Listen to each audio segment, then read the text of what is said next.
Imagine waking up to the sound of ropes creaking, gulls arguing overhead, and ships knocking gently against the docks. The Docklands in 18th century London were a unique world, characterised by crowded wharves, warehouses filled with global goods, and thousands of workers moving through the fog and river mist before most of the city had woken up. If slow, slightly boring history helps your brain power down, feel free to follow, drop a like, and tell me where you're listening from and what time it is. I always enjoy seeing where everyone is drifting off from. Now shift your shoulders a little, get that pillow comfortable, maybe let a fan or some soft background noise run, and let's slowly wander into the story. The year is 1765. London's Docklands stretch along the Thames like a living creature that breathes with the rhythm of tides and trade. You're about to step into a world where ships arrive from every corner of the globe, where the river shapes every hour of the day, and where communities have built their entire existence around the slow, steady pulse of maritime commerce. You wake before dawn in your small room above a chandler's shop on Wapping High Street. The darkness outside your window holds a peculiar quality you've learned to read over years of living here. You can tell from the silence that the tide is out. The usual creaking of moored vessels is absent. Instead, there is only the distant call of gulls and the soft whisper of wind moving through empty rigging. Your bed is narrow but comfortable enough. The mattress is stuffed with straw that you replaced just last month. The blanket covering you came from a merchant ship that arrived from the American colonies 3 years ago. It still carries a faint smell of tobacco, even after dozens of washings. You have grown fond of that smell. It reminds you of places you will likely never see. The room is cold. September mornings carry a chill that seeps through the gaps around your window frame. You can see your breath forming small clouds in the dim light. The floorboards are icy beneath your feet as you stand. You dress quickly in the same clothes you wear every day, thick woolen breeches, a linen shirt that has been mended so many times the original fabric is barely visible, a waistcoat that once belonged to your father, heavy stockings, leather shoes with wooden soles that clatter pleasingly against cobblestones. You make your way down the narrow staircase. The steps are worn smooth in the middle, from decades of feet ascending and descending. Your hand trails along the wall for balance. The plaster feels damp under your fingertips. Everything near the river holds moisture. You have accepted this as a basic fact of Docklands life. The street outside is still dark. A lamplighter makes his rounds, extinguishing the oil lamps one by one. He nods at you without speaking. You have seen him perform this same task every morning for 8 years. You do not know his name. He does not know yours. This seems perfectly acceptable to both of you. The cobblestones gleam with dew. Your shoes make sharp sounds that echo between the buildings. Most of the structures here lean slightly toward the river, as if drawn by some invisible force. The buildings are a mix of timber and brick. Many have shops on the ground floor and living quarters above. A few have cellars that flood during spring tides. The owners accept this with remarkable calm. You walk toward the river. The air grows thicker with each step. Salt and mud combine with wood smoke and tar. There is also the smell of fish. Always fish. The Thames is full of them. Salmon still swim upriver in the autumn. Eels hide in the mud. Fishermen sell their catches directly from boats moored at the stairs. You reach a set of stone steps leading down to the river. The tide is indeed out. The Thames has retreated, leaving behind a wide expanse of mud and stones. You can see the hulls of ships resting on the riverbed. They sit at odd angles, waiting for the water to return and lift them upright again. This happens twice every day. The entire rhythm of Docklands work depends on these tidal movements. A few other early risers have gathered near the water. They stand in small groups, studying the sky and the river. One man chews on a piece of bread. Another smokes a pipe. The tobacco smell mixes with the river scents. Someone coughs. The sound carries across the mud flats and bounces back from the opposite shore. The sky begins to lighten in the east. The darkness shifts from black to deep blue, then to pale grey. Colours emerge gradually. The brown of the mud, the green-grey of the water, the red brick of warehouses, the white stone of the stairs. You watch this transformation happen the same way every morning. It never becomes boring. A ship sits anchored in deeper water about 100 yards from shore. You recognise her lines. She is the Mary Catherine, a merchant vessel that left London 6 months ago bound for the Caribbean. She returned 2 days ago, but had to wait for a berth. Today she will finally unload her cargo. You will be part of the crew that empties her hold. The ship's rigging stands out against the brightening sky. Lines and cables create patterns that look almost decorative, but every rope has a purpose. Every knot performs a specific function. Sailors live their entire lives learning these systems. You have picked up enough knowledge to understand the basics. More than that seems unnecessary for a dock worker. Other ships fill the river. Some sit at anchor like the Mary Catherine. Others are moored to buoys or tied directly to wharves. A few small boats move between the larger vessels. These are lighters, flat-bottom craft used to ferry cargo from ship to shore when the tide is wrong for direct unloading. You have worked on lighters many times. The work is back-breaking, but the pay is slightly better than regular dock labour. The first merchants begin to appear. They arrive in sedan chairs or small carriages. Their clothing is noticeably finer than yours. Silk waistcoats, beaver hats, shoe buckles that catch the growing light. They gather in small groups consulting papers and ledgers. Their cargo is aboard the ships waiting to be unloaded. They want to verify quantities and check for damage. This is understandable. Fortunes can disappear between the West Indies and London. A foreman you know by sight approaches the group of workers. His name is Thomas Wickham. He has been organising dock labour for 15 years. He knows every ship, every merchant, every type of cargo that moves through this section of the Thames. He also knows which workers are reliable and which ones drink their wages before the week is out. Wickham studies the assembled men. His gaze passes over you and moves on. You have been selected for work today without any need for words. Others are not so fortunate. Some men are waved away. They turn and trudge back toward the streets, hoping to find work elsewhere. The docks operate on a brutal simplicity. If you are chosen, you eat. If you are not, you do not. The selected workers gather closer to Wickham. He explains the day's tasks in a voice roughened by years of shouting over wind and waves. The Mary Catherine will be unloaded starting at high tide. That will be around 9 o'clock this morning. Until then there is other work. Barrels need to be rolled from a warehouse to a waiting cart. Timber needs to be sorted and stacked. Ropes need to be coiled and stored. The docks never stop moving entirely. You are assigned to the barrel rolling crew. 6 men working together can move remarkable amounts of cargo in a few hours. The barrels contain sugar from Jamaica. Each one weighs more than you do.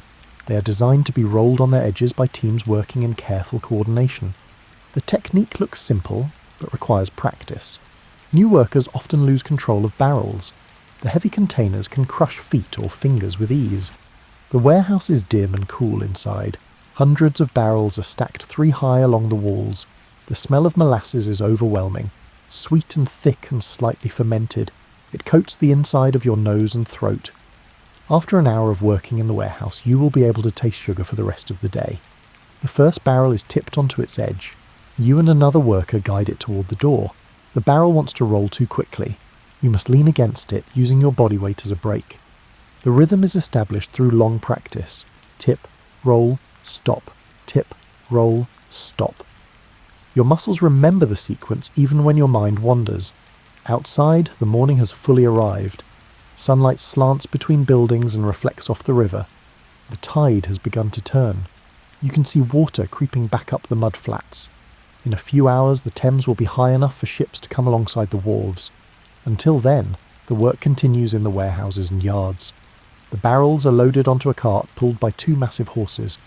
The animals stand patiently while workers secure the cargo with ropes and chains. These horses are accustomed to dock work. They do not startle at sudden noises or unexpected movements. Their calm presence is almost meditative. You pause to pat one on the shoulder. The horse's coat is warm and slightly damp with sweat. By mid-morning your back aches and your hands are raw. This is normal. Dock work is never gentle on the body. But you are young enough that recovery comes quickly. A night of sleep erases most of the pain. Older workers are not so fortunate. You have seen men in their 50s who can barely straighten their spines. The docks consume bodies the way the river consumes wood, slowly but completely. The river rises with surprising speed once the tide commits to coming in. The mud flats disappear beneath brown water. Ships that were resting on the bottom begin to float. They shift and settle, finding their natural positions in the current. Ropes tighten, anchor chains grow taut. The entire river seems to wake up and stretch. The Mary Catherine is warped toward the wharf using a system of ropes and pulleys. Sailors aboard the ship work the capstan while dock workers on shore pull guide ropes. The vessel moves sideways through the water, covering the distance inch by inch. This process takes nearly an hour. Rushing would risk damage to the ship or the wharf. Neither outcome would be acceptable. Finally, the Mary Catherine settles against the wharf with a gentle bump. Thick ropes are secured to massive iron bollards. The ship is positioned perfectly for unloading. Her cargo hatches face the warehouse doors. Everything is aligned to make the transfer of goods as efficient as possible. You are part of the crew that will enter the hold and pass cargo up to the deck. This is considered desirable work. The hold offers protection from weather. The pay is the same as working on deck, but the effort is sometimes less.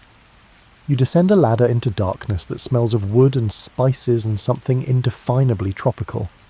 The hold is surprisingly organised. Barrels and crates are secured with rope netting. Everything is labelled and numbered. The ship's manifest lists every item by location. This system prevents chaos during unloading. Without it, the process would take weeks instead of days. Light filters down through the open hatch above. Your eyes adjust slowly. Shapes emerge from the darkness. You can make out individual barrels now. Some contain sugar, others hold rum. There are crates of indigo dye and bundles of mahogany wood. The entire economy of Empire is packed into this one ship's hold. The work begins. You and 3 other men form a chain. The first man selects a barrel and tips it onto its edge. He rolls it to the second man.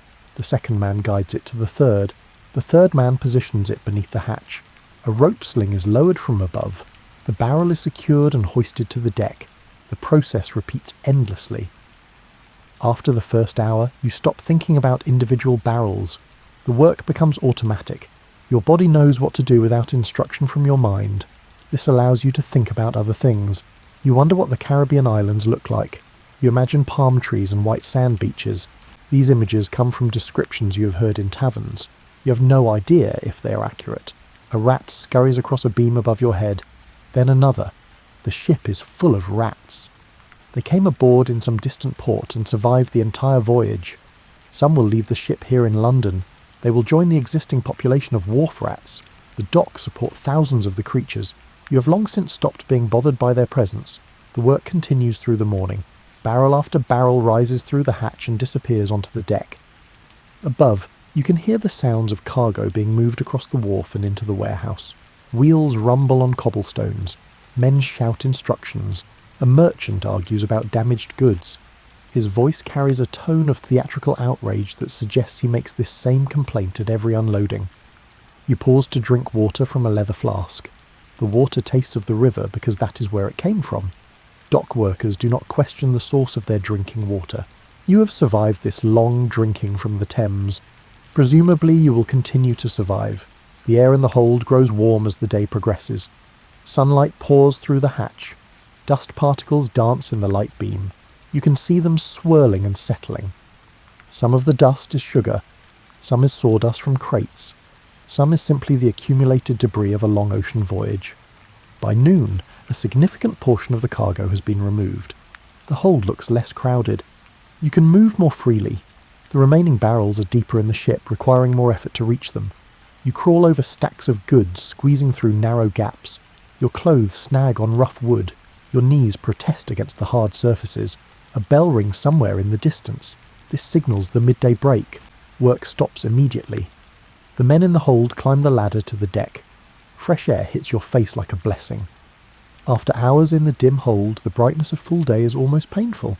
You squint and cover your eyes until they adjust. The wharf is busy with activity. Cargo is stacked everywhere in careful arrangements. Clerks move among the goods, checking items against ledgers. Merchants inspect their purchases. A customs officer watches everything with the bored expression of someone who has seen it all before. You make your way to a small courtyard behind one of the warehouses. This is where dock workers gather during breaks. A woman sells meat pies from a cart. The pies cost a penny each. You buy one and find a place to sit on a low wall. The pie is hot enough to burn your fingers. You juggle it from hand to hand while it cools. The crust is thick and greasy. The filling contains meat of uncertain origin. It might be pork, it might be beef, it might be something else entirely. You do not ask questions. The pie fills your stomach and provides energy for the afternoon's work. That is sufficient. Other workers gather in small groups. Some eat, some smoke pipes. A few simply lie on the cobblestones and close their eyes. The break lasts 30 minutes. Every man uses the time according to his own needs. You watch the river while you eat. The tide is at its peak now. The Thames is full and wide and busy with traffic. Small boats dart between larger vessels. A naval ship moves slowly downriver, heading for the sea.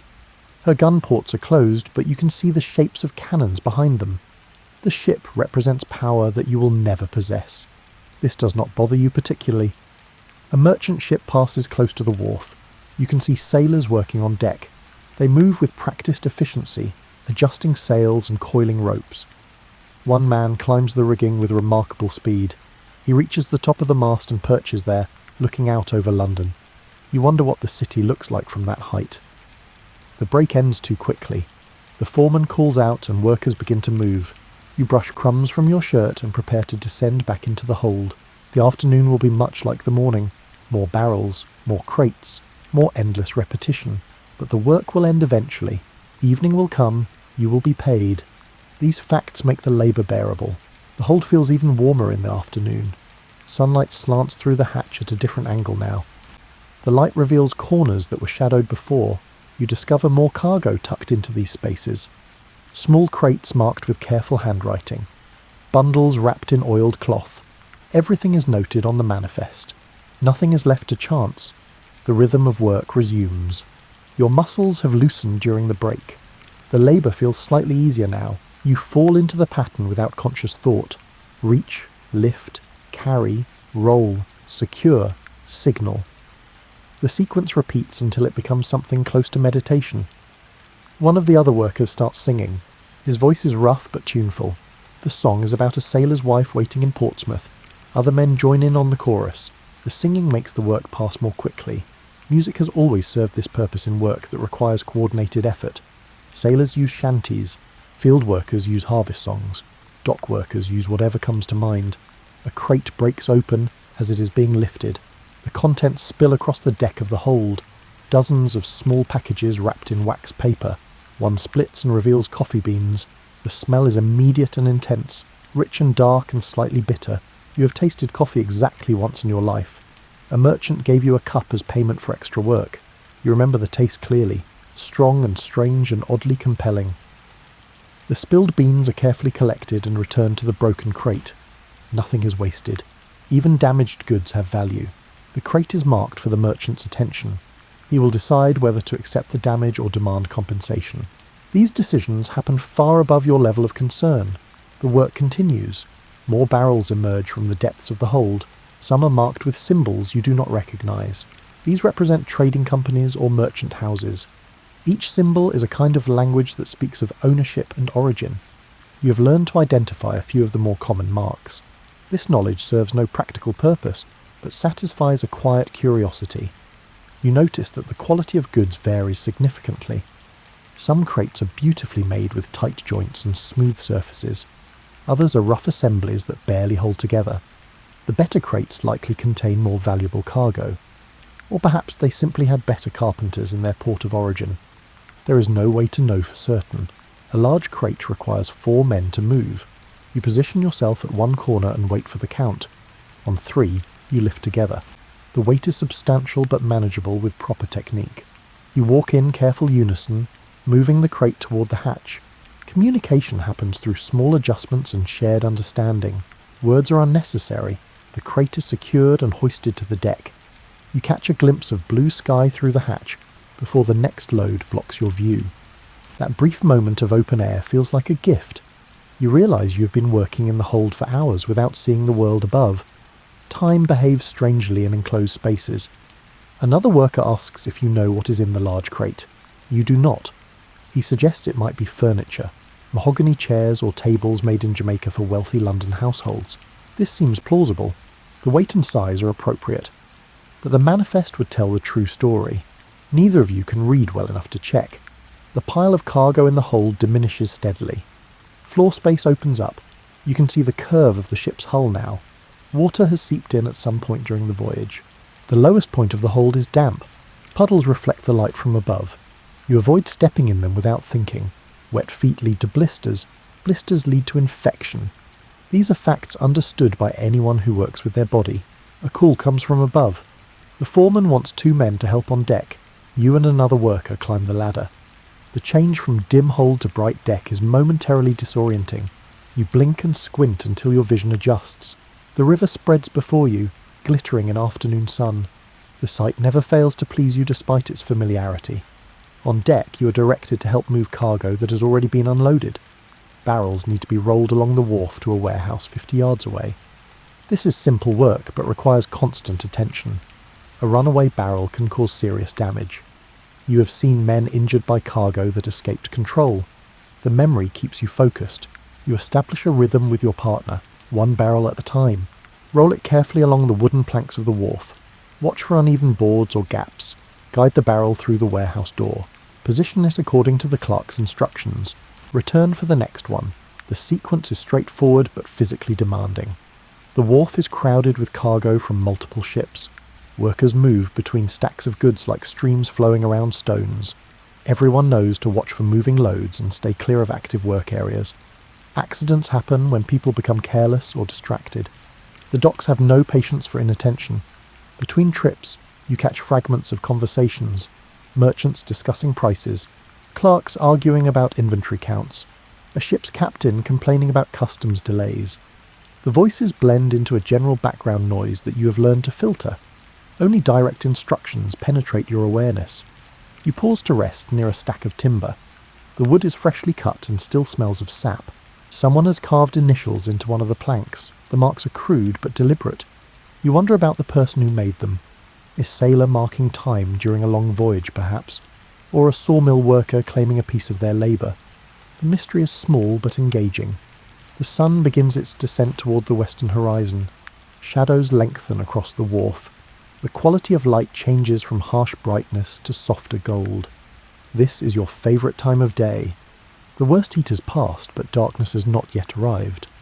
The world exists in a comfortable in-between state. The Thames at this hour is a spectacle of activity. Dozens of vessels crowd the water between the banks.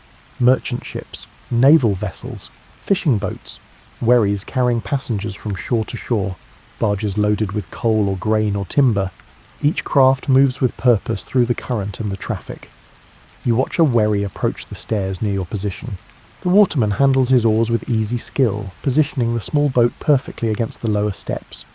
2 passengers disembark. They are gentlemen by their dress. They step carefully, keeping their shoes clear of mud and water. The waterman touches his cap and pushes off again, rowing toward another customer visible on the far shore. These watermen are a breed apart. They spend their entire lives on the river. They know every current and eddy. They can read the water like you read the tide tables posted outside the customs house. Some watermen inherit their trade from fathers and grandfathers. Others simply drift into the work because they possess a natural affinity for boats and water. A barge loaded with coal passes close to the wharf. The vessel sits low in the water under the weight of its cargo. Coal dust covers everything. The bargemen are grey from head to foot. They will carry this dust home with them. Their wives will shake it from clothes and find it embedded in the fabric. Coal is the price London pays for warmth and industry. Farther upriver, you can see the shapes of cranes and construction. New docks are being built to handle the increasing volume of trade. The old quays can no longer accommodate all the ships that arrive. Merchants complain about delays. The government responds with construction projects. This pattern has repeated itself for decades. The work of unloading the Mary Catherine continues through the late afternoon. The hold is nearly empty now. Only the deepest cargo remains. These items were loaded first and will be removed last. They have travelled the farthest distance from light and air. You descend once more into the hold to finish the job. The remaining cargo consists mostly of heavy items, lead ingots, iron bars, dense hardwoods. These materials serve as ballast during the voyage and cargo upon arrival. Moving them requires different techniques than rolling barrels. You and the other workers use rope slings and careful leverage. The weight makes every movement deliberate. A rat watches you from a corner. The creature is completely unafraid. It sits cleaning its whiskers while you work around it. You have developed a grudging respect for wharf rats. They are survivors in an environment that shows no mercy. In this way, they are not so different from the men who labour on the docks. The last item to emerge from the hold is a massive wooden crate.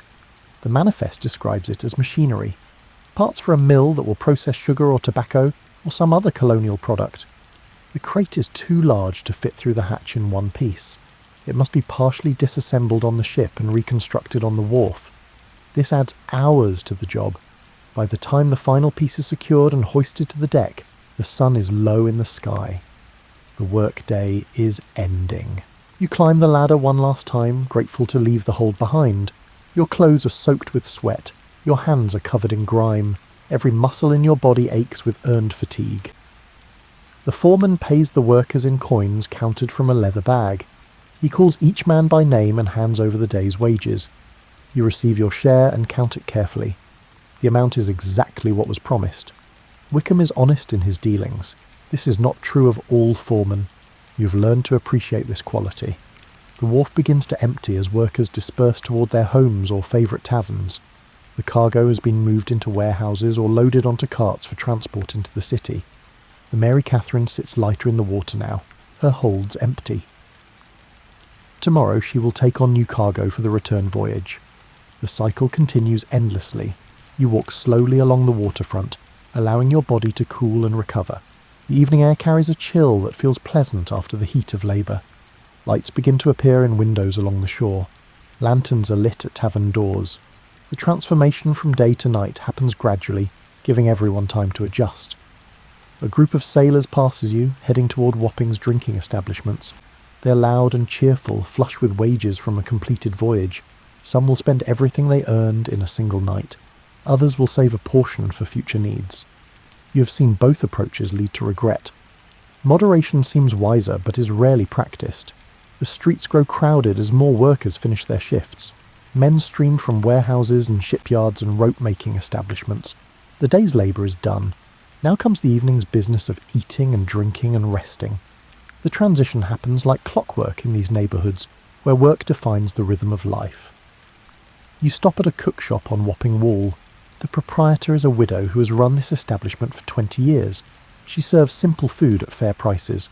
The shop is small and crowded but clean. The smell of cooking meat and onions fills the air. Your stomach responds immediately with urgent hunger. You order a bowl of stew and a piece of bread. The stew contains beef or mutton, potatoes, carrots, and turnips in a rich brown gravy. The bread is yesterday's baking, but still good when dipped in the stew. You eat standing at a high table near the window. This allows you to watch the street while you dine. The stew is hot and filling. Each spoonful tastes of long, slow cooking and generous seasoning. The widow knows her business. She has fed dock workers for 2 decades. She understands what kind of food restores bodies worn down by physical labour. The meal costs 3p. You consider it money well spent. Other customers come and go while you eat. Some you recognise. Most are strangers. The cook shop serves anyone who can pay. Class and origin matter less than coin. This democratic quality is common in Docklands establishments. Everyone's money spends the same. Through the window you watch the street settle into its evening character. Children play games in the fading light. A dog trots past with clear purpose. 2 women stand talking near a doorway. One holds a baby on her hip. The child is quiet and wide-eyed, taking in the scene. You finish your stew and place the bowl on a shelf for washing. The walk home takes you through familiar streets. You have lived in this neighbourhood for most of your adult life. You know every alley and courtyard. You can navigate in complete darkness if necessary. This knowledge provides a sense of belonging that you value more than you often realise. A tavern called the Prospect of Whitby stands on your route. The building is old and comfortable looking. Yellow light spills from its windows. Voices and laughter drift into the street. You are tempted to stop for a drink but decide against it. Tomorrow is another work day. Starting it with a sore head seems unwise. You continue past the tavern and turn onto a narrower street. The buildings here lean close together, blocking most of the sky. Laundry hangs on lines stretched between windows. Somewhere a baby cries, a cat yowls. These sounds are the normal soundtrack of evening in the Docklands. Your room above the chandler's shop is exactly as you left it this morning. The bed remains unmade. Your spare shirt hangs on a peg. A small table holds a candle and a few personal items. The space is modest, but it is yours. Rent is affordable. The location is convenient. You have no complaints. You light the candle and wash your hands and face in water from a basin. The water is cold but refreshing. Grime from the day's work turns it grey. You dry yourself with a rough towel and change into your spare shirt. The clean fabric feels luxurious against your skin. You lie on the bed without bothering to undress further.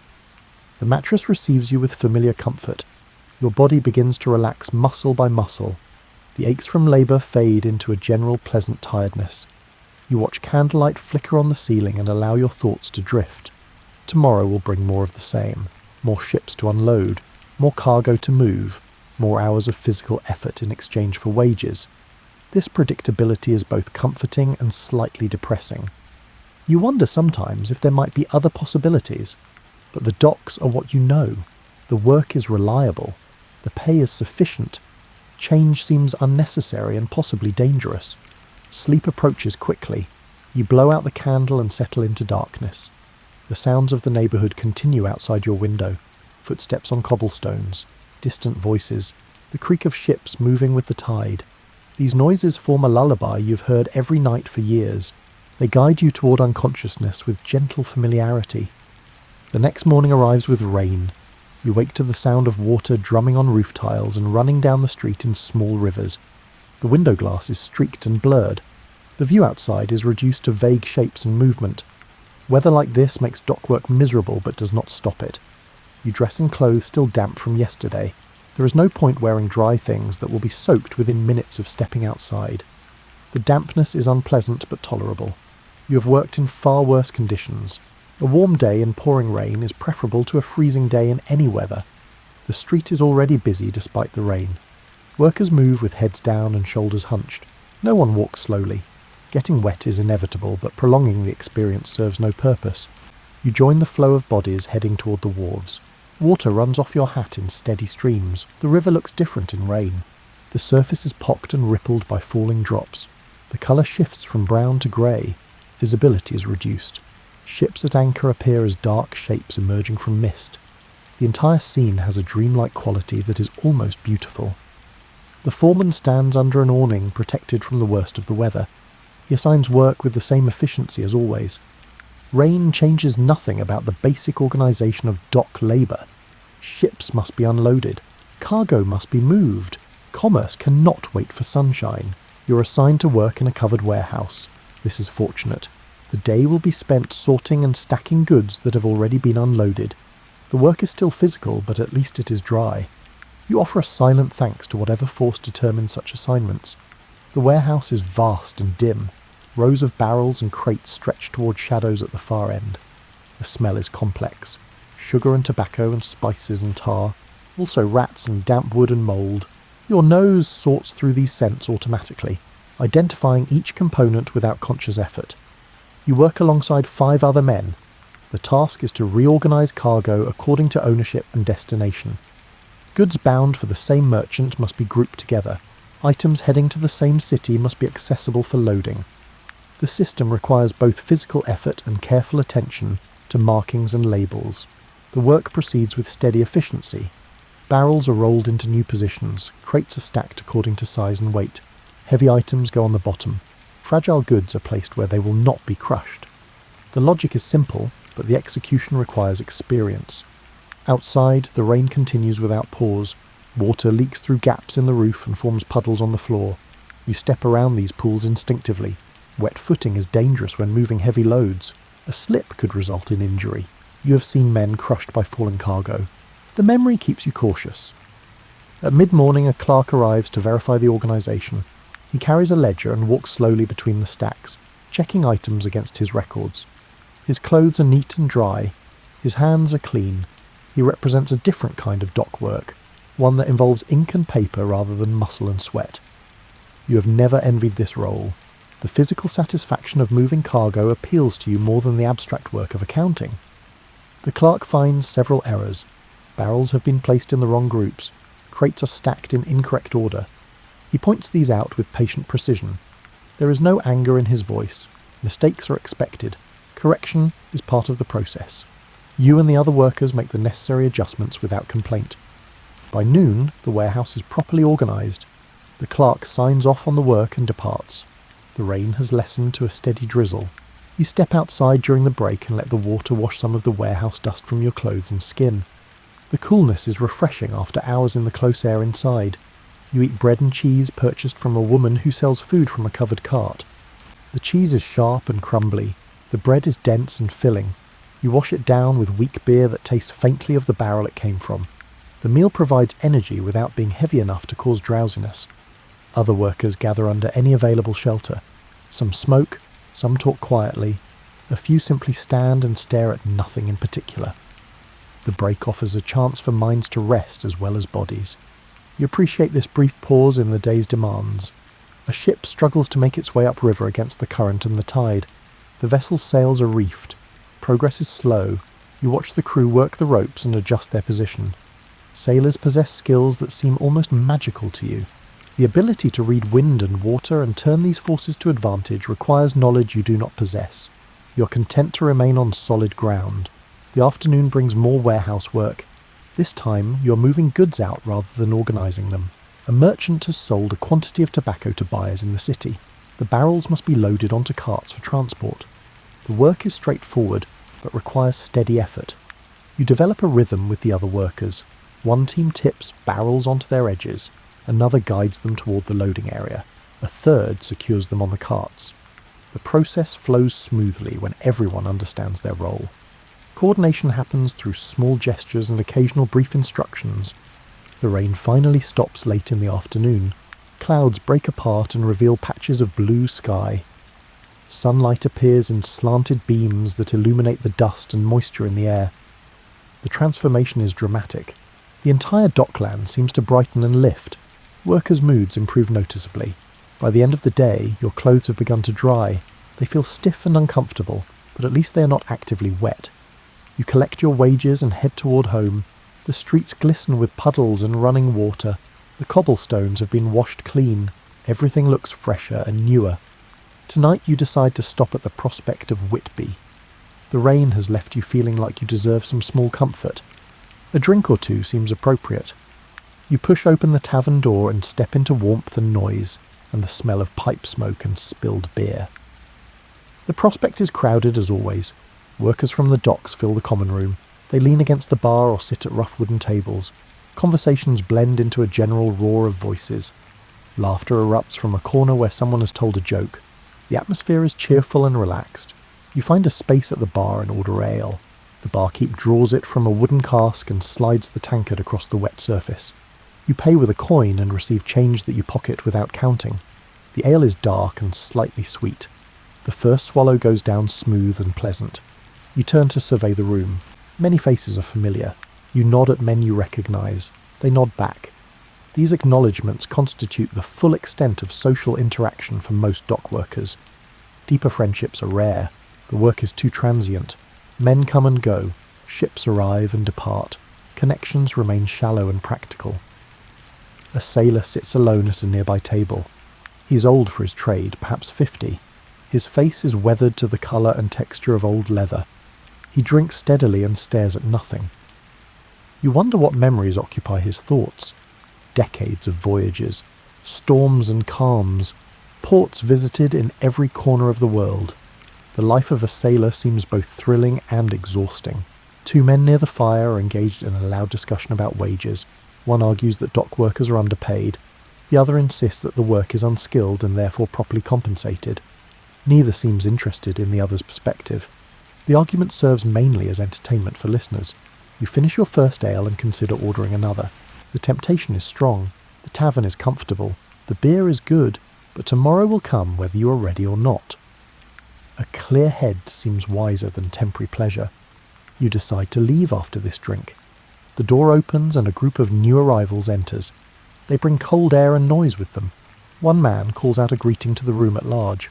Several people respond. The new group pushes toward the bar, creating a crush of bodies. You take this as a sign to depart. Outside, the evening has settled into full darkness. Stars are visible between the clouds. The air smells clean after the rain. You walk slowly, enjoying the quiet after the tavern's noise. Your route takes you past darkened shops and lit windows. Behind the glass, families gather for evening meals or settle into their own evening rituals. You pass a small church set back from the street. The building is old, probably dating from before the Great Fire. Stone walls, narrow windows, a modest bell tower. The church serves the Docklands community, but you have never attended services. Religion seems disconnected from the practical concerns of your daily life. A watchman makes his rounds, calling out the hour. His voice echoes between buildings. The cry is both reassuring and slightly melancholy. It marks time passing and reminds everyone that the night grows deeper. You have heard this call every evening for years. It has become part of the texture of life here. You reach your lodging and climb the stairs. The room is cold but dry. You light a candle and prepare for bed. Tomorrow you will wake early and repeat today's pattern. This certainty is comforting in its way. You know what to expect. The work is hard but familiar. The wages are adequate. Life continues in its established groove. Sunday arrives with bells. Churches throughout the Docklands ring their calls to worship. The sounds layer over each other, creating a cascade of notes that fills the air. You lie in bed listening. The bells are pleasant even though you have no intention of answering their summons. Sunday is different from other days. Work stops. The docks fall quiet. Ships remain at anchor or tied to wharves. No cargo moves. No merchants shout instructions. The entire neighbourhood shifts into a slower rhythm. Even the river seems to rest. You rise late and dress slowly. There is no hurry. The day belongs to you. This freedom feels almost unfamiliar after 6 days of structured labour. You descend to the street and find it nearly empty. Most people are either in church or still in bed. You walk without particular destination. The morning is cool and clear. Sunlight slants between buildings and reflects off windows. You notice details that escape your attention during the work week. A door painted an unusual shade of blue. Flowers growing in a window box. A cat sleeping on a warm doorstep. The river draws you as always. You make your way to the waterfront and find a spot to sit on the stone stairs. The tide is low. Mud flats stretch toward the channel. A few gulls pick through the exposed sediment, searching for food. Their cries carry across the open space. Ships sit at odd angles on the riverbed. Without water to support them, their true shapes become visible. The curves of hulls, the thickness of planking, the massive anchors that normally hang invisible beneath the surface. You study these details with interest. Ships are such familiar objects that you rarely look at them closely. A small boat crosses the river. The waterman rows with steady strokes. His passenger appears to be a gentleman heading somewhere for Sunday visits. The boat's wake creates ripples that spread and fade. The water is calm today. No wind disturbs the surface. You remain on the stairs for an hour, simply watching. This kind of unstructured time is rare in your life. You have no plans, no obligations. No one expects anything from you. The freedom is both pleasant and slightly uncomfortable. You're accustomed to having your hours defined by work. Eventually hunger drives you to move. You walk to a bakery that opens on Sunday mornings. The shop is small and the selection is limited, but the bread is fresh. You buy a loaf and eat it while walking. The crust is crisp and the inside is soft and still warm from the oven. You wander through neighbourhoods you do not normally visit. The streets are similar to your own, but different in small ways.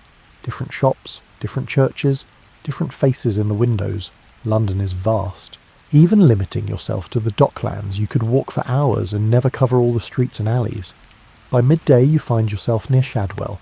This area is rougher than Wapping. The buildings are older and more decrepit. The people look harder. You do not feel unsafe exactly, but you are aware of being outside your familiar territory. You turn back toward more known streets.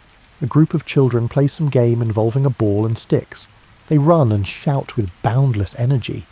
Their laughter is pure and unself-conscious. You watch them for a moment, remembering your own childhood. Those years seem impossibly distant now. You were a different person then. The afternoon passes in gentle wandering. You stop at a churchyard and sit on a bench among the gravestones. The dead rest beneath your feet. Their stones record brief facts, names and dates, occasionally a profession or an achievement. Most are weathered and hard to read. Time erases everything eventually. You think about your own eventual death. It will come someday, perhaps in many years, perhaps tomorrow. Dock work is dangerous. Accidents happen. You try not to dwell on this, but it is impossible to ignore completely. Life feels fragile in moments like this. The sun begins its descent toward evening. You rise from the bench and make your way home. The streets are busier now. Church services have ended. Families walk together, children run ahead of parents. The neighbourhood returns to its normal animation. You spend the evening in your room. You have a book that you read occasionally. The pages are worn and the binding is loose, but the stories still hold interest. Tonight you read about travels in foreign lands. The descriptions transport you temporarily from your small room to places you will never actually visit. Darkness falls and you light your candle. The flame creates shadows that dance on the walls.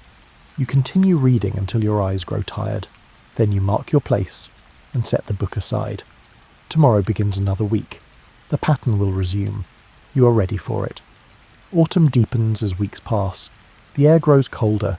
Mornings require thicker clothing. Your breath becomes visible when you step outside. The change happens gradually but inevitably. Summer is gone, winter approaches, the river changes with the seasons, autumn brings higher tides and stronger currents. Ships must be more carefully moored, cargo must be protected from increasing rain. The work adjusts to accommodate these conditions. You wear an oilskin coat during wet weather. Your fingers grow numb, but you keep working. Trade patterns shift with the calendar. Ships that carried summer fruits and perishables now bring preserved goods, barrels of salted fish, crates of dried fruit, sacks of grain. The cargo reflects what can survive long ocean voyages in colder weather. You notice the merchants changing their focus. Winter is coming. Demand for coal increases. Ships arrive from Newcastle loaded with black fuel. The unloading of coal is brutal work. The dust gets everywhere. Your skin turns grey, your lungs feel heavy, but the pay is slightly higher. This makes the discomfort acceptable. One morning you arrive at the docks to find ice forming along the river edges, thin sheets that crack under the slightest pressure. The ice is beautiful in its way. It catches the early light and sparkles, but it also signals harder times ahead. Severe winters can freeze the Thames solid. When that happens, work stops completely. The foreman assigns you to a crew loading timber onto a ship bound for Portugal. The wood comes from forests far to the north. It has travelled by river and canal to reach London. Now it will cross the ocean to build houses or ships or furniture in warmer climates. You find this movement of materials endlessly fascinating. The timber is heavy and awkward to handle. Each plank must be carried by 2 men. You walk in careful synchronization with your partner. The wood presses into your shoulder. Splinters catch in your clothes. By the end of the day you will be covered in sawdust and tree sap. The work continues through November and into December. Days grow shorter. You arrive at the docks in darkness and leave in darkness. The middle hours of daylight are consumed by labour. You rarely see the sun except on Sundays. Winter brings different challenges. Cold makes fingers clumsy. Ropes become stiff and difficult to handle. Metal tools feel like ice against bare skin. You learn to work wearing gloves despite the loss of dexterity. Frostbite is a real danger. The neighbourhood takes on a different character in winter. Smoke from countless fires fills the air. The smell of burning coal becomes constant. Windows frost over at night. Water in basins freezes. You wake some mornings to find ice formed on the inside of your window. Food changes with the season. Fresh vegetables disappear. Meals consist of bread and preserved meats and root vegetables stored from the harvest. The monotony becomes wearing. You dream sometimes of summer fruits, apples and cherries and strawberries. These fantasies are pointless but persistent. Christmas approaches. The docks will close for a few days. This annual pause is both welcome and worrying. Welcome because your body desperately needs rest. Worrying because the lost wages create hardship. You have saved a small amount, but it will not last long. The neighbourhood prepares for the holiday in modest ways. Some houses display greenery in windows. A few shops offer special goods. The general atmosphere becomes slightly more cheerful. People exchange greetings more freely. The hardness of daily life softens just a bit. You receive your last wages before the holiday. The foreman wishes everyone well. You thank him and head toward the shops. You need to purchase supplies to carry you through the idle days: bread, cheese, a small piece of salted pork, candles. The coins disappear quickly. On Christmas Eve the taverns are packed. You stop at the Prospect and find barely enough room to stand. The noise is tremendous. Everyone talks and laughs at once. The barkeep struggles to keep up with orders. You drink your ale quickly and leave. The crowd is too much after a long day. Outside, snow begins to fall. Small flakes drift down through the darkness. They melt when they hit the ground, but keep coming. By morning there might be accumulation. The prospect of a white Christmas pleases you in some childish way you cannot quite explain. You climb to your room and watch the snow through your window. The flakes swirl and dance in the lamplight from the street. The scene has a magical quality that makes you forget briefly about cold and work and worry. You stand there for a long time, simply observing. January brings the hardest cold. The Thames freezes in places. Ice forms along the shores and extends toward the centre of the river. Ships become trapped. Captains wait anxiously for a thaw that allows them to move. The entire port slows to a fraction of its normal activity. Work becomes scarce. The foreman has less to assign each day. Some mornings you're not chosen. You return to your room and try to make your saved coins last. These idle days are frustrating. Your body wants activity. Your mind needs occupation. Sitting in a cold room with nothing to do breeds dark thoughts. You walk the neighbourhood to pass time. Other unemployed workers do the same. You see the same faces day after day. No one speaks much. What is there to say? Everyone faces the same situation. Complaining serves no purpose. The cold penetrates everything. Your room never feels warm despite the small fire you allow yourself. You wear all your clothes at once. You sleep under every blanket you own. Still, the chill finds ways through. You notice people beginning to look thinner. Meals become smaller. The pinch of winter hunger sets in. You reduce your own food consumption to make supplies last. A heel of bread for breakfast, weak soup for dinner. Nothing else. Your stomach complains, but you ignore it. Some relief comes from unexpected sources. A church opens its doors to provide warm space during daylight hours. You go there not for religion, but for heat. You sit in a pew and let your body absorb warmth from air heated by the mass of other bodies. No one bothers you. The church asks nothing in return for this shelter. A merchant unexpectedly hires workers to clear snow from his warehouse roof. You are selected. The work is cold and dangerous, but you are grateful for it. The wages buy food and fuel. That night you eat a proper meal and sleep beside a decent fire. These simple comforts feel like luxury. February arrives with slightly longer days. The sun shows itself more often. You feel your spirits lift incrementally. The worst of winter may be past. This hope is fragile but real. You hold on to it. The ice on the Thames begins to break up. You watch from the waterfront as huge chunks float downstream. The sound of grinding ice carries across the water. Ships prepare to move again. The port is waking from its frozen sleep. Work resumes gradually. First a day here and there, then several days in a row. Finally the full rhythm returns. You fall back into the pattern with relief. The predictable exhaustion of labour is preferable to the uncertain anxiety of idleness. Spring approaches slowly. You see the first signs in late March. Buds on trees, earlier sunrises, a gentleness in the air that promises warmth to come. These changes register in your body as much as your mind. You feel stronger, more hopeful, ready for the year's renewal. The docks return to full activity. Ships that were delayed by winter weather now arrive in clusters. The wharves overflow with cargo. You work long hours to handle the backlog. The extra wages are welcome. You can rebuild your depleted savings. One morning you notice flowers blooming in a window box, yellow and purple, bright against the grey stone of the building. The sight stops you for a moment. Beauty is rare enough in the Docklands that it deserves acknowledgement. You continue walking, but the image stays with you through the day. Life settles back into its established pattern.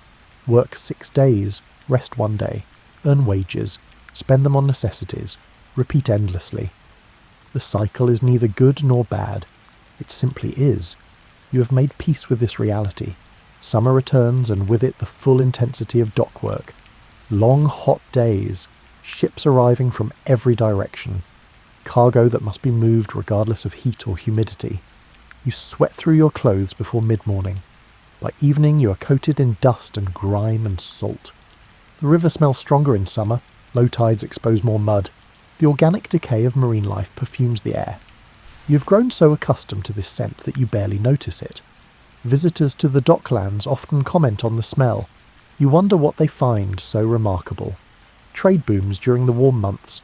The colonies send their harvests. Sugar and tobacco and cotton, rice and indigo, mahogany and other exotic woods. Ships return to the Caribbean or the Americas loaded with manufactured goods. cloth and tools and ceramics. The exchange never stops. You have been working the docks for years now. The labour has shaped your body. Your shoulders are broad from carrying. Your back is strong from lifting. Your hands are calloused and scarred. These physical changes are badges of your trade. You wear them without shame.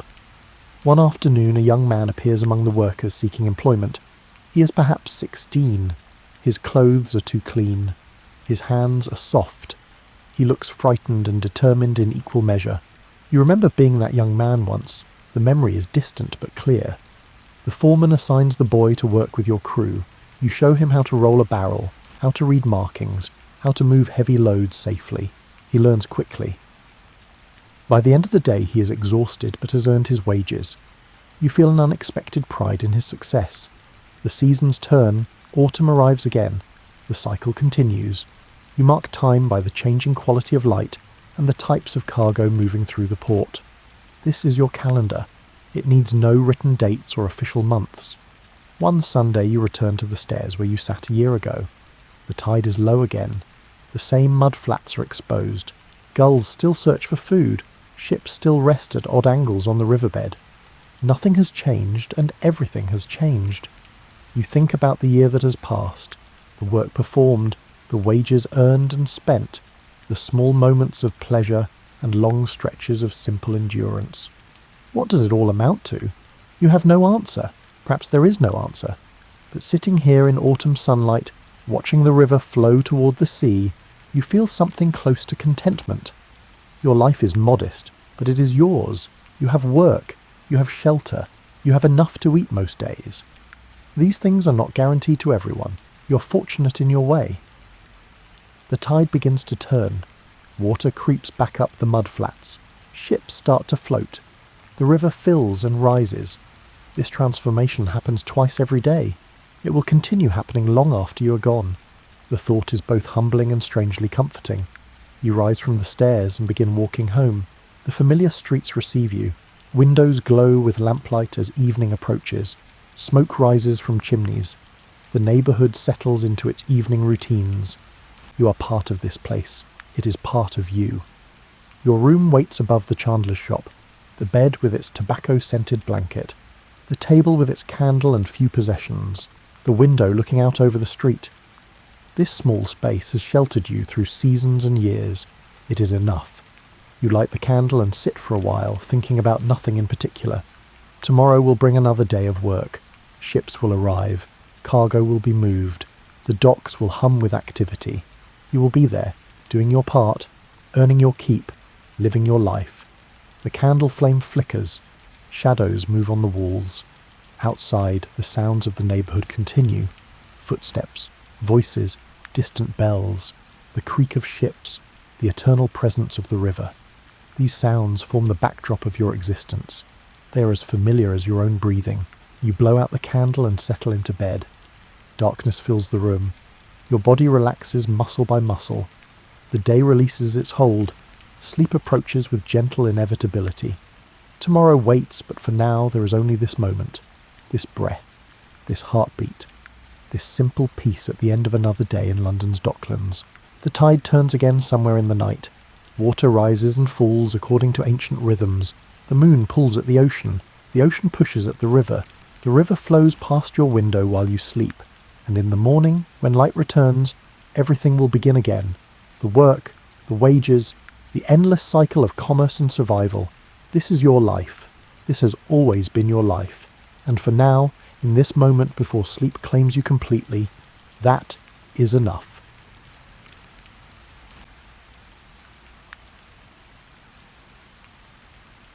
Tonight, you're embarking on a journey through 2,000 years of British drinking establishments. From the stone roads of Roman Britain to the warm glow of your neighbourhood local, pubs have been gathering places where ordinary life unfolds over a pint. Let us wander through the centuries together and discover how these beloved institutions came to be. You step off a dusty road somewhere in southern Britain around the year 150. Your sandals are worn from walking, and your throat is dry from the summer heat. The afternoon sun beats down on your shoulders as you approach a low building with terracotta roof tiles. A painted wooden sign hangs above the doorway, showing a simple vine with clusters of grapes. This is a taberna. The Latin word rolls off your tongue naturally because you have been speaking it for years now. 3 generations have passed since the Romans arrived, and this is simply how life works in this province. You duck through the doorway into the cool, dim interior. The ceiling is lower than you might expect. Wooden beams cross overhead, and the smell of wine and olive oil fills your nostrils. The floor is packed earth covered in places with simple mosaics made from local stone. Nothing fancy, just geometric patterns in white and red. A counter runs along one wall made from plastered stone. Large clay vessels called amphorae are set into the counter at intervals. Each one contains a different type of wine brought up from ports in Gaul, or even farther south. The innkeeper is a local Briton who learned his trade from a merchant from Rome. He nods at you with the practised disinterest of someone who sees travellers every day. You point to one of the amphorae, and he ladles wine into a simple clay cup. The wine is mixed with water, as is proper. Drinking it straight would be barbaric. You taste it, and the flavour is sharp and slightly resinous from the pine pitch that sealed the amphora during its journey across the sea. The room is not crowded at this hour. A few merchants sit at a wooden table near the back wall. They are calculating prices for grain shipments, and their abacus beads click softly as they work. A soldier from the nearby fort drinks alone in the corner. His armour is stacked neatly beside his bench. You take your cup to a bench near the window where you can watch the street outside. The taberna sits on a road that connects Londinium with Caleva. Carts rumble past at regular intervals, bringing goods from the countryside into the towns. Life moves at the pace of oxen, and you have nowhere pressing to be. The innkeeper brings out a wooden platter with bread and a small dish of garum. The fish sauce is pungent and salty. You dip the bread into it and chew slowly. This simple meal costs you a few bronze coins, not cheap but not outrageous either. The bread is dense and filling. It sits heavy in your stomach in a satisfying way. As the afternoon wears on, more people arrive. A group of potters from the workshop down the road comes in covered in clay dust. They are loud and cheerful after a day of work. They order the cheaper wine and settle in for the evening. One of them produces a set of bone dice, and soon a game is underway. You watch them roll and laugh and argue over the scores. Gambling is technically illegal without a license, but no one pays much attention to that particular rule. The innkeeper certainly does not seem concerned. He wipes down the counter with a rag and occasionally refills their cups. The taberna has rooms upstairs for travellers who need a place to sleep. You can hear footsteps on the floorboards above your head. Someone is settling in for the night. The rooms are basic. A wooden bed frame with a straw mattress and a single woolen blanket. A basin for washing. Nothing more. Outside, the light is beginning to fade. Oil lamps are lit around the room, casting dancing shadows on the walls.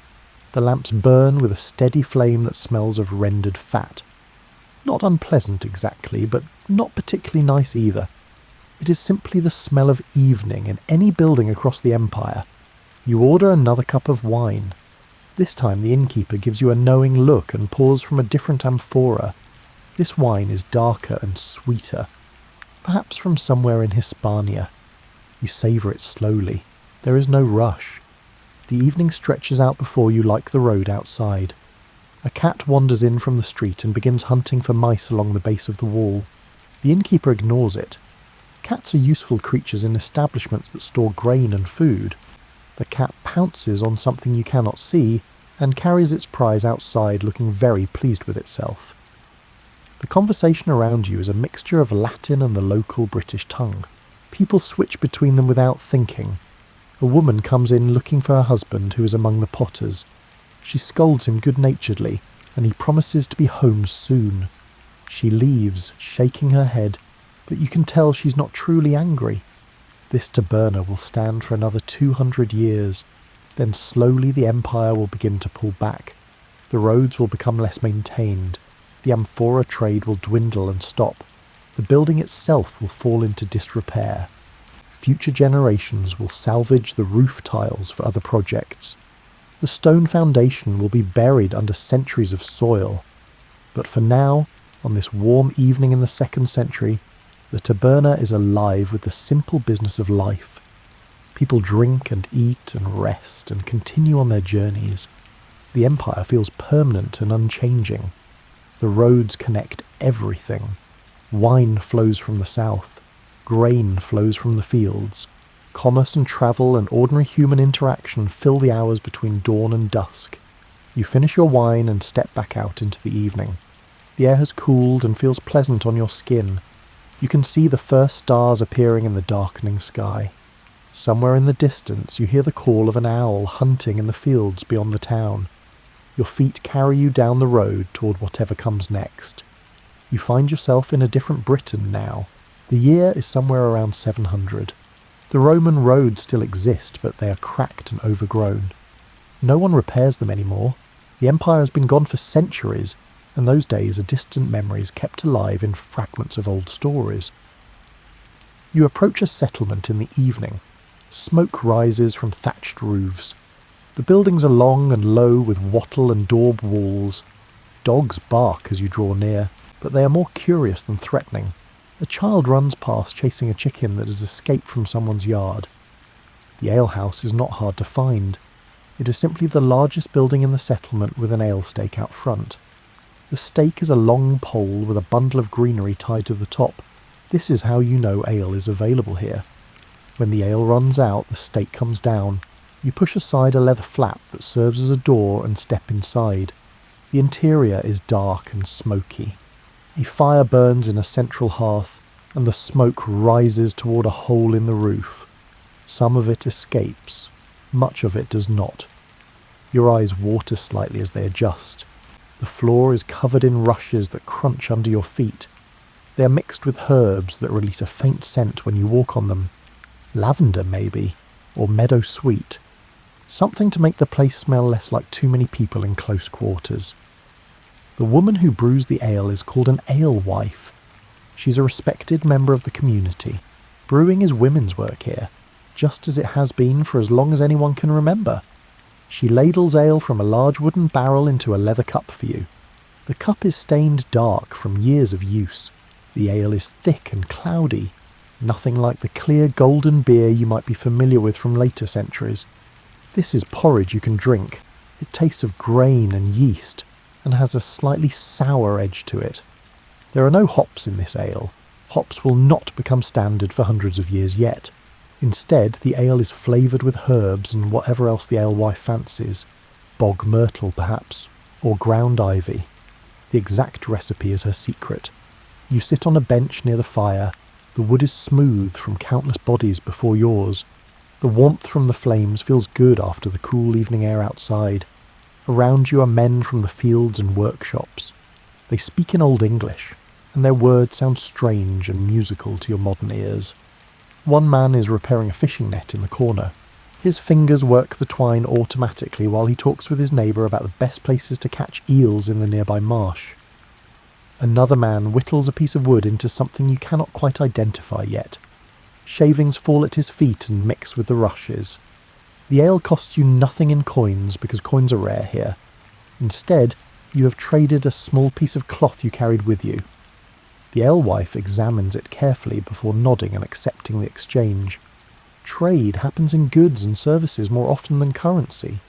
Your cloth is good quality and fairly woven. It represents hours of someone's work, and that has value.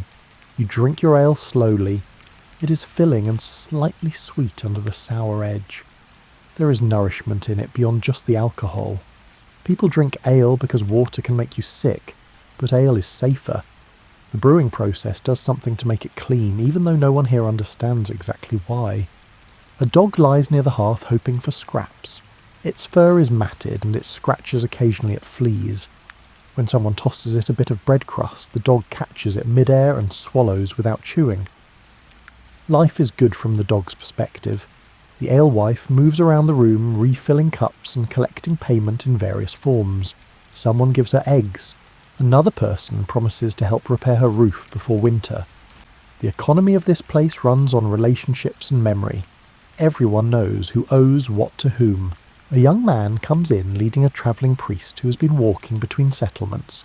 The priest carries a wooden cross and speaks Latin, which most people here do not understand. But he is given ale anyway because hospitality is important. Travellers bring news from other places, and that is valuable. The priest tells stories of saints and miracles in a mixture of Latin and broken English. People listen politely even if they do not fully grasp his meaning. The ale makes you feel warm and slightly drowsy. The firelight flickers on the walls, creating patterns that shift and change. Outside you can hear the sounds of the settlements settling down for the night, animals being secured, children being called inside. Life is moving towards sleep. Someone begins singing a song. Others join in. The melody is simple and repetitive. You do not know the words, but you can hum along with the tune. The song is about ploughing fields and planting seeds. It is about the cycle of seasons and the hope that the harvest will be good. These are the concerns that fill people's lives in this time. The singing continues for a while and then fades. Conversation picks up again in quieter tones. The alewife's husband comes in from checking on their livestock. He nods to the room and takes his place near the fire. His presence changes nothing. He's simply another person in this familiar space. You notice there are no separate rooms here. There is no upstairs for sleeping. If you need to stay the night, you will sleep on one of these benches or on the floor near the fire. Privacy is not a concept that matters much in this world. People live close together and accept that as normal. The ale barrel will be empty by tomorrow. The alewife will brew another batch and hang the ale stake out again when it is ready. This pattern repeats week after week and season after season. The alehouse is not a business in the way you might think of businesses. It is simply part of how this community functions. You stretch out your legs toward the fire and feel the tension leave your muscles. The ale has done its work. You're relaxed and comfortable, and the cares of your journey fade into the background. For this moment you're simply here in this smoky, warm room, with these people who will never know how different the world will become. The fire crackles and pops. Someone tells a joke you do not quite catch, and several people laugh. The sound is genuine and unguarded. Tomorrow you will continue on your way, but tonight you're welcome here. The rushes crunch under shifting feet. The ale flows. Life continues in its ancient rhythm. You step through the doorway of an inn on a cold November evening in the year 1280. The inn sits at a crossroads where two important trade routes meet. This location is no accident. Travellers need places to rest, and the innkeeper knows his business. The first thing that strikes you is the size of the place. This is not a simple alehouse. This is a proper establishment with multiple rooms and a stable yard. You can hear horses snorting and stamping in the stable. A boy is leading a merchant's horse toward a stall with fresh straw and feed. The main hall is lit by rushlights and tallow candles. The smell of melting fat mingles with wood smoke and cooking food. A fire roars in a large stone hearth that dominates one wall. The heat from it is almost overwhelming after the cold outside. Tables and benches fill the room. Most are occupied. Merchants sit in groups discussing wool prices and the state of the roads ahead. A knight and his squire occupy a table near the fire. The knight's armour is stacked carefully nearby, and his sword rests within easy reach. Old habits do not fade simply because you have stopped for the night. The innkeeper approaches you with a practised assessment in his eyes. He judges your worth by your clothing and the state of your boots.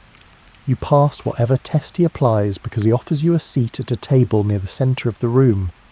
A serving girl appears almost immediately with a wooden trencher of bread and a cup of ale. The bread is not just a plate, it is your plate. The trencher has been cut from a whole loaf and hollowed out slightly. When your meal arrives, it will be served directly onto this bread.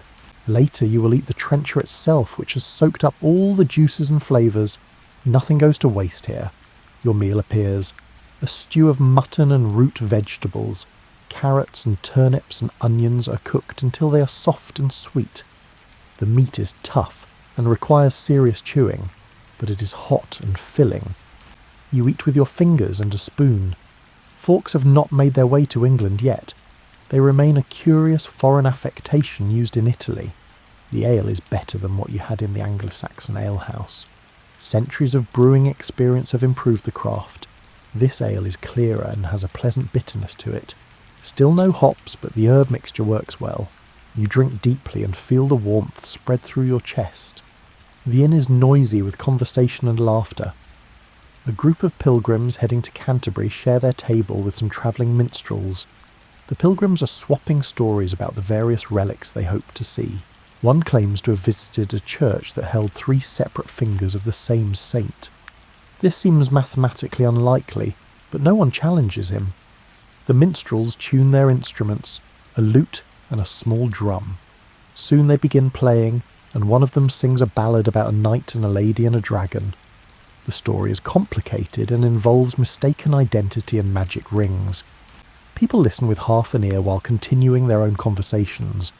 You notice the serving girl moving between tables with impressive efficiency. She never seems to spill anything despite the crowded room and the uneven floor. She deflects inappropriate comments from drunk travellers with practised ease. Her expression remains neutral and professional. This is her workplace, and she knows how to navigate it. The innkeeper's wife appears from the kitchen carrying a large pot of pottage. She ladles portions into bowls for a group of travellers who appear to have less money than the merchants. The pottage is cheaper than the meat stew. It is mostly vegetables and grain with perhaps a memory of meat flavouring, but it is still warm and nourishing, and the travellers accept it gratefully. You notice that people tend to group themselves by social standing, even though everyone shares the same room. The knight and his squire keep to themselves at their fireside table. The merchants form another cluster. The pilgrims and minstrels have created their own little community in the corner. The poorer travellers huddle near the door where the heat from the fire barely reaches. This is simply how the world works in this time. Everyone has their place, and everyone knows where they fit. The idea that all people might be equal would seem bizarre and possibly dangerous to most people in this room. As the evening progresses, some travellers begin heading upstairs to the sleeping chambers. These are communal rooms with several beds. You will likely share your bed with at least one stranger, and possibly 2. Personal space is not a priority. Warmth and safety from the cold night outside are what matter. The innkeeper keeps a careful eye on his establishment. He watches for trouble and is quick to step in when voices get too loud or arguments begin to heat up. He has a thick wooden staff leaning against the wall behind the bar area. You suspect he knows how to use it. A merchant complains about the state of the roads. Bandits have been active in the woods to the north. Several travellers have been robbed in recent weeks. The knight offers his opinion that the local lord should do more to keep order. The merchant agrees, but notes that the local lord is currently occupied with a dispute over land boundaries and has little time for road safety. This conversation about security and governance fills the space between ale refills. It is the kind of talk that happens in inns across the country every night. People sharing information and warnings, building the invisible network of knowledge that helps travellers stay safe. You order another cup of ale. The serving girl brings it with a small bowl of walnuts. The nuts are from the previous autumn and are slightly wrinkled but still good. You crack them with a small stone kept on the table for this purpose. The meat inside is rich and oily. The fire is tended regularly by a young boy whose job seems to consist entirely of keeping the flames fed. He carries logs from a pile near the door and arranges them carefully on the fire. Occasionally he sweeps ash from the hearth into a bucket. The ash will be saved and used for making soap or fertilising gardens. Again, nothing goes to waste. You notice a cat patrolling the edges of the room. It moves with purpose, checking the corners for mice. The cat is sleek and well fed, which suggests it is good at its job. No one pays it any attention. The cat is part of the furniture. As night deepens, the mood in the room becomes more relaxed. People have eaten and drunk their fill. The edge of hunger and cold that drove them inside has been satisfied. Now they can simply exist in this warm communal space before sleep claims them. The minstrels play another song. This one is slower and more melancholic. It tells of a soldier returning home from war to find his village burned and his family gone. The room falls quiet to listen. Even the merchants stop their calculations. The song touches something universal about loss and longing. When the song ends, there is a moment of silence. Then someone calls for something more cheerful, and the mood shifts again. The lute player obliges with a bawdy drinking song that has everyone laughing and several people singing along on the chorus. You realise you're getting drowsy. The combination of food and warmth and ale is doing its work. Your eyelids feel heavy. You finish your ale and make your way toward the stairs. Your legs are slightly unsteady, but you manage the climb without incident. The sleeping chamber is already half full. People have claimed their spaces on the beds. You find room on a straw mattress near the window. The shutters are closed against the November cold, but you can still hear the wind outside. It makes the warmth of the room feel even more precious. You remove your boots and outer clothing. You keep your undershirt and hose on because the night will be cold despite the body sharing warmth. You slide under a woolen blanket that smells of many previous users. The straw mattress rustles as you settle into it. Around you, people are already snoring. Someone mutters in their sleep. Another person coughs. These are the sounds of humanity at rest. You close your eyes and let the events of the day fade. Tomorrow you will continue your journey, but for now you are safe and warm and fed. The inn has done its job. You walk into a different world now. The year is 1573. Queen Elizabeth sits on the throne, and England is changing rapidly. The inn you enter looks similar to the medieval establishment you knew before, but something fundamental has shifted in how it operates. There is a painted sign hanging outside showing a white heart. The sign is required by law now. Every inn must display a sign so it can be properly identified and regulated. The inn is called the White Hart, and it has been granted a license by the local magistrate. This license is a serious business. Inside you find the familiar setup of tables and fire and serving folk. But there are new rules governing everything. The innkeeper must keep accurate records of who stays here. The local authorities want to know about strangers passing through. There are concerns about vagabonds and masterless men wandering the countryside causing trouble. You're asked your name and business by the innkeeper. This is not nosiness. This is the law. He writes your information carefully in a ledger book. His handwriting is surprisingly good. Literacy is spreading among merchants and tradespeople. It is becoming necessary for running a proper business. The ale you are served comes in a standardised measure. Ale houses are no longer allowed to serve whatever quantity they fancy. The government has established official sizes for drinks. This is meant to prevent cheating and ensure fair trade. The cup has a mark on it showing the fill line. You notice that prices are posted on the wall. Another new requirement. Travellers should know what they are paying before they order. The age of vague barter and negotiation is fading. Money is becoming more common. The economy is slowly standardising. The food is hearty. Roasted capon with bread sauce. Buttered parsnips. A thick pottage of peas.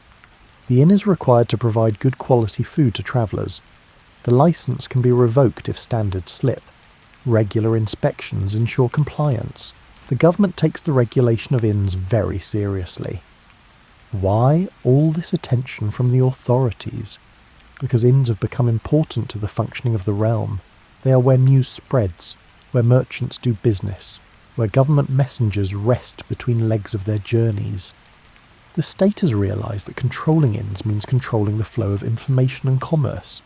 You strike up conversation with a wool merchant from Norwich. He is travelling to London with samples of his cloth. The roads are better maintained now than they were in medieval times. The government has passed laws requiring parishes to repair the roads that run through their lands. Travel is faster and somewhat safer. The merchant tells you about the new sumptuary laws. These laws dictate what clothing people of different social ranks are allowed to wear. A merchant like him can wear good wool but not silk. Silk is reserved for nobility. He finds this frustrating but accepts it as the way things are. Society has its hierarchies and clothing makes them visible. A traveller at the next table is reading a pamphlet. This would have been impossible a century ago. Now printing has made pamphlets cheap and common. Ideas spread faster than ever before. The pamphlet appears to be about religion. Everyone has opinions about religion these days. The break with Rome still echoes through English society. The innkeeper is careful about religious discussions in his establishment. Strong opinions about the Pope or the proper form of church service can lead to arguments. Arguments can lead to fights. Fights can lead to his license being revoked. So he gently steers conversation away from controversial topics when things heat up. You are served wine with your meal. Wine is more common now among those who can afford it. Trade with France and Spain has increased despite political tensions. The wine is red and slightly vinegary, but pleasant enough. It comes from somewhere in Gascony, according to the merchant who knows about such things. The evening progresses with more eating and drinking. A group of players arrives. These are travelling actors who perform at various inns and private houses. They are carrying their props and costumes in a large trunk. The innkeeper seems to know them and greets them warmly. Entertainment is good for business. The players set up in a corner and begin a performance. They act out a comic scene involving a foolish husband and a clever wife. The audience laughs at the familiar jokes and exaggerated gestures. Theatre is becoming hugely popular in London, and the trend is spreading to the provinces. You notice that the inn has glass windows, small panes held together with lead. Glass is becoming more affordable, though still a luxury. The windows let in light during the day while keeping out the weather. They can be opened for air when needed. This is progress. The sleeping arrangements are better than in medieval times. You're shown to a room that you will share with only 2 other travellers instead of a whole crowd. The beds have proper frames, and the mattresses are stuffed with wool instead of straw. Sheets are provided, though you suspect they are not washed as often as might be ideal. Before you retire, the innkeeper reminds you of the house rules. No weapons to be drawn inside, no blasphemy or taking the Lord's name in vain, no dicing or card playing for money, as gambling is technically illegal. You nod agreement to all of this. The rules are posted on the wall for those who can read. Upstairs in your room you find a basin of water for washing. This is a nice touch. Cleanliness is starting to be valued more highly. The old medieval acceptance of dirt and grime is slowly giving way to new ideas about hygiene and health. Your room has a lock on the door. You can secure your belongings while you sleep. This too is progress. Theft was a constant worry in earlier times. Now inns are taking responsibility for their guests' safety and property. If something is stolen, the innkeeper can be held accountable. You lie down on your bed and pull up the blankets. Through the walls you can hear the murmur of conversation from the main hall below. Someone is singing. The tune is from a popular ballad about a Scottish border raid. The melody carries through the floorboards. The Tudor world outside these walls is complex and changing. The old certainties of the medieval Catholic world have been shattered. New religious ideas compete for hearts and minds. The economy is expanding. Trade is growing. Cities are getting larger. Literacy is spreading. The printing press is transforming how information moves. But here in this inn, the basic human needs remain the same. Food, drink, warmth, rest, company, safety. The White Hart provides these things under the watchful eye of government regulation. The licence on the wall represents the new organised state reaching into every corner of life. You drift towards sleep, thinking about how much has changed and how much remains familiar. The fire downstairs still crackles. People still share stories and news. Travellers still need places to rest. The forms and regulations may evolve, but the fundamental purpose endures. You step into a very different establishment now. The year is 1721, and you're in a narrow street in London. The building before you is shabby and cramped. A crude sign announces this as a gin shop. You push open the door with some trepidation. The smell hits you first. Unwashed bodies, cheap alcohol, vomit, desperation. This is not the cosy world of country inns and regulated alehouses. This is something darker and more troubling. The gin craze has gripped London, and it is destroying lives. The room is packed with people drinking gin at all hours. There is no pretense of meals or accommodation. This is purely about selling gin as cheaply and quickly as possible. The gin costs almost nothing. A few pennies will buy enough to get thoroughly drunk. The woman behind the counter pours gin from a large barrel. She does not bother with proper measures. She splashes it into whatever containers people bring. Cups, bowls, bottles, even cupped hands in extreme cases. The gin is raw and harsh. It has been distilled quickly and poorly. Sometimes dangerous additives are mixed in to increase the volume. You watch a woman drain her cup in one gulp and immediately ask for more. Her children are with her. Small dirty faces watching their mother drink away what little money the family has. One child is crying. The mother ignores the sound. The gin provides escape from a life of poverty and hardship. That escape is worth any price. A man in the corner is already unconscious. He slumps against the wall with his mouth open. No one pays him any attention. This is normal. People drink themselves into oblivion here every day. Some of them do not wake up. Gin has earned its nickname, Mother's Ruin. The gin shop is legal. Distilling and selling gin requires no license. Anyone can do it. Thousands of these shops have opened across London. They cluster in the poorest neighbourhoods where people are most desperate for cheap intoxication. You take a cautious sip of gin from a cup the woman hands you. The taste is vile. It burns your throat and makes your eyes water. There is a faint flavour of juniper berries, but mostly it tastes of raw alcohol and misery. You understand why people drink it so fast. No one would savour this. The room is loud with arguments and crying and occasional laughter. A man is trying to sell his jacket for more gin money. Another is pawning his shoes. Possessions are traded for drinks until people have nothing left. Then they beg or steal or sell their bodders for the next cup. This is not the convivial atmosphere of traditional pubs. There is no community here, no shared stories or songs, just isolated individuals pursuing oblivion. The gin shop is a symptom of a society in crisis.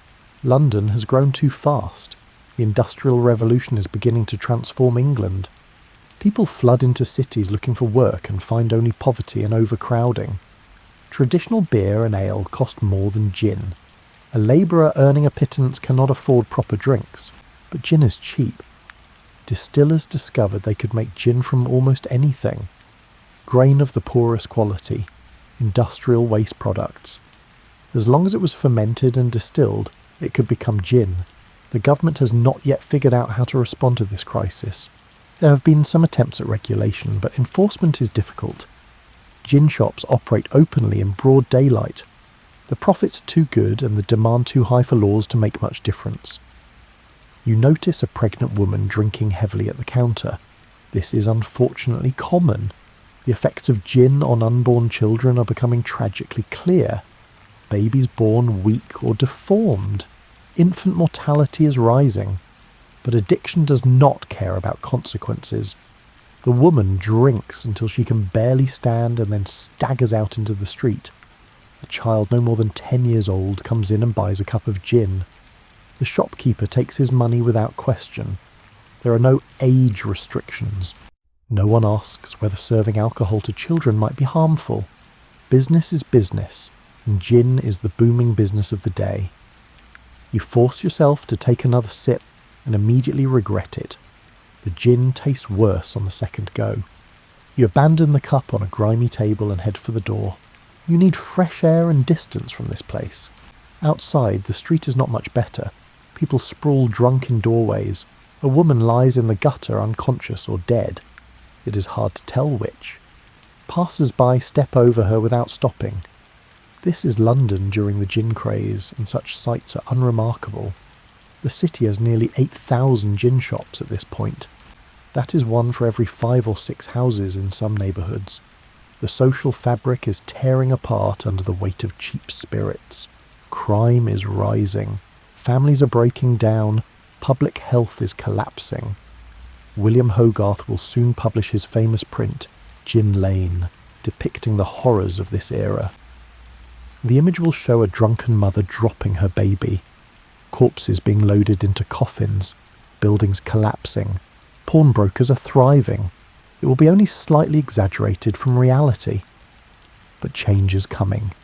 The government will eventually pass the Gin Act of 1751. This law will make it much harder to sell gin. Licenses will be required. Prices will be regulated. The number of gin shops will fall dramatically. The worst of the gin craze will end, though it will take decades for society to fully recover. For now, though, in 1721, the crisis is at its peak. The gin shop you just left will serve hundreds more customers today. Some will drink themselves into a stupor. Some will spend their last pennies. Some will never leave. The cheap gin flows and flows, and the human cost mounts higher every day. You walk quickly away from that neighbourhood seeking cleaner air and better surroundings. Eventually you find a more traditional tavern in a better part of town. Here people drink beer and ale in moderation. There is food available. The atmosphere is calm and decent. This is how drinking establishments should be. The barman tells you that many people are disgusted by what gin has done to London. There is growing pressure for reform. Clergy preach against drunkenness. Physicians document the health consequences. Magistrates see the link between gin and crime. Change will come because it must. You order a proper ale and savour the clean taste.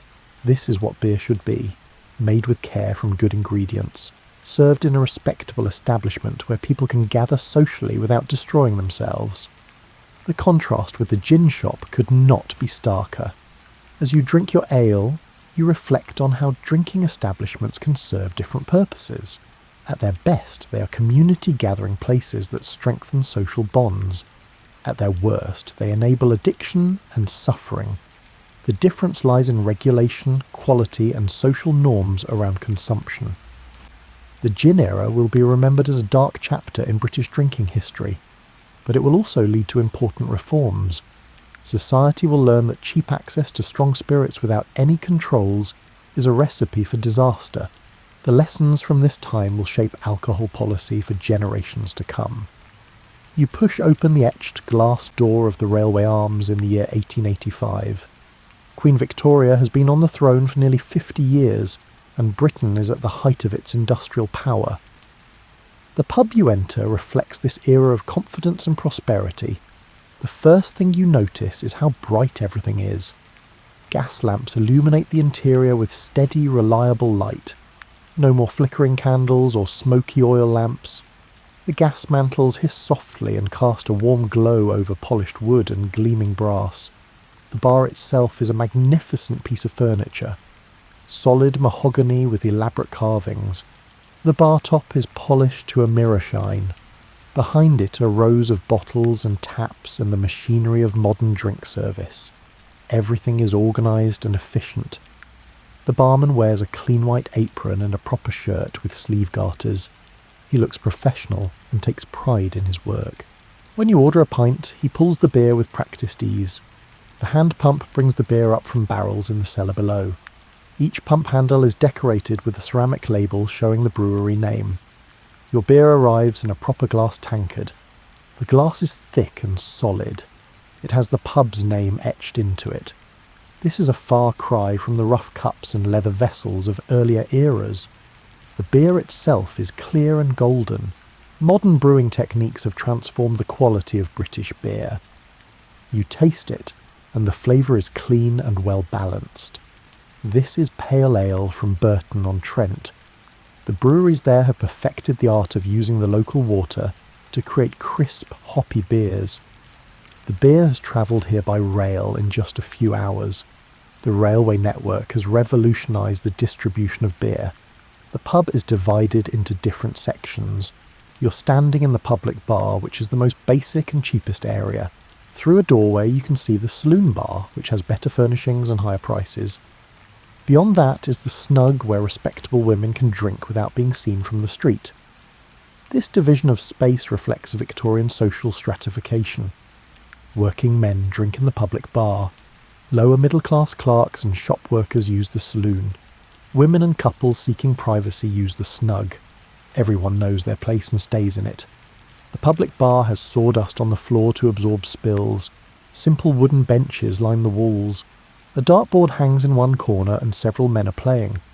The sound of darts thudding into cork punctuates the conversation. Someone keeps score on a chalkboard. Above the bar is a large mirror advertising Bass Pale Ale. The red triangle logo is familiar to everyone. Bass has become one of Britain's largest breweries through aggressive marketing and efficient production. Their advertisements are everywhere. The pub sells more than just beer. Behind the bar are bottles of spirits, whiskey, gin, rum, brandy. The gin is no longer the dangerous rotgut of the previous century. It is proper London dry gin from reputable distillers. The regulations passed decades ago have worked. You notice that food is available. Pies and sandwiches and pickled eggs in large jars. The Victorian pub is becoming a place where working men can get an affordable meal. The food is simple but filling. A meat pie and a pint make a satisfying lunch. A clock on the wall shows the time. Licensing laws now dictate when pubs can open and close. No more all-day drinking. The pub opens at specific hours and must close at specific times. The police enforce these regulations strictly. The barman keeps one eye on the clock, knowing he faces fines if he serves after hours. The clientele is entirely male at this time of day. Working men stopping after their shifts at the factory or the docks. Their faces are tired, but the atmosphere is relaxed. This is their social club. Their escape from crowded tenements and demanding bosses. Conversation flows around you. Talk of work and wages, complaints about foremen and landlords, plans for the weekend, football matches and boxing bouts. The ordinary concerns of working-class life in an industrial city. The pub provides a space for men to gather and share their experiences. You move through to the saloon bar. Here the furnishings are more comfortable. Upholstered benches, small round tables. The sawdust is replaced with patterned carpet. Pictures hang on the walls showing hunting scenes and rural landscapes. The prices are higher, but the environment is more genteel. A group of clerks from the nearby insurance office sit, discussing their work. They wear suits and collars that mark them as respectable white-collar workers. They drink beer from handled glasses and speak in measured tones. They are careful to distinguish themselves from the rougher crowd in the public bar. The Victorian pub has become segregated not just by space but by culture. Different areas attract different social classes. The architecture itself enforces these divisions. You cannot see from the public bar into the saloon. The working men and the clerks drink in the same building but might as well be in different worlds. In the snug you find a different atmosphere entirely. This small private room has frosted glass windows facing the street. A middle-aged couple sits quietly sharing a bottle of stout. They can drink here without being observed by passers-by. Respectability is maintained. The reforms of the mid-Victorian period have transformed pubs from the chaotic gin shops of earlier decades. Pubs are now regulated, licensed, and expected to maintain order. The police have powers to close establishments that cause trouble. Publicans have learned to run tight ships. Temperance movements argue that even these reformed pubs are dens of vice. They campaign for total prohibition. But most people reject such extreme views.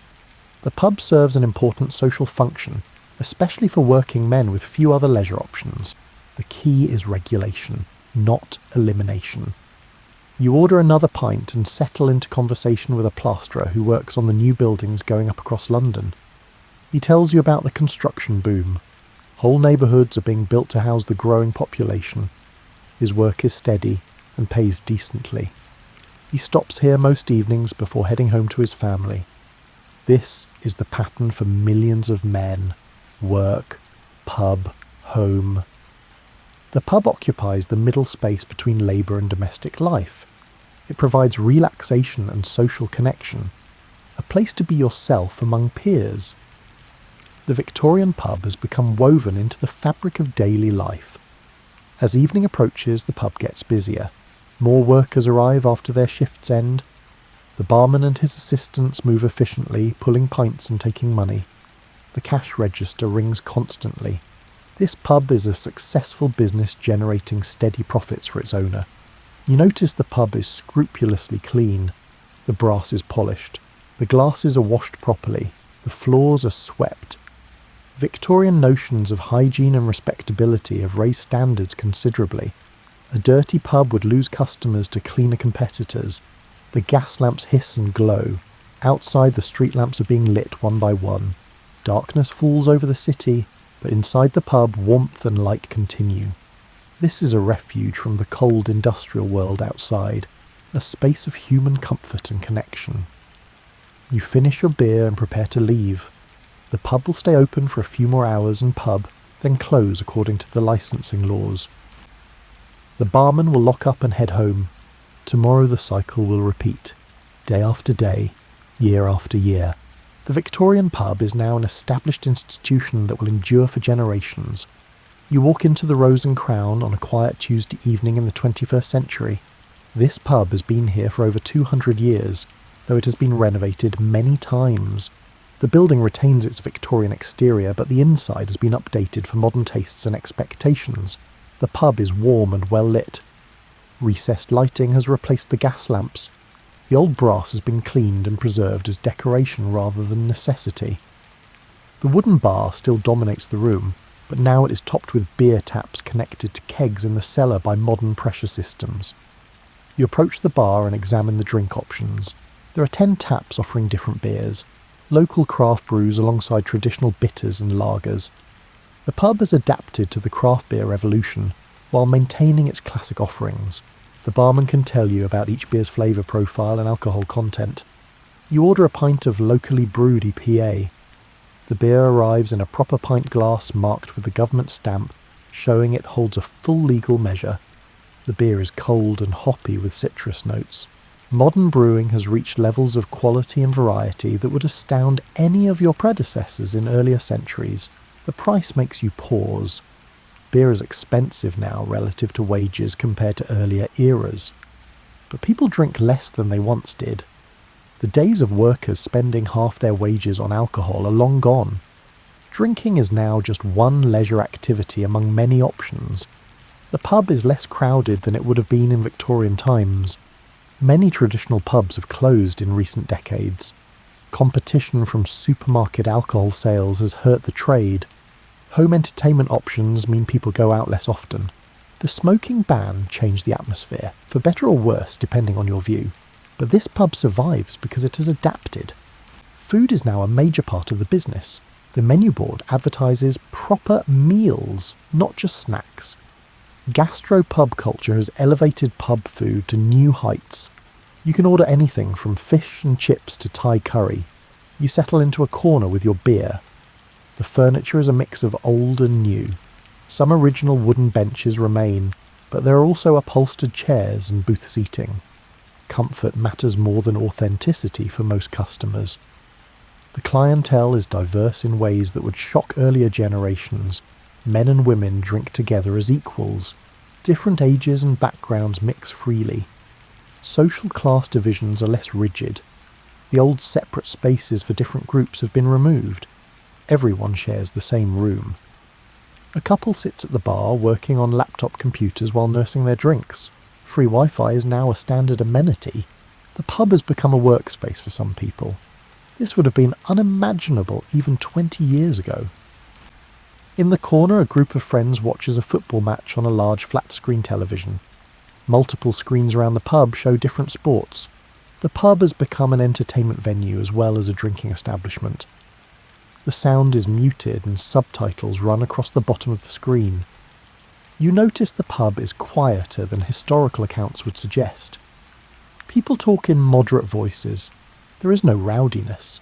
The police take a dim view of disorder, and the pub could lose its licence for repeated problems.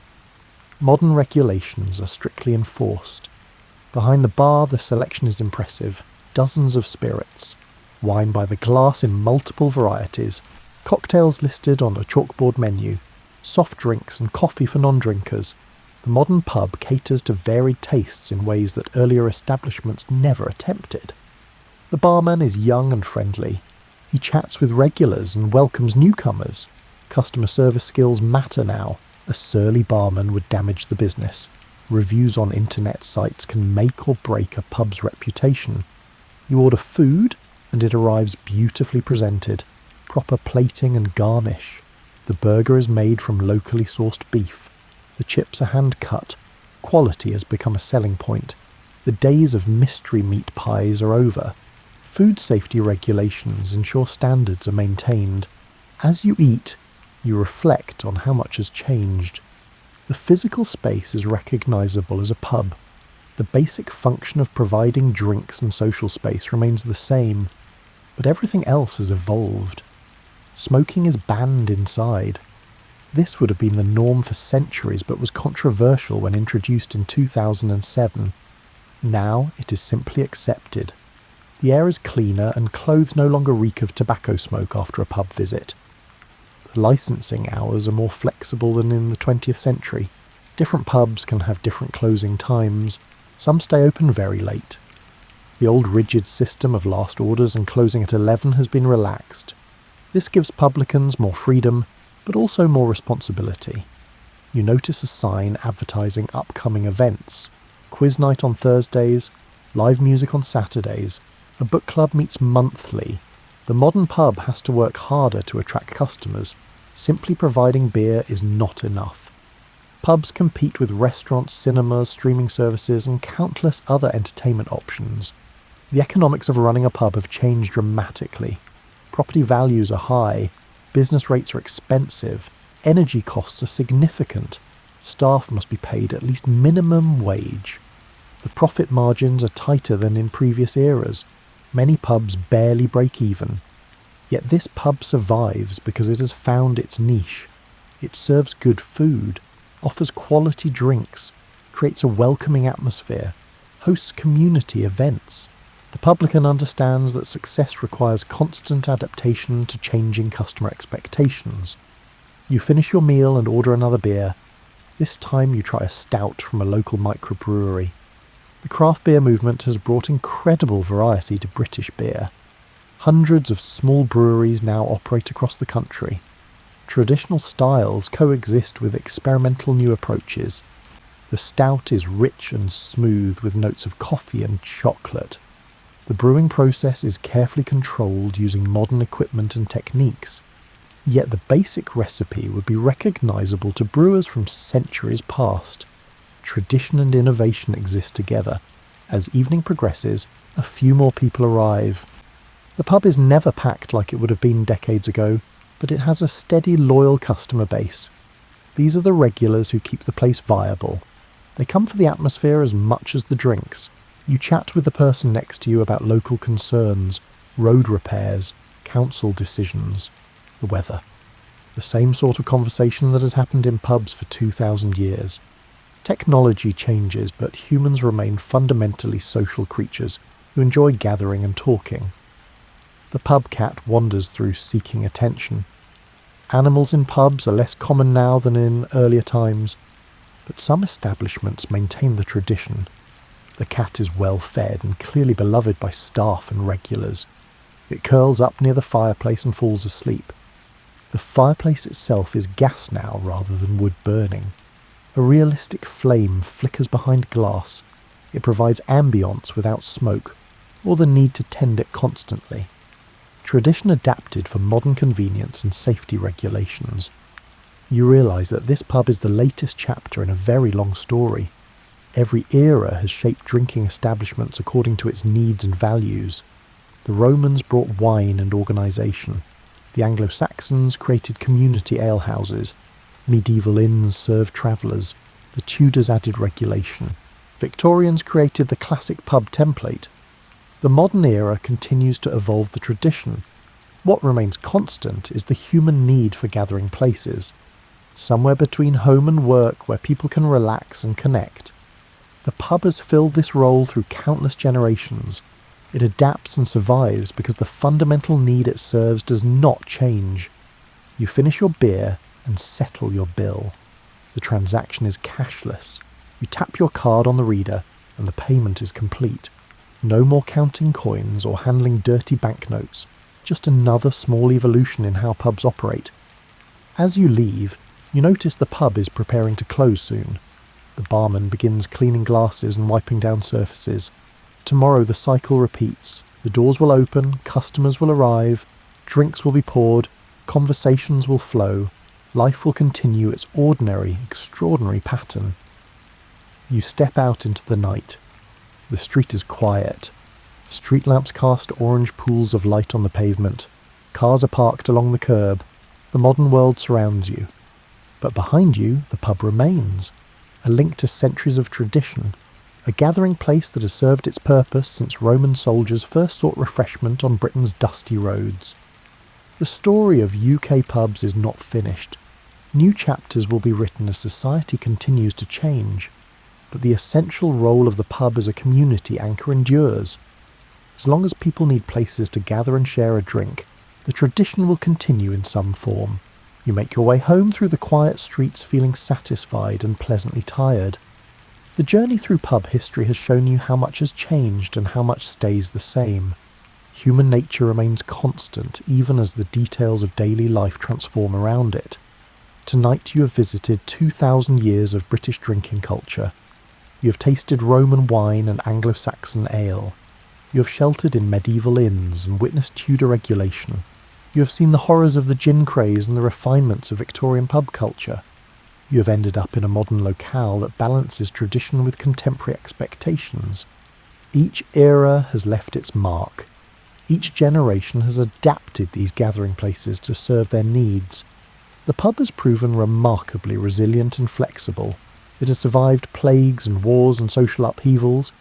It continues because it meets fundamental human needs for community and comfort. As you prepare for sleep, you reflect on this long story. The pub is more than just a place to drink. It is a social institution that has shaped British life for millennia. Understanding its evolution helps you understand how society itself has changed over the centuries. The ordinary act of sharing a drink with others connects you to countless previous generations who did the same thing. The settings and regulations have changed. The drinks have evolved. But the basic human experience remains recognisable across the ages. You close your eyes and let the history wash over you one more time. Roman soldiers relaxing after patrol, Anglo-Saxon farmers gathering after harvest, medieval travellers seeking shelter from the cold, Tudor merchants conducting business, Victorian workers finding refuge from hard labour, modern customers enjoying craft beer and good food. All of them are seeking the same things: warmth, company, refreshment, a brief escape from the demands of daily life. The pub has provided these things for 2,000 years and will likely continue for many more. Sleep comes gently as you drift through centuries of pub history. The story is complete for now. Tomorrow brings new chapters, but tonight you rest knowing you have travelled through time and witnessed the remarkable endurance of a very British institution. The journey ends where it began, in a place where people gather to drink and talk and simply be human together. That simple purpose has carried pubs through empires and revolutions and countless changes. It will carry them forward into whatever future awaits. Good night.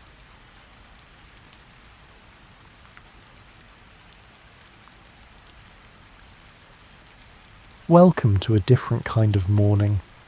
The year is somewhere in the middle of the 19th century, and you're waking in a town shaped by industry. This isn't the world of smokestacks filling the sky or harsh headlines. This is the world of ordinary routine, of steady work, and of days that repeat until they become familiar.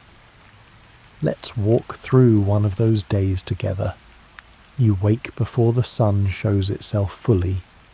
The room around you is dim, the air cool enough that you can see your breath for just a moment before it fades. There's no alarm clock on the wall, no buzzing phone on a nightstand. Instead, you wake because your body has learned the rhythm. 6 days a week, sometimes 7, you rise at the same hour. Your hands know what to do before your mind catches up. The floor is cold beneath your feet, wood or stone, worn smooth by years of use. You reach for clothes that hang on a peg near the bed. They're the same clothes you wore yesterday and the day before that. Cotton or wool, depending on the season. The fabric is sturdy and designed to last. You dress in layers because the day will start cold and grow warmer as the machines heat the air inside the factory. Around you, others are waking too. If you share a room, you hear the rustle of movement, the quiet clearing of throats, and the soft sounds of people preparing without speaking much. Words aren't necessary this early. Everyone knows what comes next. You step into a hallway or down a narrow staircase. The building might be a boarding house or a tenement or a small cottage shared with family. The walls are thin. You hear footsteps above and below, the creak of floorboards, and the distant sound of a door closing. The whole structure seems to wake in waves, starting before dawn and continuing until the streets fill. Outside, the town is already moving. You step onto a street made of cobblestone or packed dirt. The surface is uneven, worn down by cartwheels and countless footsteps. The air smells of coal smoke, damp stone, and sometimes bread baking in a shop that opens early. The sky is pale, the kind of grey that comes before true daylight. Street lamps flicker and dim as the morning grows brighter. Other workers move in the same direction. You recognise faces without knowing names.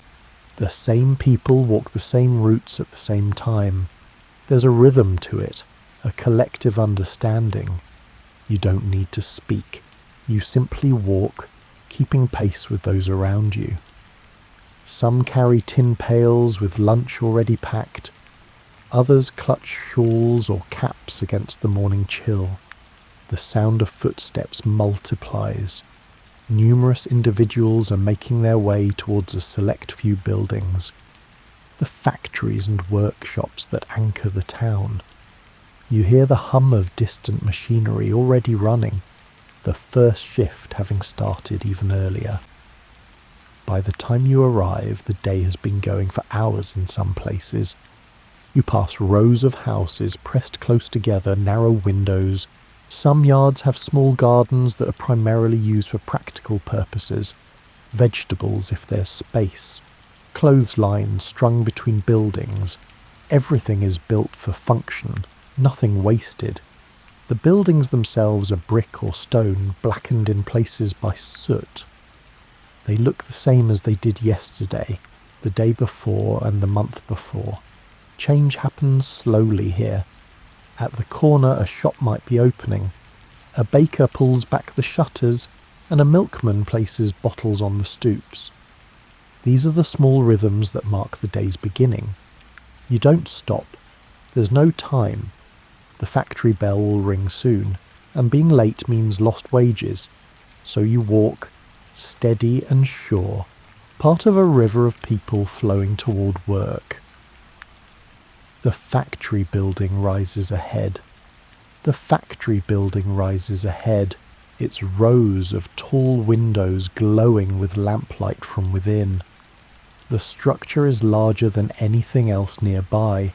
The structure, with its brick walls and multiple floors, stands as a testament to the power of repetition and production.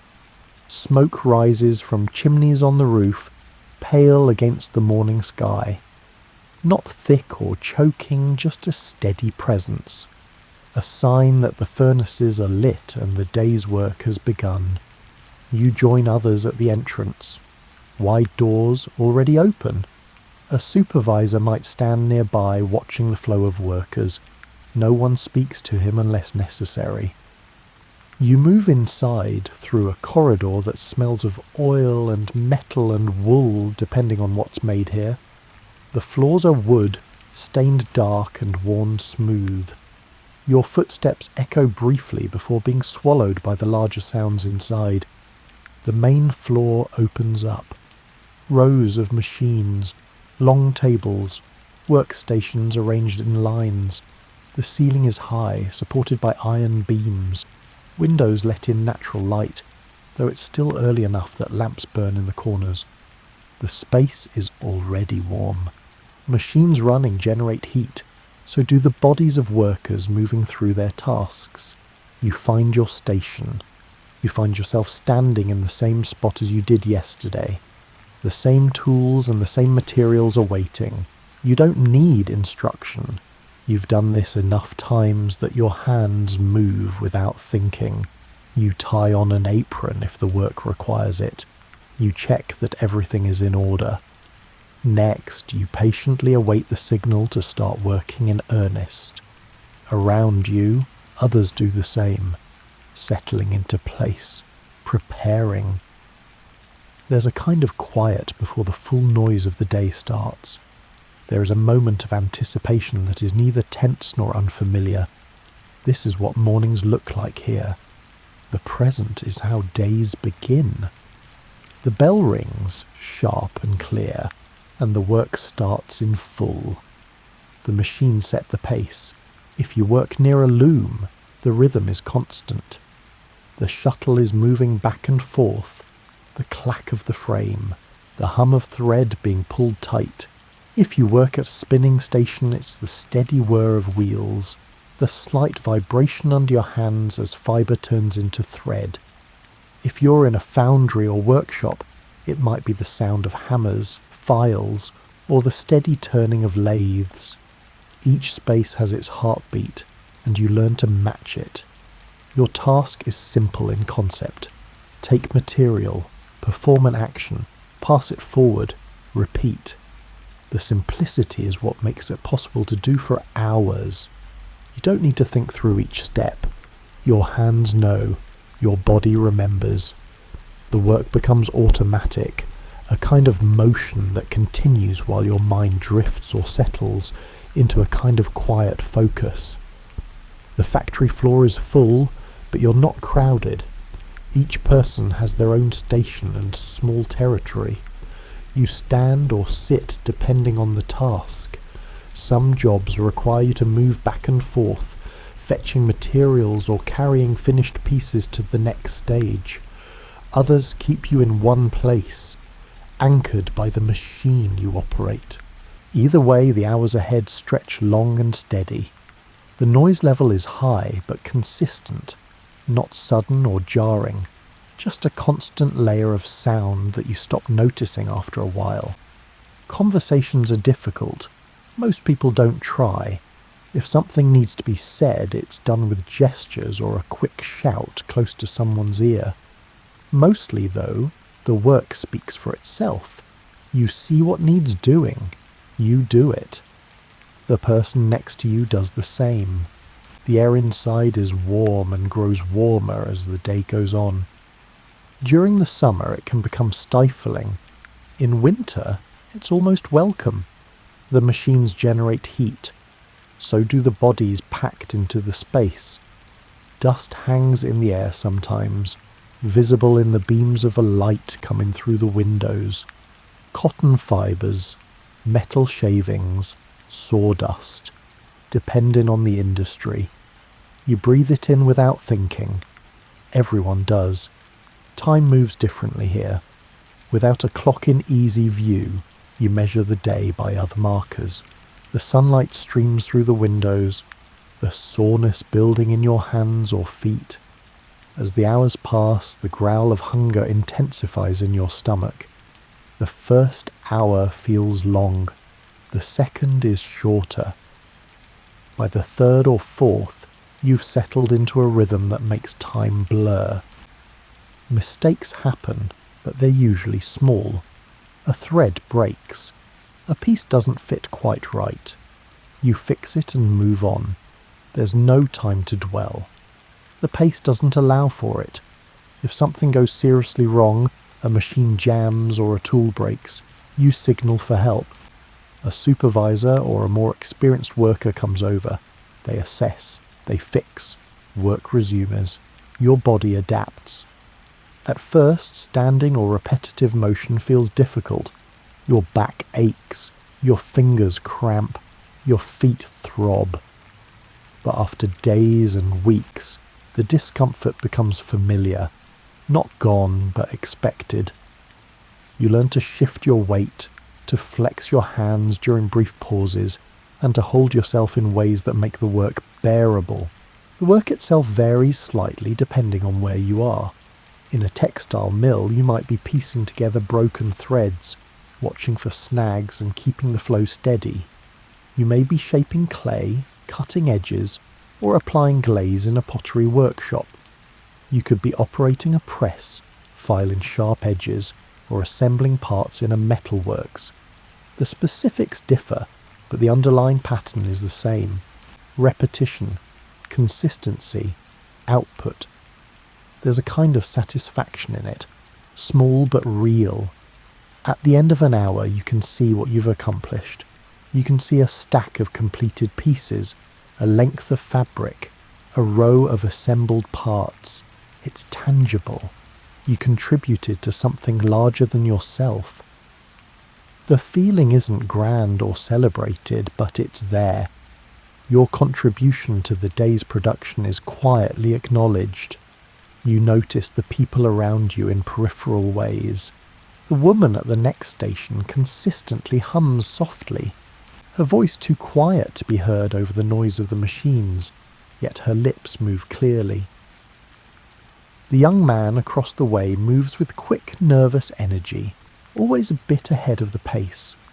The older worker, 2 rows down, moves at a slower pace but never commits any mistakes. You don't know their names necessarily, but you know their presence. They're part of the landscape of your day. Lunch will come eventually, but it's hours away still. Until then, the work continues. Your hands move. The machines hum. The light shifts as the sun climbs higher. The factory floor transforms into an isolated realm, shielded from the outside world. What happens beyond these walls doesn't matter right now.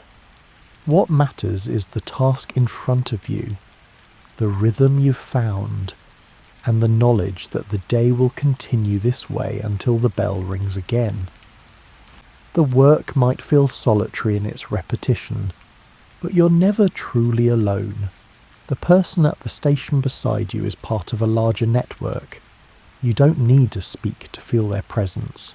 Their movements inform yours. If they fall behind, you notice. If they speed up, you adjust. The work flows through the room like a current, and everyone is part of it. Sometimes a machine needs adjustment. Someone signals. Another worker steps over, often without being asked. They've seen the same problem before. They know how to fix it. A lever pulled, a belt tightened, a tray cleared. The task is done in moments, and both return to their places. No thanks were exchanged, none needed. This is simply what happens. In spaces where materials need to be moved, there's a kind of choreography. One person finishes their part and passes the piece along. Another takes it, adds their step and passes it forward. The chain rarely breaks. If someone stumbles or drops something, hands reach out to steady the flow. There's no lecture, no blame. Just a quiet correction, and the work resumes. Meal breaks reveal the community more openly. When the bell rings, the machines fall silent. The sudden absence of noise feels almost heavy. Workers straighten, stretch, and move toward the edges of the room or out into courtyards. Some sit right where they are, too worn out to go far. Others gather in small clusters, familiar groups who sit together every day. You find your spot. Maybe it's a bench near a window. Maybe it's a patch of wall where you can lean. You unwrap whatever you brought. Bread usually. Cheese if you're fortunate. An apple or a bit of cold potato. The food is simple and often the same day after day. Variety is rare, but it's fuel, and that's what matters. You eat slowly, savouring the break more than the meal itself. Around you, quiet conversations happen, not loud or animated. There is only the soft murmur of people discussing minor matters. Someone mentions the weather. Another talks about a child at home. A third complains mildly about a sore shoulder. The talk is easy, unforced. No one expects deep discussion. This is an opportunity to relax and allow your thoughts to wander. Some workers don't talk at all. They sit in silence, chewing slowly, staring at nothing in particular. That's acceptable too. No one pressures anyone to perform sociability. The shared understanding is enough. You're all here. You all know what the work demands. That common experience creates a bond that doesn't need words. Children sometimes appear during breaks if the factory allows it. Older siblings often monitor their younger siblings who are employed in different sections. A parent may briefly step out to check on a child who works nearby. These moments are brief. A few words were exchanged. A piece of bread was shared. Then they return to their individual tasks. Family connections thread through the workday, but they don't dominate it. Work comes first. After the break, the return to the machines is almost a relief. The noise resumes. The motion starts again. Your hands remember what to do. The mental rest you got during the meal helps you settle back in. The afternoon stretches ahead, but it feels more manageable now. You've had a pause. You've eaten. You can continue. As the hours pass, you become more aware of the collective effort. The factory produces goods because hundreds of people perform hundreds of small tasks in coordination. Your contribution is one thread in a much larger weave. That knowledge can feel diminishing, but it can also feel grounding. You're part of something that functions because everyone shows up and does their part. Sometimes there's singing, not loud or formal, just a melody that starts somewhere in a room and gets picked up by others. Work songs, simple and repetitive, matching the rhythm of the machines. The lyrics are often about labour, about passing time and about enduring. The singing isn't meant to entertain, it's meant to help the hours pass. It gives the voice something to do while the hands stay busy. When someone new arrives, a young worker just starting, the community absorbs them quietly. An experienced worker guides them through the process, not with formal instruction, but by demonstrating. Slow movements at first, then faster as the newcomer learns. Mistakes are expected. Patience is given, within limits. Everyone remembers being new once. Everyone knows the learning curve. Accidents, when they happen, bring the community into sharper focus. A minor injury, a cut, or a burn. Work pauses nearby. Someone fetches water or a clean rag. The injured worker is helped to sit. If it's serious enough, they're sent home or to a doctor if one is accessible. The work resumes, but the incident lingers in the air. A reminder that the machines don't care, that only the people around you do. The end of the shift approaches. The light through the windows changes. The fatigue in your body deepens. But so does the anticipation. Almost done. Almost time to leave. The final hour is often the hardest, but also the shortest.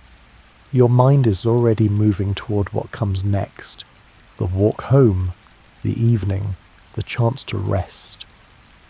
When the bell finally rings, the collective exhale is almost audible. Machines wind down, tools are set aside. Workers straighten and shake out tired limbs and head toward the exits. The flow reverses. Instead of pouring in, everyone pours out. Back onto the streets. Back toward homes and the next part of the day. Rest during the workday isn't abundant, but it exists in small, measured doses. The body learns to take advantage of every opportunity. A machine pauses for adjustment. You lean against a post for 30 seconds, letting your legs relax. A supervisor steps away. You flex your fingers, shake out your wrists, and roll your shoulders. These moments are brief, but they're necessary. They're what allow you to continue. Some factories allow a mid-morning pause, 5 minutes, maybe 10. Not a formal break, just an unspoken understanding that workers need to breathe. You might step outside if the weather is tolerable. The fresh air, even tinged with coal smoke, feels cleaner than the air inside. You take a few deep breaths, you look at the sky, then you return. The lunch break, longer than other pauses, becomes a kind of anchor. You know it's coming. You count toward it in your mind, not obsessively, but as a marker, half the day. Once lunch is done, the afternoon is what remains. The break itself might only be 30 minutes, but it feels longer because you get to sit, to be still, to let your body stop moving in prescribed patterns. Water is available in buckets or barrels near the work areas. You drink often if the work is hot. The water isn't cold or particularly clean, but it's wet. It eases the dryness in your throat. Some workers bring their own flasks or bottles filled from a well at home. The taste of your own water is always better, familiar. Bathrooms are basic, outhouses in yards, or privies in corners of large buildings. They're not pleasant, they smell, they're often crowded during breaks, but they serve their function. You go when you need to, quickly, and return to work. Privacy is minimal. You learn not to expect it. As the afternoon wears on, your body starts negotiating with itself. Your back asks for rest. Your feet insist they've had enough. Your hands want to stop gripping tools, but there's no option to simply quit. So you find small accommodations. You shift your weight from one foot to the other more frequently. You adjust your grip. You let your mind wander to take attention away from discomfort. Some workers develop techniques for enduring. They count. They hum. They focus on a spot on the wall and let everything else blur. They imagine being somewhere else briefly before pulling back to the present. These mental tricks aren't taught. They're discovered individually and practiced quietly. They're part of how you survive the length of the day. The end of the shift brings the longest rest. When you leave the factory, the transition from work to not work is immediate. One moment your hands are busy, the next they're free. The relief is physical. Your body knows it's done. The walk home becomes its own kind of rest. Your legs are tired, but the movement is different. Voluntary, unhurried. You can stop if you want. Look at something. Adjust your pace. Evening is when rest becomes more intentional. You reach your lodging or home. You set down whatever you carried. The first thing you do is remove your work clothes. They're stiff with sweat and dust. You hang them or drop them in a corner to deal with later. If there's water available, you wash, face and hands at minimum. The feel of cool water on skin is a small luxury. Sitting down after a day of standing feels profound. Your body sinks into the chair or bench. Your spine straightens slightly as the weight comes off your legs. You might close your eyes for a moment, not sleeping, just resting them.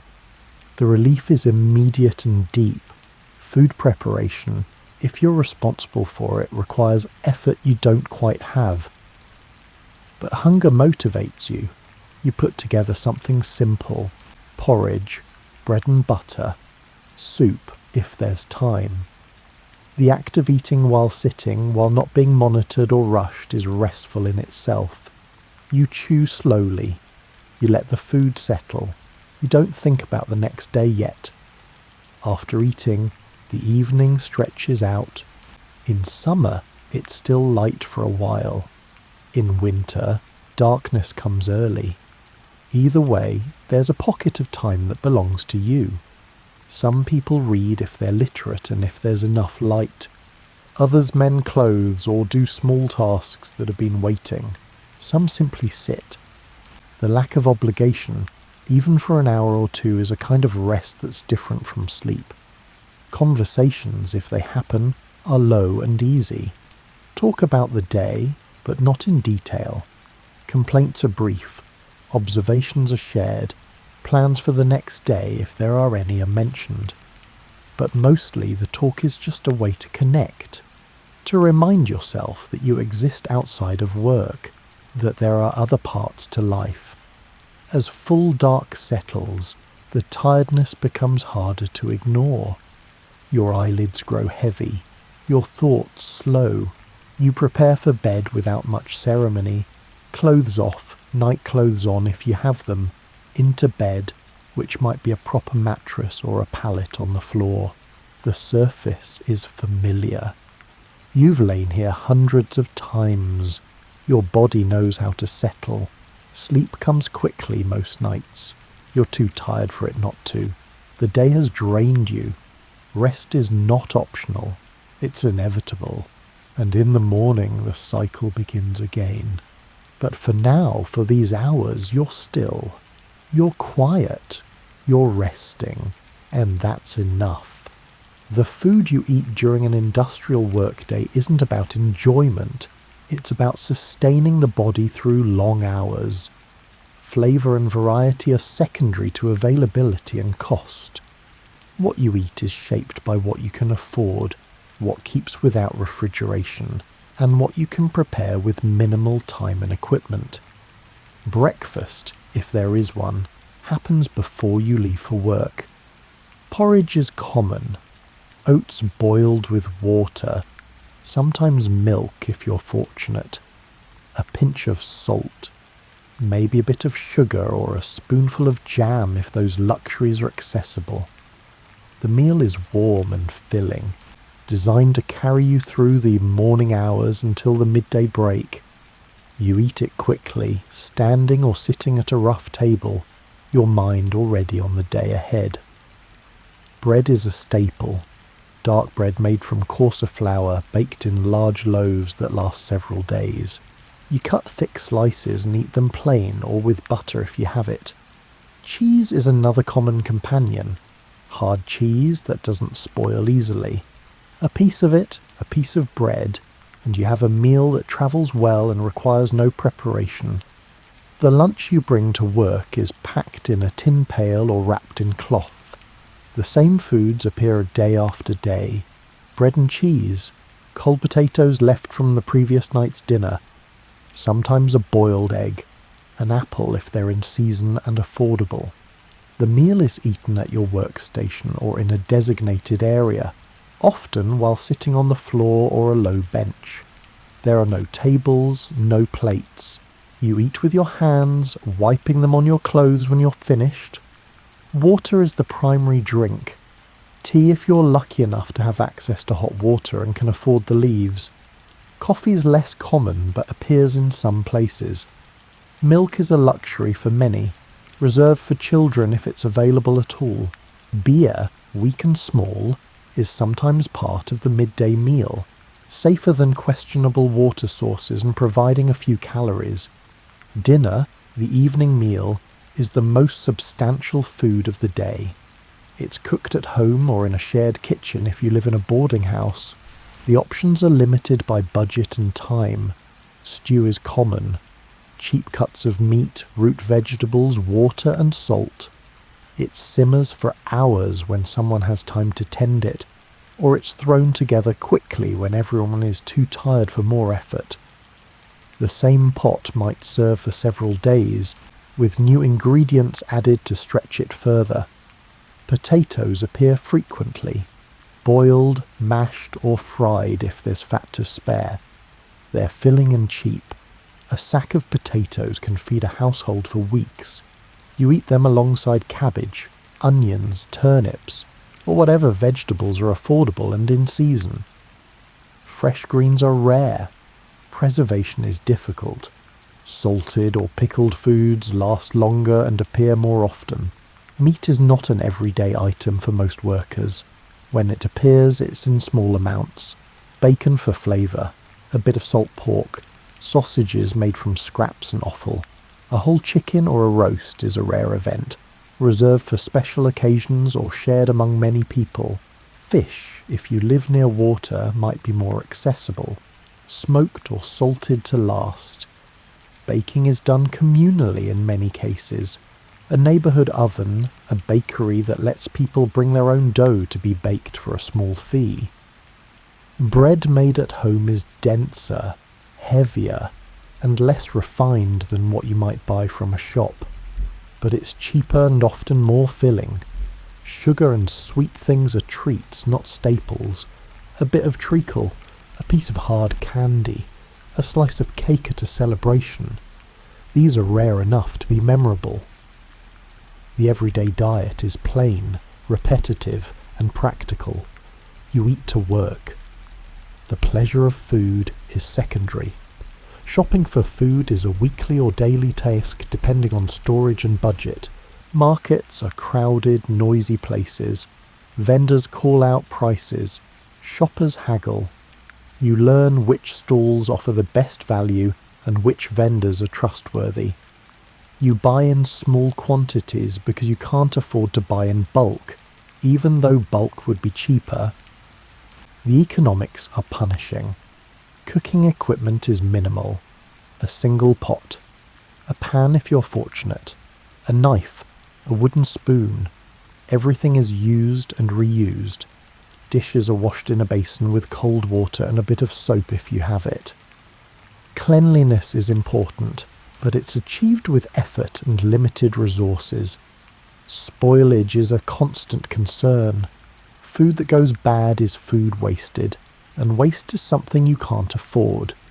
You learn to smell and inspect carefully, to use everything before it turns. Leftover scraps go into the next stew. Stale bread is soaked and eaten. Nothing is thrown away lightly. Children, if there are any in the household, eat what the adults eat. There's no special food for them. They learn early to appreciate what's offered and not to ask for more. Hunger is a familiar feeling, managed but not always satisfied. You go to bed with your stomach not quite full more often than not. The rhythms of eating are tied to work. Meals are scheduled around shifts. If you work nights, you eat at odd hours. If you work long days, your meals compress into brief windows. The social aspect of eating, the gathering around a table, is often rushed or absent. Food is fuel. You consume it and move on. Special occasions bring better food. A holiday, a wedding, a community gathering. These meals are remembered because they're different. There's meat, there's cake. There's enough that you feel satisfied, but they're infrequent. The daily reality returns quickly. Preservation techniques are crucial. Salting, smoking, pickling, drying. These methods allow food to last through seasons when fresh options are scarce. Root cellars, if accessible, store vegetables through winter. Jars of preserves line shelves, rationed carefully. The food you eat shapes your health in ways you don't fully understand. Deficiencies lead to fatigue, to illness, and to weakened resistance. But you don't have the knowledge or the means to address it. You eat what you can and hope it's enough. Despite the plainness, there's a kind of comfort in the repetition. The same foods, prepared the same ways, become familiar. You know what to expect. The taste of your daily bread. The texture of your evening stew. These sensations anchor you. They're part of the rhythm that makes life predictable, even when it's hard. The walk home at the end of the workday is quieter than the morning journey. The urgency is gone. You're no longer racing against a bell. These streets are still full of workers, but the collective pace is slower, tired. People move with heavy steps, shoulders rounded and faces turned downward. The town itself seems to exhale as the factories empty. You follow the same route you took in the morning. Past the same buildings, the same corners. The light is different now, late afternoon or early evening, depending on the season. In summer, the sun is still warm on your back. In winter, dusk is already settling in, and the cold bites harder than it did at dawn. You pull your shawl or jacket tighter and keep moving. Other workers peel off at their own doors. The crowd thins gradually. By the time you reach your street, Only a handful of people remain. You recognize them. They live nearby. You nod if you make eye contact, but conversation is rare. Everyone is too tired. Your building comes into view. If you live in a shared house or tenement, you can hear signs of life inside before you open the door. Voices, the clatter of dishes, a child crying, the sounds of other people's evenings beginning. If you live alone or in a smaller household, the return is quieter. Just your own footsteps on the stairs. The first thing you do when you step inside is remove your work boots or shoes. They're heavy with the day's labour. Your feet ache. You set the boots by the door and flex your toes, feeling the relief of freedom. If you wear a work coat or apron, that comes off too. You hang it on a peg or drape it over a chair. The removal of work clothes is like shedding the day itself. If there's a basin of water waiting, you wash. The water is cold, but it cuts through the grime. You splash your face, scrub your hands, and wipe down your neck and arms. The act is practical, but also symbolic, washing away the factory, returning to yourself. The water turns grey with dirt and sweat. You dry off with a rough towel and feel a degree cleaner. The room you return to is small. Furniture is minimal. A table, a few chairs, a bed or beds, depending on how many people share the space. Shelves or hooks for belongings. Everything serves a function. There's no decoration to speak of. Maybe a picture on the wall if someone brought one from a previous home. Maybe a tin cup that belonged to a relative. Small markers of identity in an otherwise plain space. If you live with others, they're likely in various stages of their own unwinding. Someone might be preparing food. Another person might be sitting, staring at nothing, gathering energy. Children, if present, might be louder now, released from their own day's obligations. The household hums with low activity, everyone moving through familiar routines. Dinner preparation falls to whoever has the responsibility.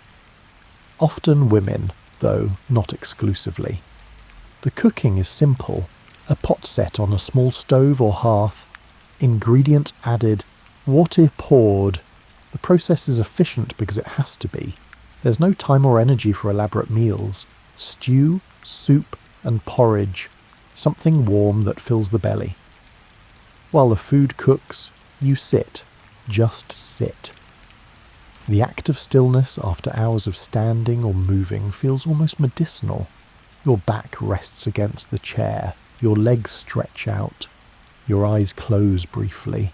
You're not asleep, but you're not fully awake either, just resting in a suspended state. The smell of cooking food eventually pulls you back. You open your eyes. Your stomach reminds you that you're hungry. The midday meal was hours ago. You wait for the food to be ready, anticipation building in a quiet, physical way.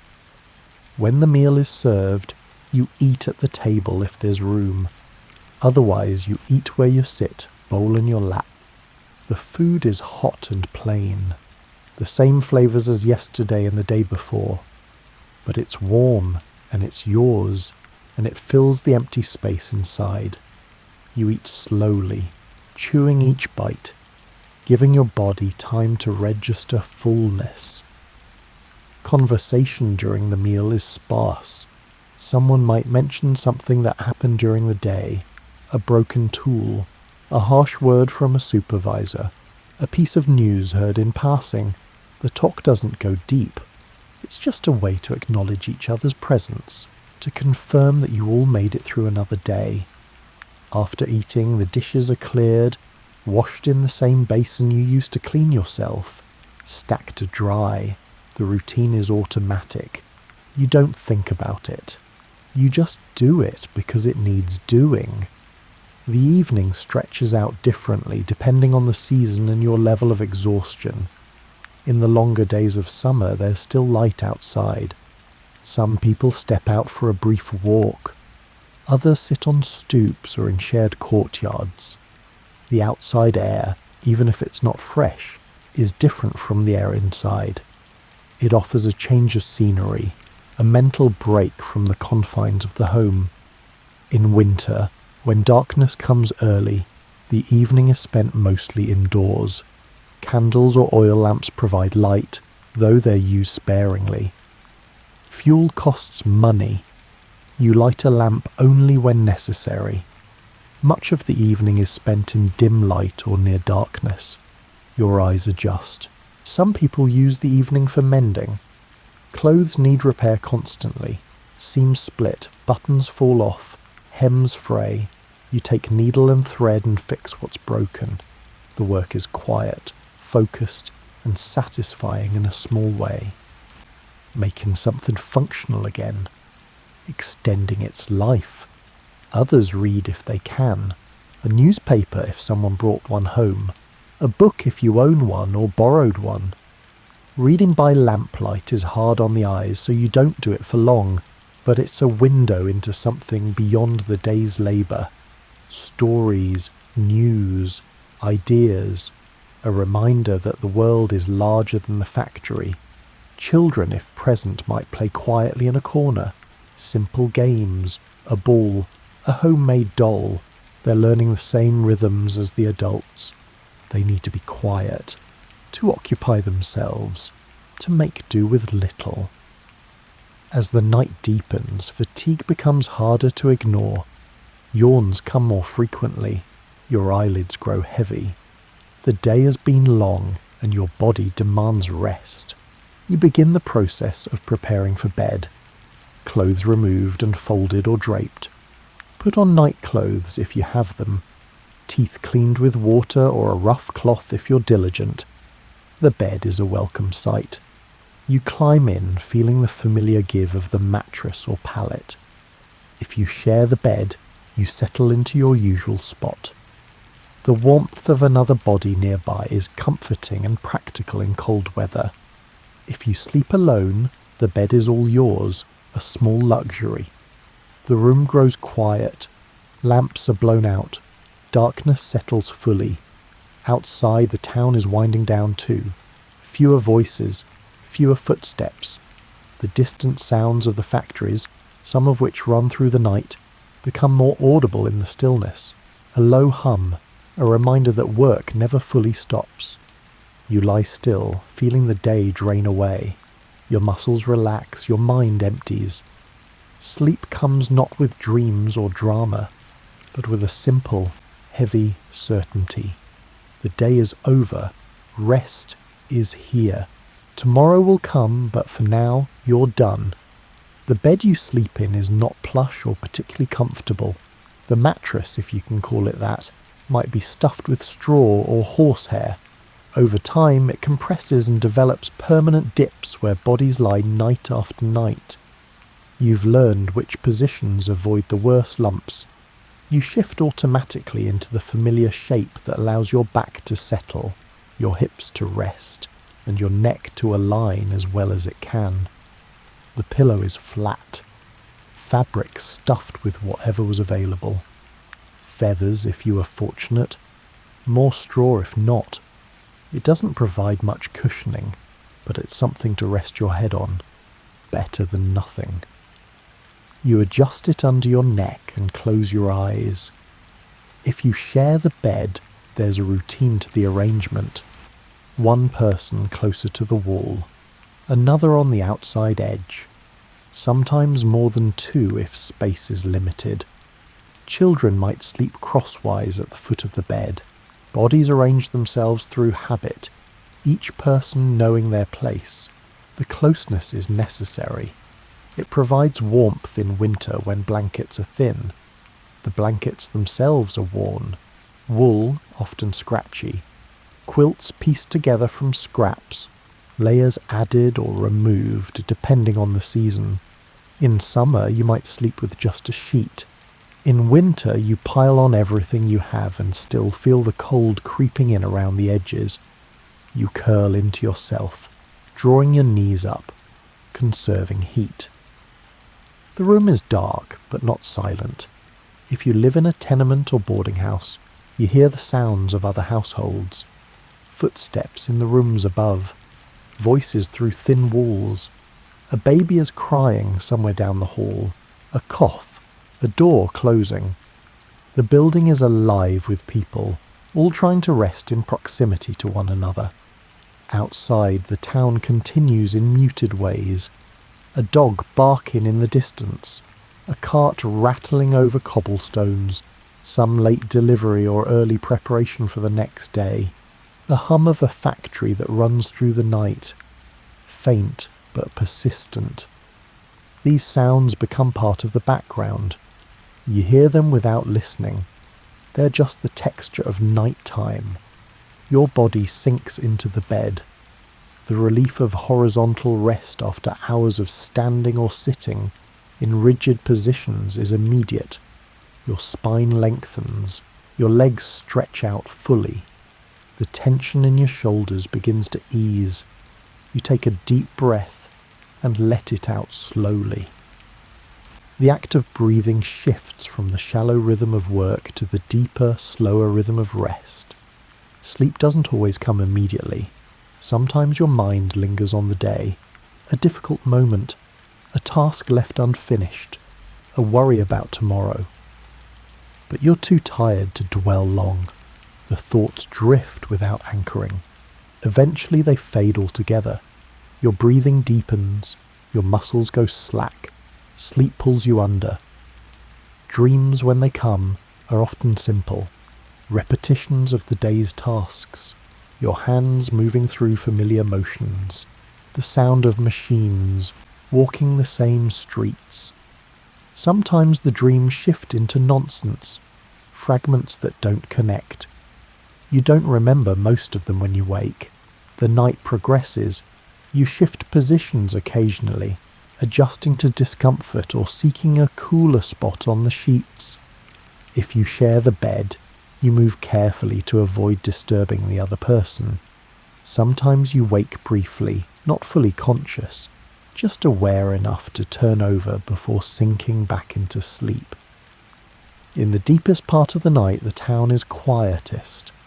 The factories that run constantly become the primary sound, a low, steady hum, rhythmic, almost soothing in its consistency.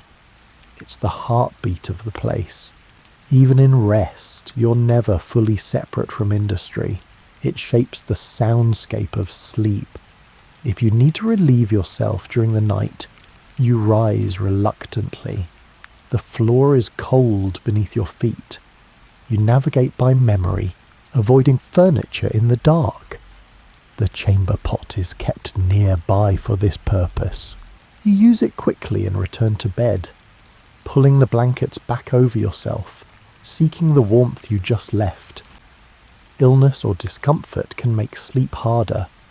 A persistent cough, a sore back that won't settle, the ache in your hands from the day's repetitive work. You try to find positions that minimize the pain. You wait for sleep to dull the sensations. Sometimes it does. Sometimes you lie awake longer than you'd like, aware of every small discomfort. Children, if they're in the household, sometimes wake with nightmares or needs. A voice in the dark calling for a parent, the sound of crying. An adult rises, tends to the child, and soothes them back to sleep. The interruption is brief. Everyone settles again. These moments are part of the rhythm of shared living. As dawn approaches, the quality of sleep lightens. You're no longer in the deep rest of midnight. You're closer to the surface, aware of the coming day even before you wake fully. Your body begins to anticipate movement. Your mind starts to engage, though you resist it. The first sounds of morning filter in. A rooster somewhere, the clatter of a cart being prepared, footsteps in the hall as early risers begin their day.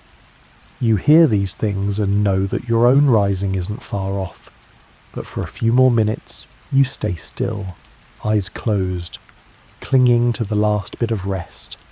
When you finally wake, it's not abrupt. No alarm jolts you upright. Instead, you surface slowly. Awareness returns in layers. The weight of the blanket, the texture of the pillow, the coolness of the air on your face. You open your eyes to the dim light of early morning. The room is the same as it was when you closed your eyes. Nothing has changed. You lie there for a moment, gathering yourself. The day ahead looms. Another shift, another set of hours at the machine or workstation. The knowledge is heavy, but it's also familiar. This is what you do. This is what every day looks like. You've done it before. You'll do it again. Eventually you push the blankets aside. The cold air touches your skin and you shiver briefly. You swing your legs out of bed. Your feet find the floor. You sit on the edge of the mattress, rubbing your face with your hands, urging yourself into full wakefulness. Around you, others are waking too. The rustle of movement, a cough, the creak of the bed frame as someone else sits up. The household is stirring, preparing to repeat the cycle.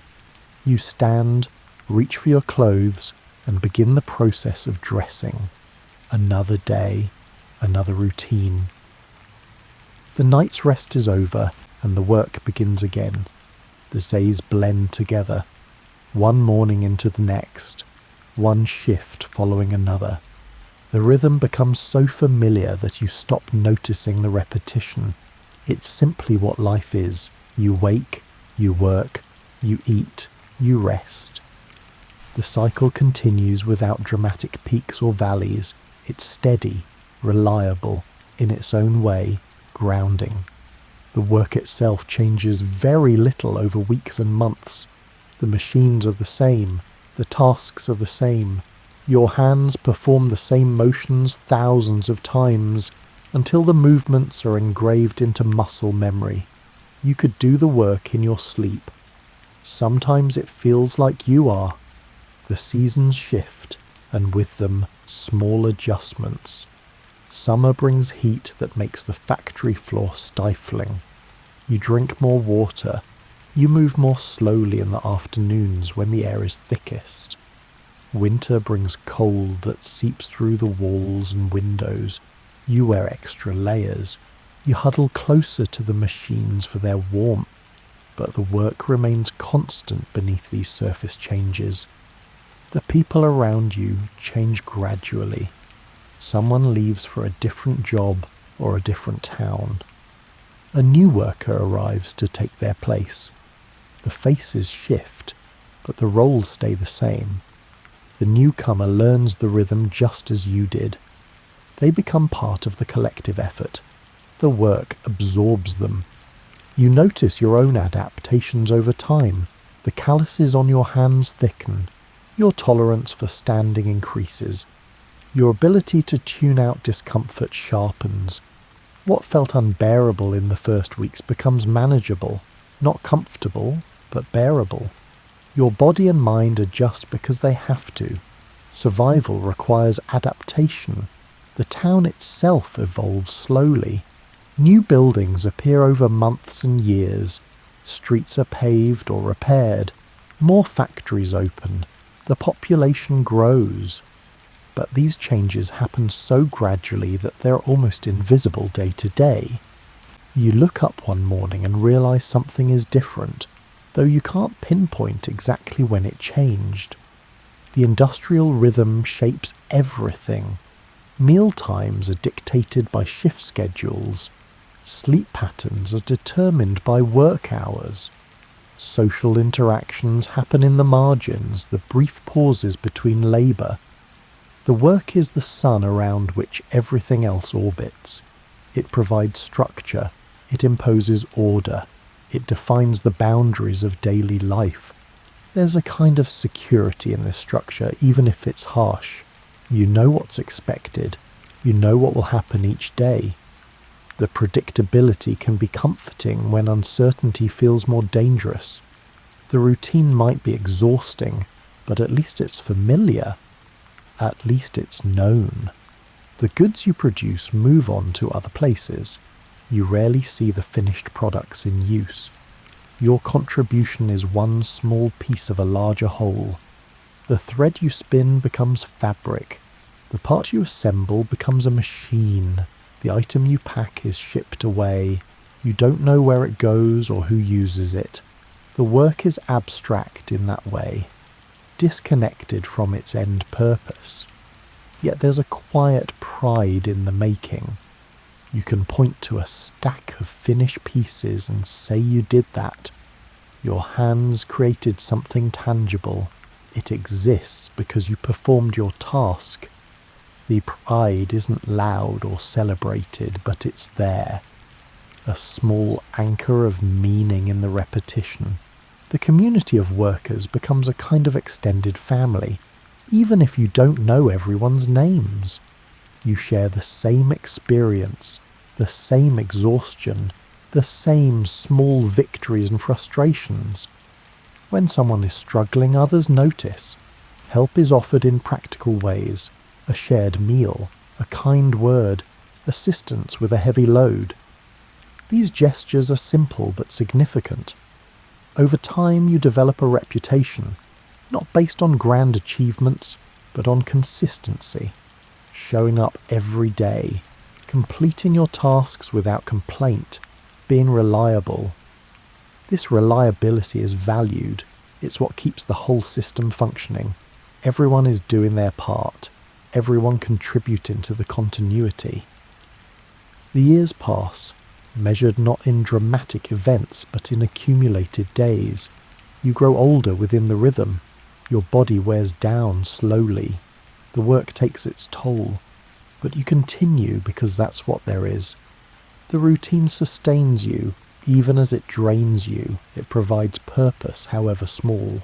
The industrial age is built on this quiet continuity, not on heroic individuals, but on countless people performing countless small tasks. Each person a thread in the fabric, each day a stitch in the weave. The strength of the whole comes from the persistence of the parts. You're one of those parts. Your contribution matters precisely because it's part of a larger pattern. The evening you return home tonight is like every other evening. The walk is familiar, the streets are the same, your lodging hasn't changed. You remove your work clothes and wash your hands. You sit at the table and eat simple food. You rest as best you can. The routine wraps around you like a warm blanket. Familiar, expected. As you prepare for bed, you think briefly about tomorrow. Another early morning, another shift, another day in the long succession of days. The thought could be discouraging, but tonight is just a fact. This is what you do. This is what your life is.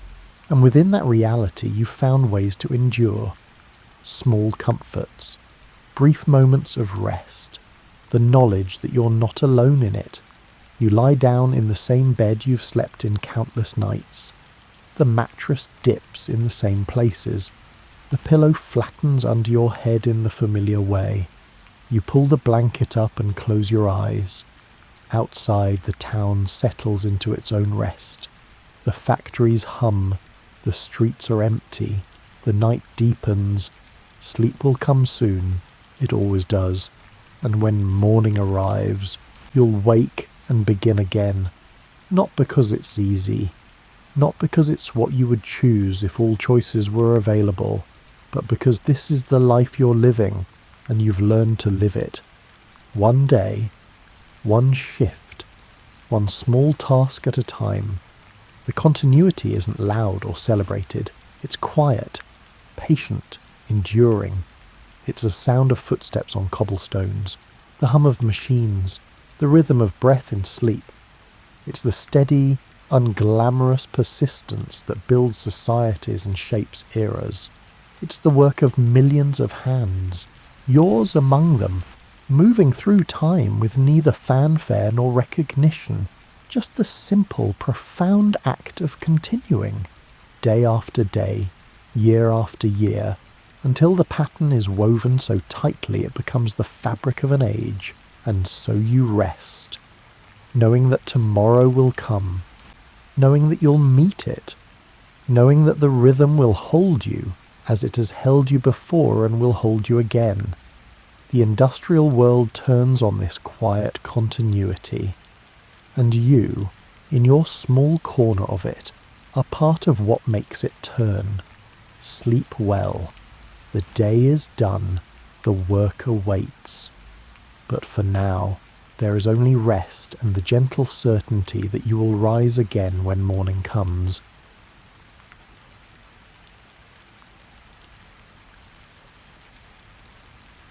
Welcome to Tudor England, where the approach of darkness meant something entirely different than it does today. Between 1485 and 1603, when the sun set over thatched cottages and manor houses alike, an entire ritual unfolded that shaped how people rested, dreamed, and greeted each new day. Tonight we'll explore the intimate world of Tudor sleep, from the moment twilight descended to the first stirrings of dawn, discovering how your ancestors found rest in an era without electricity, central heating, or any of the modern comforts we take for granted. Now imagine, if you will, yourself standing in a Tudor marketplace on a September afternoon, and the light is already changing. The sun hangs lower than you'd expect for 4 o'clock, casting long shadows across the cobblestones. Around you, merchants are packing up their stalls with increasing urgency, and you realise this isn't just about closing shop. It's about getting home before the darkness arrives in earnest. In Tudor England, nightfall wasn't simply an inconvenience to be conquered with a light switch. It represented a fundamental shift in how life operated. Your body, if you'd lived in this era, would have been attuned to the sun's movements in ways that modern humans have largely forgotten. The pineal gland in your brain, responding to decreasing light, would begin releasing melatonin much earlier than it does today, sometimes as early as mid-afternoon in winter months. The phrase close of day held literal weight. Shops shuttered their windows, families gathered their children from play. Even livestock seemed to understand the approaching transition, making their way toward barns without much prompting. This wasn't fear exactly, though nighttime did carry legitimate concerns about safety and navigation. Rather, it was acceptance of a natural rhythm that governed everything from work schedules to meal times to social gatherings. As you walk through a Tudor town at dusk, you'd notice the sounds changing. The hammering from the blacksmith's forge falls silent. The calls of street vendors fade away.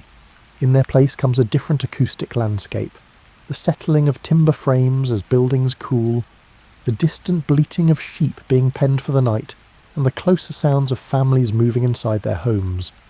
Someone nearby is bringing in firewood, the logs clunking against each other with that particular hollow sound that means they've been drying all summer. The smell of cooking fires intensifies as you pass houses where supper preparations are underway. Smoke curls from chimneys, a relatively new feature in Tudor times actually, as many older buildings still relied on central hearths with holes in the roof. The aroma tells you what's for dinner in a dozen homes.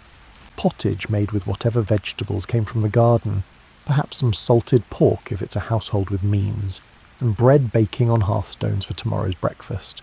Your own household, assuming you're neither wealthy nor destitute, operates on a predictable schedule. Supper happens while there's still enough natural light to see your food clearly, not out of preference but necessity. Candles and rushlights cost money, and you'll need them for the essential tasks that must happen after dark. The tallow rushlights sputter and smoke, giving off a smell that visitors from our time would find unpleasant, but that Tudor noses barely registered. These weren't decorative elements but practical tools, jealously guarded and carefully rationed. Children are already showing signs of drowsiness much earlier than modern kids would. Without the stimulation of screens or bright lights, their circadian rhythms follow ancient patterns. You might see a 5-year-old rubbing her eyes at 6 o'clock, ready for bed long before the adults will retire. This isn't considered unusual or problematic. It's simply how children are. The transition from day to night carried a certain comfort despite its challenges. There was predictability in the routine, a sense that you were doing what countless generations before you had done. As darkness settled more completely over the town, you'd begin moving through the rituals that prepare both house and body for sleep. Rituals that were as much about psychological preparation as physical necessity. Chapter 2, the bedchamber itself. Let's step into a typical Tudor bedroom, though typical covers a wide range depending on social status. We'll start with a middling household, prosperous enough to have separate sleeping quarters, but far from the elaborate arrangements of nobility. You climb a narrow wooden staircase, your hand trailing along a wall made of wattle and daub. Woven sticks covered with a mixture of mud, clay, and straw. The texture under your fingers is rough but solid, cool to the touch. At the top, you duck slightly through a doorway built for people who average several inches shorter than modern humans, though not quite as short as myth would have it. The average Tudor man stood around 5'7". The average woman, about 5'2". The bedchamber isn't large.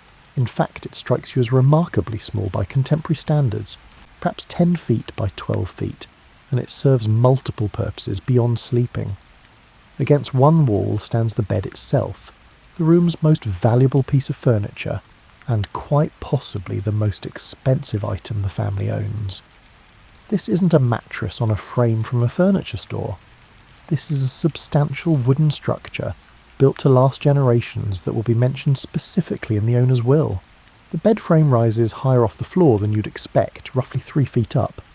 There's practical reasoning here. Elevation provides protection from floor drafts and from the various creatures that might wander across the floorboards at night. The space underneath serves as storage for chests, boxes, and sometimes even a trundle bed that pulls out for children or servants. What catches your attention most is the bed itself, particularly the mattress situation, which operates on a principle of layering that would make perfect sense to anyone who understands insulation. At the base sits a canvas sack stuffed with straw, quite firmly packed. This foundation layer gets replaced seasonally. Fresh straw in autumn brought a particular satisfaction, like the feeling of new rushes on the floor or a newly thatched roof. On top of this lies a second mattress, thinner and stuffed with wool if the household can afford it, or more straw mixed with dried herbs if they can't. The term mattress itself comes from the Arabic word meaning to throw, referring to the cushions thrown on the floor for sleeping. But Tudor beds had evolved well beyond floor cushions, incorporating knowledge from continental craftsmen about comfort and construction. A well-made bed represented a significant investment, perhaps 3 months of wages for a labourer. Bed curtains hang from a wooden frame, and these serve purposes that our modern heated bedrooms don't require.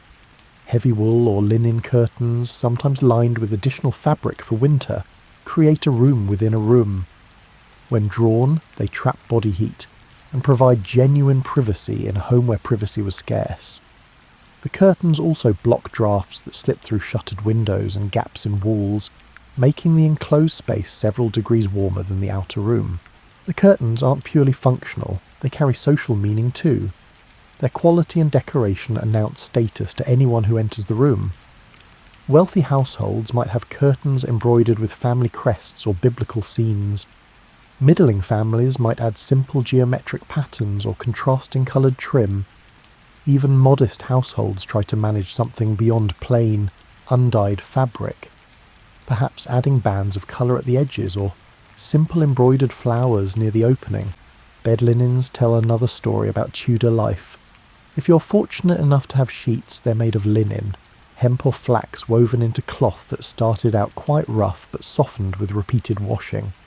Cotton is exotic and expensive, imported from great distances. Silk is for the truly wealthy. Your sheets, assuming you have them rather than sleeping directly on the wool mattress cover, get washed perhaps once a month, or every 6 weeks, depending on the season and available water. The pillow under your head contains feathers if you're prosperous, or wool or buckwheat hulls if you're not. Multiple pillows are a luxury. Most people make do with one, and it's not unusual for 2 people sharing a bed to share a single pillow as well. The pillowcase, called a pillow bear, gets washed more frequently than sheets because your face touches it nightly. Blankets and coverlets complete the bedding, and here again we see that principle of layering. A linen sheet goes over the sleeper, then wool blankets, then perhaps a coverlet, a decorative woven or embroidered covering that's as much about display as warmth. In winter, you might have a fur throw added to the pile, rabbit or lambskin if you're moderately prosperous, or expensive imported furs if you're wealthy. The room contains other furniture, though not much by modern standards. A chest sits at the foot of the bed, holding clothing and linens. This chest probably travelled here with the wife when she married as part of her dowry, and it might be the only piece of furniture she truly owns outright. A small table near the bed holds a candle in a holder, perhaps a cup of water or ale, or maybe a prayer book if the household is literate and devout enough to own one. Pegs on the wall hold clothing. The concept of a closet or wardrobe belongs mainly to the very wealthy. Your few garments hang on these wooden pegs, and you're careful with them because cloth represents significant expense and labour.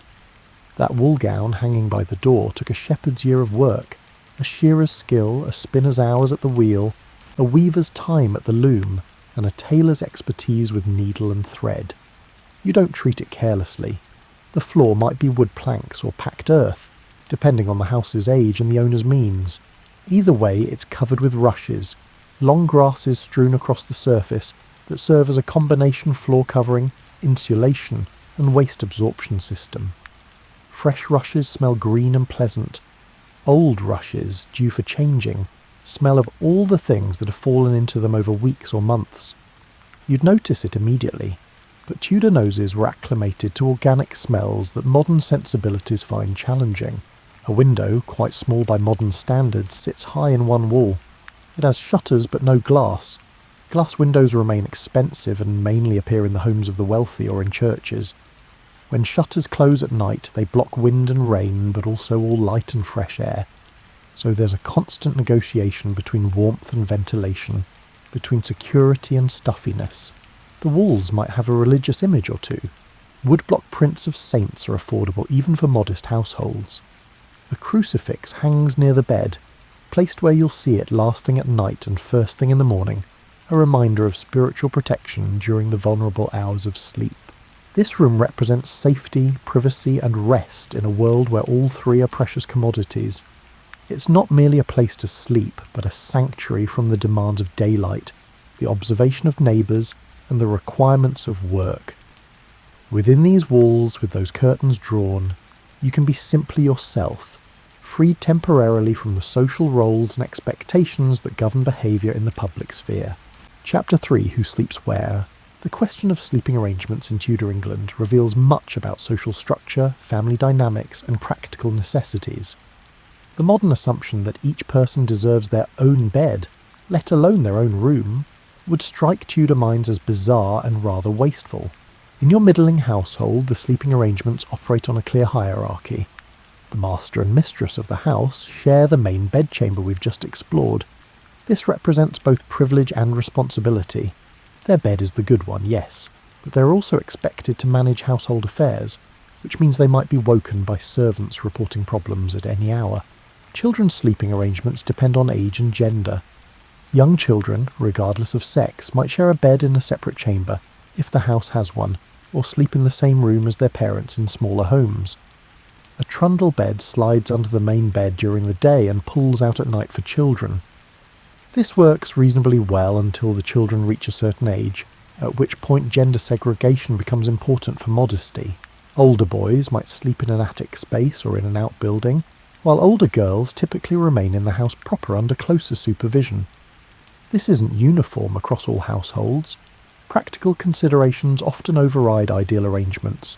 If you only have one chamber, everyone sleeps there in whatever configuration makes sense. Servants present another layer of sleeping logistics. In larger households, servants might have their own quarters, often quite cramped chambers in attics or over outbuildings. In smaller establishments, a serving girl might sleep in the kitchen near the dying fire or at the foot of her mistress's bed, or in the same room with the children she helps tend.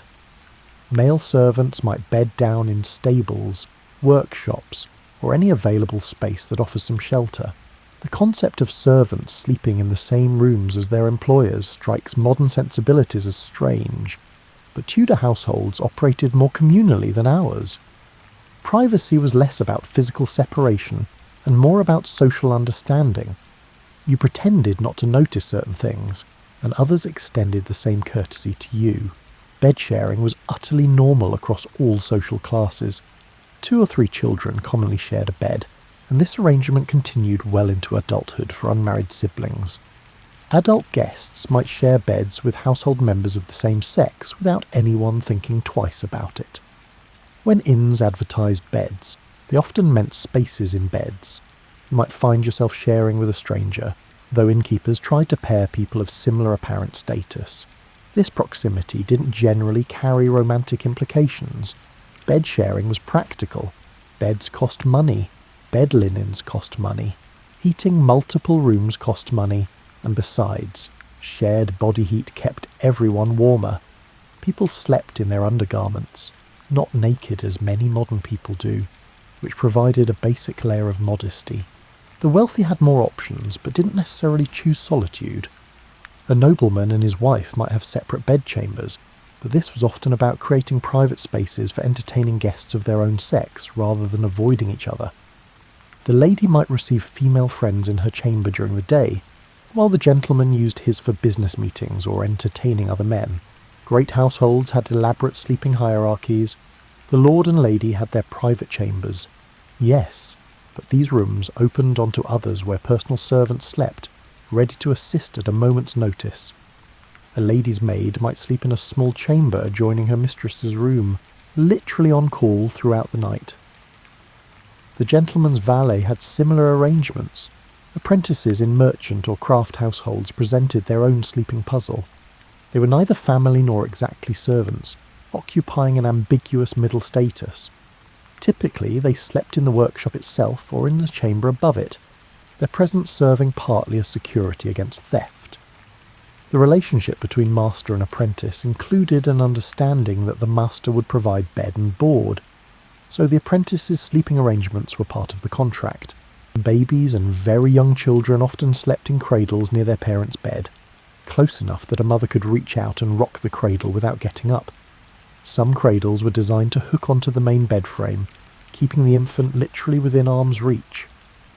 Wet nurses, employed in wealthier families, might sleep with the infant in a separate room, essentially taking over nighttime parenting duties so the mother could rest undisturbed. The danger of overlaying, accidentally smothering an infant while sleeping, was well recognised and genuinely feared. Some parishes kept records of these deaths, and moralists preached against parents bringing babies into their beds, though necessity often overrode caution in cold weather or when a child was sick. As children grew, their sleeping locations tracked their increasing independence and changing roles.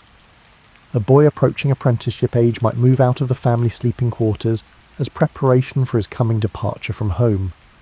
A girl approaching marriageable age needed increased supervision, so her sleeping arrangements might actually become less independent, moving closer to parental oversight. Elderly family members presented yet another consideration. Grandparents who could no longer maintain their own households might move in with adult children, requiring adjustments to sleeping arrangements. A grandmother might share a bed with granddaughters, both providing supervision and receiving care. A grandfather might bed down near the fire on the ground floor if climbing stairs became difficult. During plague years or times of illness, sleeping arrangements shifted dramatically. The sick were isolated as much as possible, though isolation in a Tudor house meant something different than it does now, perhaps sleeping alone in a chamber rather than sharing a bed, with the door closed to contain contagious vapours that medical theory blamed for spreading disease. Seasonal variations affected sleeping locations too. In summer, some people moved their sleeping pallets to cooler locations, perhaps a chamber on the north side of the house, or even into gardens for the truly wealthy with secure properties. In winter, everyone contracted into the warmest rooms, accepting crowding in exchange for warmth. All these arrangements operated under unspoken rules about hierarchy, modesty, and mutual respect. You knew where you ranked in the household by where you slept, what you slept on, and whom you slept near. The social order that structured waking life continued into the night, reflected in who got the good mattress, the wool blankets, and the spot farthest from drafty windows. Chapter 4, Preparing for Sleep. The transition from waking life to sleep in Tudor England involved rituals both practical and spiritual, a series of actions that prepared body, home and soul for the vulnerable hours of darkness. Your evening routine begins while some light still remains. First comes the task of securing the house, checking that shutters are fastened, doors are barred, and anything valuable is put away. This isn't paranoia, but prudent caution. Without streetlights or night watches in smaller communities, darkness provides cover for those with bad intentions. You check the fire, making sure it's banked properly for the night. Letting a fire go completely out was a serious inconvenience, requiring you to either restart it from scratch using flint and steel, a time-consuming process, or send someone to a neighbour to fetch live coals in the morning. Most households kept fires burning continuously, sometimes for years, carefully maintained day and night. Banking a fire involves covering the burning coals with ashes to slow combustion while keeping them alive until morning. It's a skill that takes practice to get right. Too much ash and you smother the fire completely. Too little and you burn through your wood stores wastefully. A well-banked fire should still show red embers when uncovered at dawn, ready to spring back to life with fresh wood and a bit of bellows work. Water gets hauled inside for morning needs if your house doesn't have an indoor well or convenient rain barrel. In winter, this prevents you from having to break ice to access water at dawn. A bucket or pitcher sits ready near the fire, where the remaining heat keeps it from freezing solid in the coldest months. Prayers form an essential part of the bedtime routine. Even in households that aren't particularly devout during the day, nighttime prayers serve important psychological functions. They mark the transition from active to resting states. They invoke protection during the vulnerable hours of sleep, and they reinforce the moral framework that governs daily life. In Catholic homes before the Reformation, the Rosary might be recited as a family. After England breaks from Rome, Protestant prayers replace Catholic ones, though the basic rhythm remains similar, a formal acknowledgement of dependence on divine protection through the night. Children learn prayers specifically designed for bedtime, asking angels to guard them while they sleep, requesting they wake to see another day. Personal hygiene before bed is less elaborate than modern routines, but not non-existent. You might rinse your face and hands with water from a basin, using a cloth to wipe away the day's accumulation of dirt and sweat. Teeth cleaning, when it happens, involves rubbing them with a cloth, perhaps dipped in salt or a mixture of herbs. Toothbrushes exist but aren't common. They're novel items, expensive and not yet considered essential. Hair gets attention, especially for women. Long hair, worn by most females regardless of age, needs brushing or combing to remove tangles and debris accumulated during the day. This serves practical purposes. Untangling is easier when done daily, and aesthetic ones, as women take pride in maintaining healthy hair even though it remains covered in public. Night clothes in Tudor England aren't what you might imagine. There's no such thing as pyjamas in the modern sense. Instead, you sleep in your undergarments, your shift if you're a woman, your shirt if you're a man. These linen garments, worn under your outer clothes during the day, become nightwear after you remove everything else. They're washed more frequently than outer garments because they absorb body oils and sweat directly. The wealthy might own specific sleeping shifts made of finer linen, but this is a luxury. Most people make do with the same undergarments day and night, perhaps changing them once or twice a week, more often in summer, less often in winter when washing and drying laundry becomes more challenging. Nightcaps serve important functions. For women, they keep hair contained and clean. For men and women both, they provide warmth. Substantial heat escapes through your head, and a good linen or wool cap helps retain it. You'd no more sleep without a nightcap than you'd sleep without a blanket, except perhaps during the hottest summer nights. Checking on children becomes part of the evening routine. You make sure younger ones have relieved themselves. Chamber pots sit under beds or in corners for nighttime use, because venturing outside to the privy in darkness isn't appealing. You settle any last-minute needs, calm any fears about darkness or strange sounds, and pull blankets up around small shoulders. In larger households, servants perform a final round of duties. They empty chamber pots from the day, carry up pitchers of water for morning, make sure rush lights are safely extinguished, and check that the household's dog is inside or outside depending on its role. Guard dogs stay outside and lap dogs come in. Some households engage in a practice called reading in bed, though this is limited to those who can read and can afford candles or oil lamps. Religious texts are most common: psalms, devotional works, and lives of saints before the Reformation. Reading serves both spiritual edification and practical purposes, as the eye-straining work of reading by poor light naturally induces sleepiness.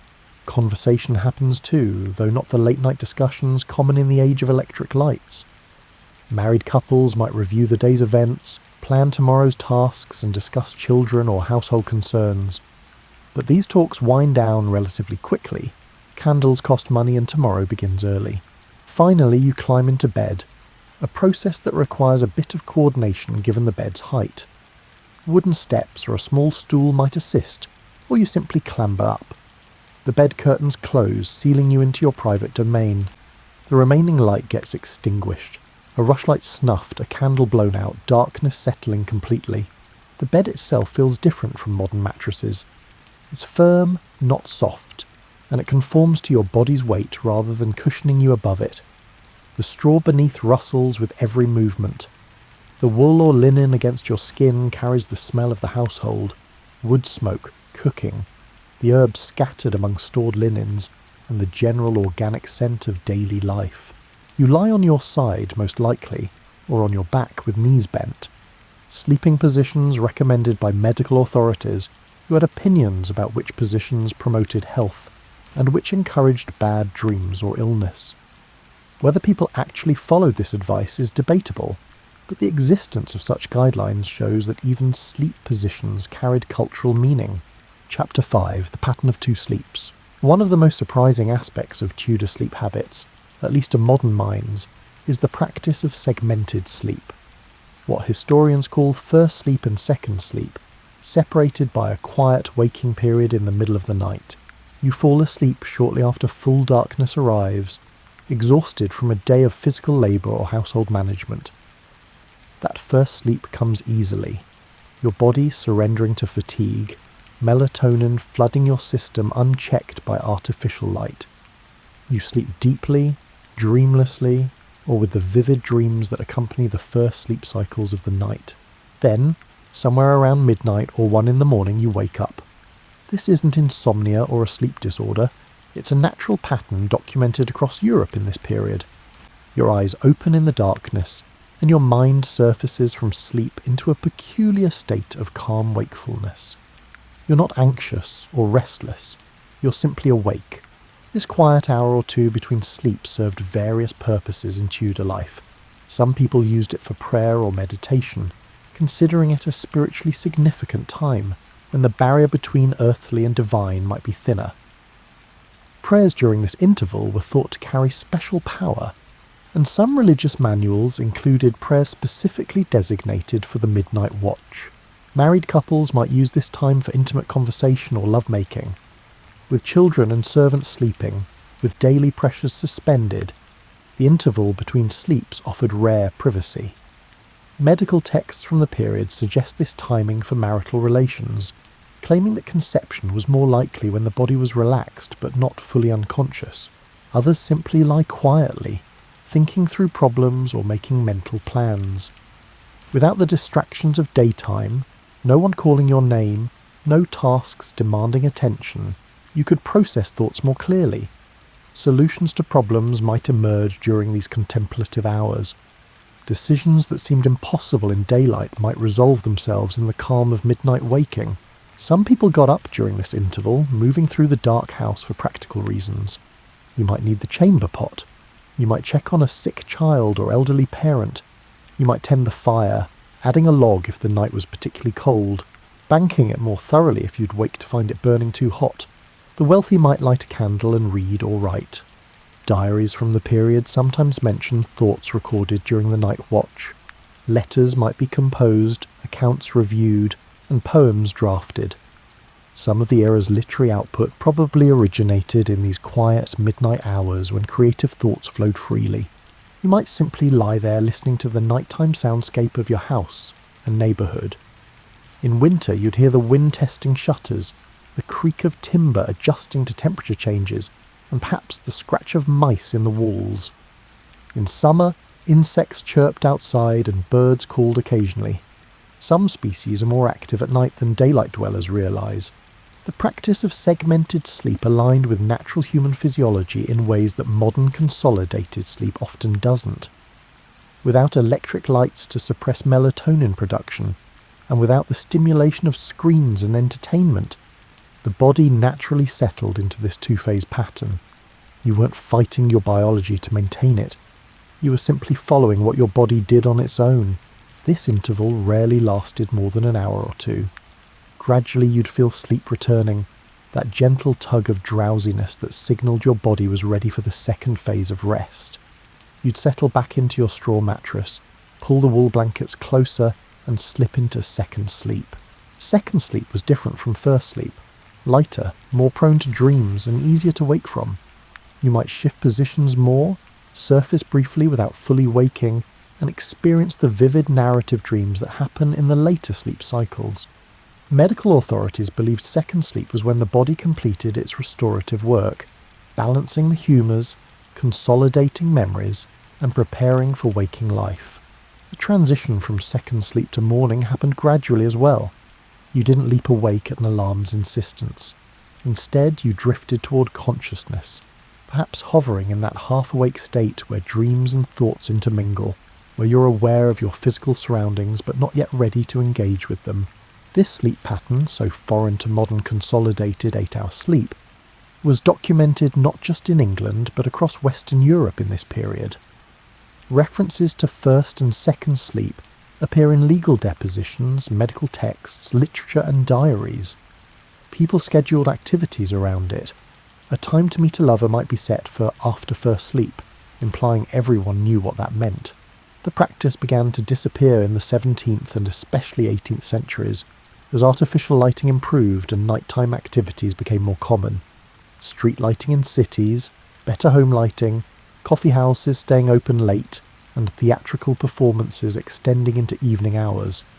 All these gradually compressed nighttime into a period for consolidated sleep, rather than segmented rest with a contemplative interval. Modern sleep researchers have studied this pattern, sometimes calling it biphasic sleep, or bimodal sleep. When subjects in sleep laboratories are deprived of artificial light for extended periods, many naturally fall into this two-sleep pattern with a quiet waking interval in between. This suggests Tudor sleep habits weren't cultural quirks, but responses to natural human biology, operating without artificial light's interference. Understanding this pattern helps explain various aspects of Tudor life that might otherwise seem puzzling. Why did people go to bed so early, even before full darkness fell? Partly because they'd wake in the middle of the night anyway, so the total time in bed needed to be longer than actual sleep time. Why do period sources describe midnight as a special contemplative time? Because people regularly experienced it in a unique state of consciousness, neither fully asleep nor fully awake in the daytime sense. For you, lying in your Tudor bed with curtains drawn around you, this pattern would feel entirely natural. The transition from first to second sleep wouldn't worry you. It's just how night works, how it's always worked, and how everyone you know experiences it. The quiet hour in darkness, alone with your thoughts or quietly talking with your spouse, represents not disrupted sleep, but an integral part of how human beings rest when aligned with natural rhythms. Chapter 6. Staying warm through winter nights. Winter nights in Tudor England presented genuine challenges, particularly in the brutal months between December and February, when temperatures regularly dropped well below freezing, and houses, despite their fires and inhabitants' best efforts, remained cold by modern standards. Your bedchamber in deep winter might hover around 45 degrees Fahrenheit, and that's with a fire burning somewhere in the house. Without central heating or insulation beyond the straw in the walls and the rushes on the floor, keeping warm became a nightly engineering project involving multiple strategies layered together. The bed curtains, which we mentioned earlier, become crucial wintertime allies. When fully closed, they create what's essentially a tent within the room. trapping the heat generated by your body or bodies and separating you from the colder air beyond. The temperature difference between inside the curtained bed and the outer chamber might be 10 or 15 degrees, significant when you're trying to sleep. That layering principle in the bedding reaches its full expression in winter. You start with the base straw mattress, add the wool topper, then cover yourself with a linen sheet, wool blankets, possibly a coverlet, perhaps a fur throw, and in the coldest weather, your outdoor cloak on top of everything. You're essentially building an insulating nest, with yourself as the heat source at the centre. Warming pans represented one of the era's great bedtime luxuries, long-handled brass or copper pans with perforated lids that held hot coals from the fire. You'd run this device between the sheets before climbing into bed, warming the linen and wool and chasing away the bone-deep chill. For about half an hour after using a warming pan, your bed felt positively toasty, a small miracle on a January night when your breath misted in the air. Not everyone owned warming pans, they were significant investments. Poorer households improvised with heated stones wrapped in cloth, achieving similar results though requiring more care to avoid burns. A stone heated in the fire's edge, wrapped in several layers of wool and tucked at the foot of the bed could keep your toes warm for hours. Bed socks existed, though socks in general were less common than you might expect. Stockings, what we might call long socks or tights, were standard day wear for both sexes, and you might keep these on under your sleeping shift if the night was particularly brutal. The very cold sensitive might add a second layer of everything, though this limits mobility under the heavy blankets. Nightcaps, as mentioned before, weren't optional in winter. A substantial wool cap kept heat from escaping through your head and protected your ears from the cold. Some people also wrapped cloths around their necks, particularly if they were prone to throat ailments in cold weather. Shared body heat became increasingly valuable as temperatures dropped. This is one reason bed sharing was so prevalent. 2 people generate more warmth than 1, and 3 more than 2. Children packed together in a bed weren't just saving space, they were pooling thermal resources. Married couples had an obvious advantage here, though even they might invite a young child into their bed on the coldest nights, despite usual preferences for separate sleeping arrangements. Some households brought small braziers or heated bricks into bedchambers before sleep, warming the air briefly, though these had to be removed before actually sleeping due to the danger of fire and the fumes they produced. Carbon monoxide poisoning wasn't understood in these terms, but people recognised that sleeping with burning coals in an enclosed space could kill you, probably attributing it to bad vapours rather than the actual mechanism of asphyxiation. Rooms above the kitchen or bakehouse were prized in winter because heat from below rose into them. If your family ran an inn or shop with ovens operating into the evening, the chambers above stayed noticeably warmer than others. Some people positioned beds directly above the first floor hearth for similar reasons, accepting the occasional bit of smoke seeping through floorboards in exchange for extra warmth. Draft-proofing became a household project as winter approached. Gaps in shutters got stuffed with rags or sealed with wax. Floors received extra layers of rushes for insulation. Tapestries on walls served decorative purposes, yes, but also created dead air space that reduced heat loss through stone or timber. Even a simple cloth hanging could make a measurable difference. Still, you'd be cold by modern standards. Your nose would be chilly, your face exposed to the air outside the blankets. Getting up in the night to use the chamber pot required genuine courage. Leaving the warm nest meant exposing yourself to frigid air that made your muscles clench and your skin prickle. You'd accomplish your business quickly and dive back under the covers, burrowing in until your body heat warmed everything again. Morning presented the hardest moment, that transition from warm bed to cold room when your body protested vigorously against moving. You'd procrastinate, lingering under the blankets, steeling yourself for the unpleasant but necessary task of getting up and dressing. The first person up had the worst of it. They'd restart the fire and begin warming the house, making it easier for those who followed. Children might wake to frost patterns on the inside of shutters, ice in the washing water, and their breath forming clouds in the air. This wasn't unusual or alarming, it was simply how winter mornings felt. You dressed quickly, layering on garments, moving close to the fire as soon as possible, and beginning the day's work partly to generate body heat through activity. Despite these challenges, Tudor people didn't generally complain about cold the way modern people might. It was expected, normal, and part of the seasonal rhythm of life. You prepared for it, accepted it, and worked with it rather than fighting against it.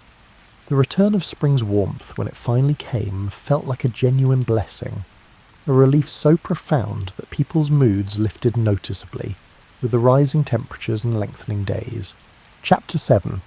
The Soundscape of Night. Lying in your curtained bed in a Tudor night, the sounds surrounding you create an acoustic environment completely different from anything most modern people experience. Let's listen carefully to what you'd hear during those nighttime hours. The house itself provides a constant backdrop of sounds. Timber frames expand and contract with temperature changes, producing creaks, groans, and occasional sharp cracks that might startle you until you learn to recognise them as normal. The thatch on the roof rustles when wind passes over it, a sound like soft scratching or the movement of some large animal, though it's just dried straw shifting against itself. In winter, the wind becomes a dominant presence. It finds every gap in the shutters, producing whistles in different pitches depending on the size of the opening and the wind's strength.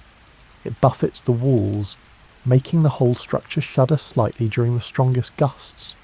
You can hear it approaching across the landscape, rushing through bare trees before hitting your house, then moving away again into the darkness. Rain on a thatched roof sounds different from rain on modern shingles or tiles, softer, more muffled, like someone pouring dry sand rather than water. Heavy rain creates a steady rushing sound that some people find soothing, a natural white noise that masks other sounds and helps lull you back to second sleep. Animals contribute their voices throughout the night. Mice scurry inside walls, their tiny claws scratching on wood, their squeaks occasionally audible. You accept their presence as inevitable. Keeping a house completely mouse-free is nearly impossible, though you try to prevent them from getting into food stores. Sometimes you hear a thump and a brief struggle as the house cat catches one doing its job. Outside, owls call to each other, their hooting carrying clearly through the still night air. Foxes produce surprisingly disturbing sounds, screams that can sound almost human, particularly unsettling if you're not expecting them. Dogs bark in the distance, one setting off another, creating a chain of canine communication across the neighbourhood. Livestock make nighttime noises too. If you're near a barn, you might hear cattle shifting in their stalls, pigs grunting and horses stamping and blowing air through their nostrils. Chickens sometimes startle awake and cluck nervously before settling back down. These sounds are reassuring in their way. They mean your animals are safe, still alive, and still your wealth and sustenance. Human sounds punctuate the night as well. Someone in the house might snore, the sound carrying from one chamber to another through timber walls that provide less sound insulation than modern construction. Babies cry and get soothed. Young children call out from dreams or need middle-of-the-night comfort. You might hear your neighbours through shared walls if you live in attached townhouses. Their coughs, their conversations, their movements across creaky floors. Church bells mark the passage of nighttime hours in towns and villages. Not every hour gets rung in every place, but midnight typically receives special notice, and some churches ring bells before dawn services. These bells serve practical purposes. They help people track time in the darkness. They call people to prayer at appointed hours, and they provide reassurance that the community's spiritual guardians remain watchful. In cities, night watchmen call out the hours, walking their routes and announcing the time along with the weather conditions. 2 o'clock and all's well, or 3 o'clock and a cold, clear night. These calls serve multiple purposes. They mark time, they announce the watchman's presence to deter criminals, and they provide comfort to those lying awake that someone is keeping guard. The fire, if you can hear it from your chamber, produces its own sounds. Wood pops and hisses as sap turns to steam. Coals shift and resettle in the hearth with soft crashes. On particularly quiet nights, you might even hear the whisper of flames consuming wood, a sound so soft it's barely perceptible but somehow audible in deep silence. Chamber pots get used throughout the night, producing sounds that medieval modesty simply acknowledged and politely ignored. Everyone performed the same biological functions, everyone made the same sounds, and everyone practiced the social fiction of not noticing what they heard from behind bed curtains or from other chambers. Seasonal variations affected the soundscape significantly. Summer nights brought insect choruses, crickets producing their rhythmic chirping, moths batting against shutters drawn to whatever light seeped through cracks. Frogs near ponds or streams added their croaking to the mix. Bats flying overhead produced sounds too high for most human ears, but occasionally audible as soft squeaking. Thunder in summer storms could shake the entire house, each crash followed by the sound of rain intensifying. You'd hear the initial large drops hitting the thatch, then the steady downpour, perhaps the rushing of water through gutters or off eaves, and the sound of the storm passing over like a living thing moving through the landscape. In the quiet periods between sounds, silence itself had a quality different from modern silence. No electric hum of refrigerators or heating systems, no distant traffic sounds, no airplane overhead, just genuine quiet, broken only by the immediate sounds of your household and natural environment. A silence so complete that modern people who experience it often find it unsettling at first. So accustomed are we to continuous background noise. Your own body produces sounds you might notice in the stillness. Your heartbeat becomes audible when you press your ear against the mattress. Your breathing, your stomach gurgling quietly, the rustle of linen against your skin when you shift position. All become part of the sonic environment when everything else falls still. Some sounds inspired fear or superstition. Unexplained noises might be attributed to spirits or demons testing the household's defences, though most people understood that most mysterious sounds had natural explanations once you learned to identify them.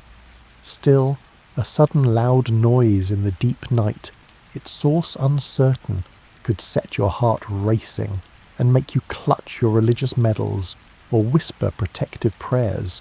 The return of morning sounds provided its own comfort. The first birds before dawn, roosters crowing, though not always exactly at dawn despite folklore, signalled the approaching end of night. Other birds joined gradually, building toward the dawn chorus.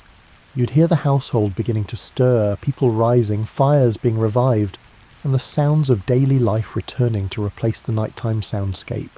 This acoustic world shaped how Tudor people experienced night. Without visual stimuli, with darkness complete behind closed shutters and curtains, hearing became the primary sense connecting you to the world beyond your bed.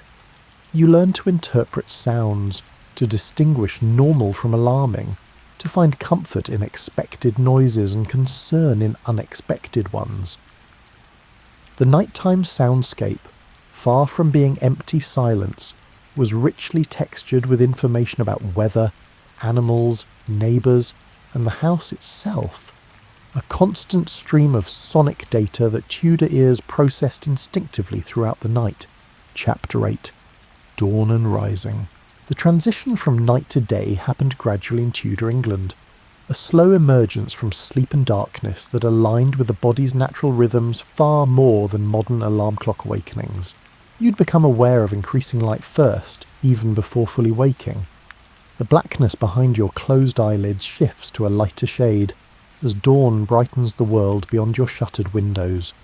Thin strips of light appear at the edges of shutters, announcing that night's grip is loosening. The household sounds change character. Where night sounds were sporadic and muted, morning brings purposeful activity. The first person up, often a servant or the housewife herself, moves through the house on specific missions. You hear the scrape of implements at the hearth, working to revive the banked fire. You hear the clunk of logs being added, the creak of the bellows, and the first crackling as flames catch hold. You might lie still for a few minutes, not quite ready to leave your warm nest, listening to the house wake around you. Someone opens a shutter downstairs, admitting light and the fresh morning air. You hear water being poured, feet on stairs, and low voices of people greeting each other and beginning their day's tasks. The quality of light seeping into your chamber changes as the sun rises. What started as pale grey brightens toward gold or silver depending on the weather. On clear mornings, You might see actual shafts of light piercing through gaps in the shutters. On cloudy days, the illumination remains diffuse but still increases to the point where you can distinguish shapes in the room. Rising requires a certain amount of determination on cold mornings. You have to leave your warm cocoon and expose yourself to air that's cold enough to make your skin prickle immediately. The process happens in stages. First, you sit up under the blankets, preparing yourself. Then you emerge, perhaps wrapping a blanket around your shoulders as you swing your legs over the side of the bed. Your feet hit the floor, cold even through any floor covering or discarded clothing you might step on. You move quickly now, motivated by discomfort, reaching for your outer clothes that hang nearby. Dressing happens rapidly, layering on garments that have been sitting in the cold air all night and feel clammy until your body heat warms them. If you're lucky, someone has brought warm water up for washing. If not, you make do with whatever's in the chamber pitcher, probably cold enough to make you gasp when you splash it on your face. This shock of cold waters does wake you effectively though. No need for coffee when ice-cold water hits your skin. Personal prayers might happen now, a quick devotional practice before the day's demands begin. Kneeling by the bed, you'd run through familiar prayers, perhaps adding specific requests relevant to the day ahead. Safety for a journey, success in business dealings, health for a sick family member, anything weighing on your mind as you face a new day. Emptying chamber pots represents one of the less pleasant morning tasks. Someone, usually a servant if you have one or the housewife if you don't, carries these downstairs and out to the privy or to a spot where the contents will be buried or otherwise disposed of. In cities, chamber pots might be emptied into street gutters, a practice that contributed to urban sanitation problems and unpleasant smells. Hair gets attention, particularly for women. That nightcap comes off, revealing hair that needs brushing or combing before being covered again with a coif or other head covering appropriate for the day's activities. Men might run their fingers through shorter hair and call it done, though some attention to grooming happened even for males. Teeth receive quick attention, a rinse of the mouth with water or ale, perhaps running a cloth over teeth to remove the furry feeling that builds overnight. More thorough cleaning might wait until later if guests are expected, or if you're preparing for a special occasion. Beds don't get made in the modern sense. Instead, they get aired. Blankets thrown back, covers folded over the foot of the bed, allowing air to circulate through the bedding. This prevents mustiness and gives moisture from nighttime breathing and sweating a chance to evaporate. In good weather, you might hang blankets out a window or carry them outside to air in the sun, which freshens them remarkably well. Breakfast in Tudor England wasn't the substantial meal it became in later centuries. Many people, especially those doing physical labour, ate something light. Bread with butter or cheese, perhaps ale or small beer, maybe pottage left from the previous evening's supper and reheated. The truly wealthy might have more elaborate morning meals, but for most, breaking fast meant exactly that. Breaking the overnight fast with enough food to start the day, not filling yourself completely. Children need waking and helping, especially younger ones. They're not naturally early risers at this period, lacking the school schedules that would later structure childhood mornings. You might need to coax a child from bed, help with dressing, and make sure faces get washed and hair gets combed. The same parental tasks that cross all time periods.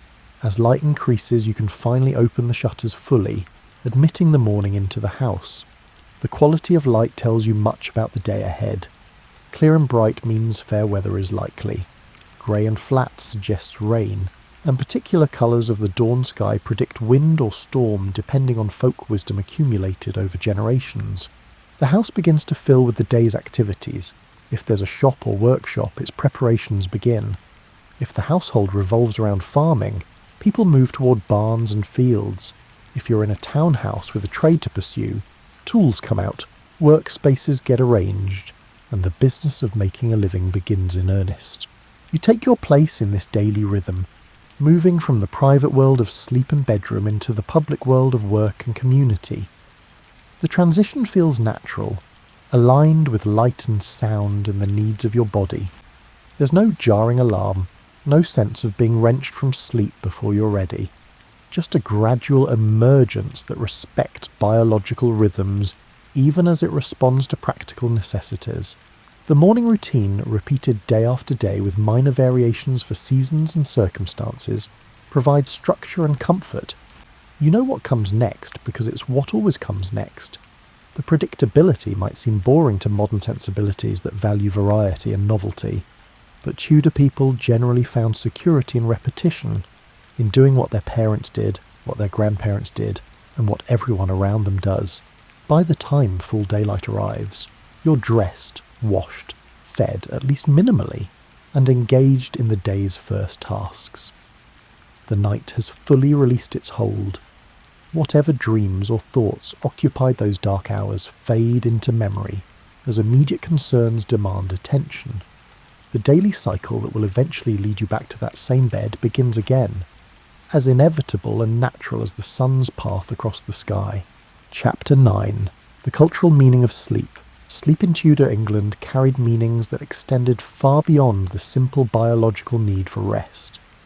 How you slept, where you slept, what you wore, and what surrounded you while sleeping, all these reflected and reinforced the social order, spiritual beliefs, and philosophical understanding of human nature.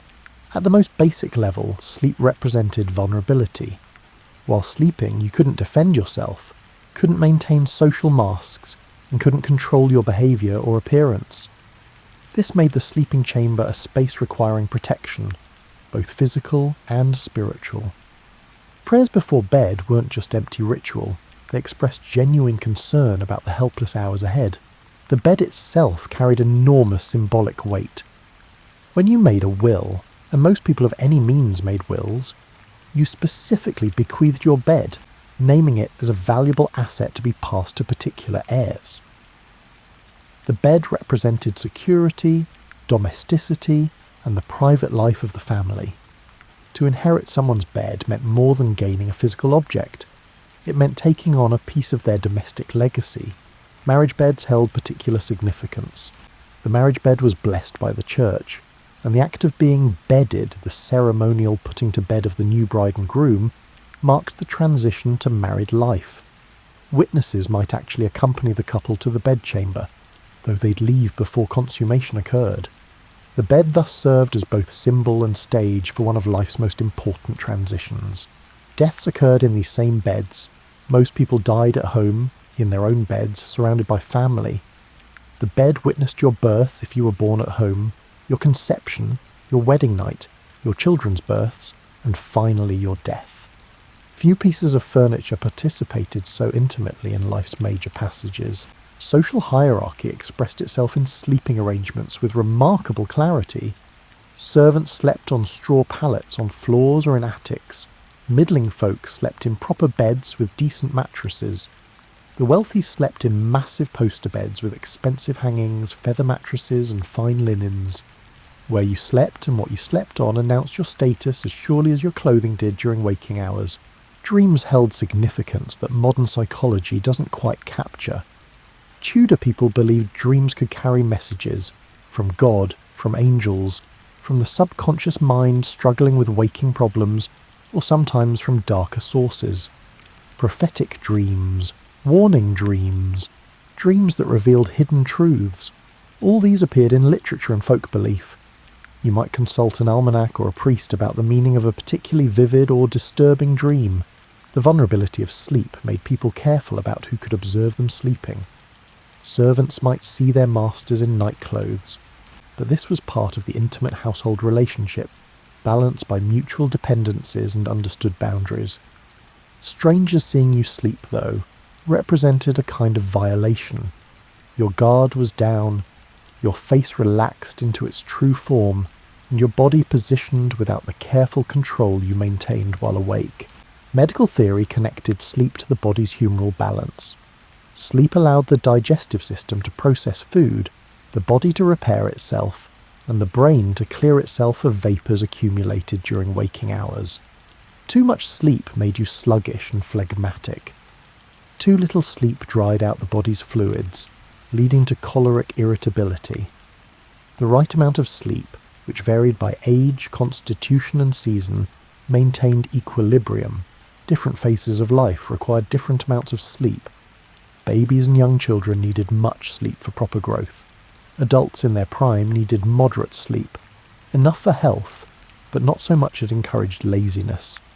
Elderly people naturally required less, their bodies winding down toward life's end.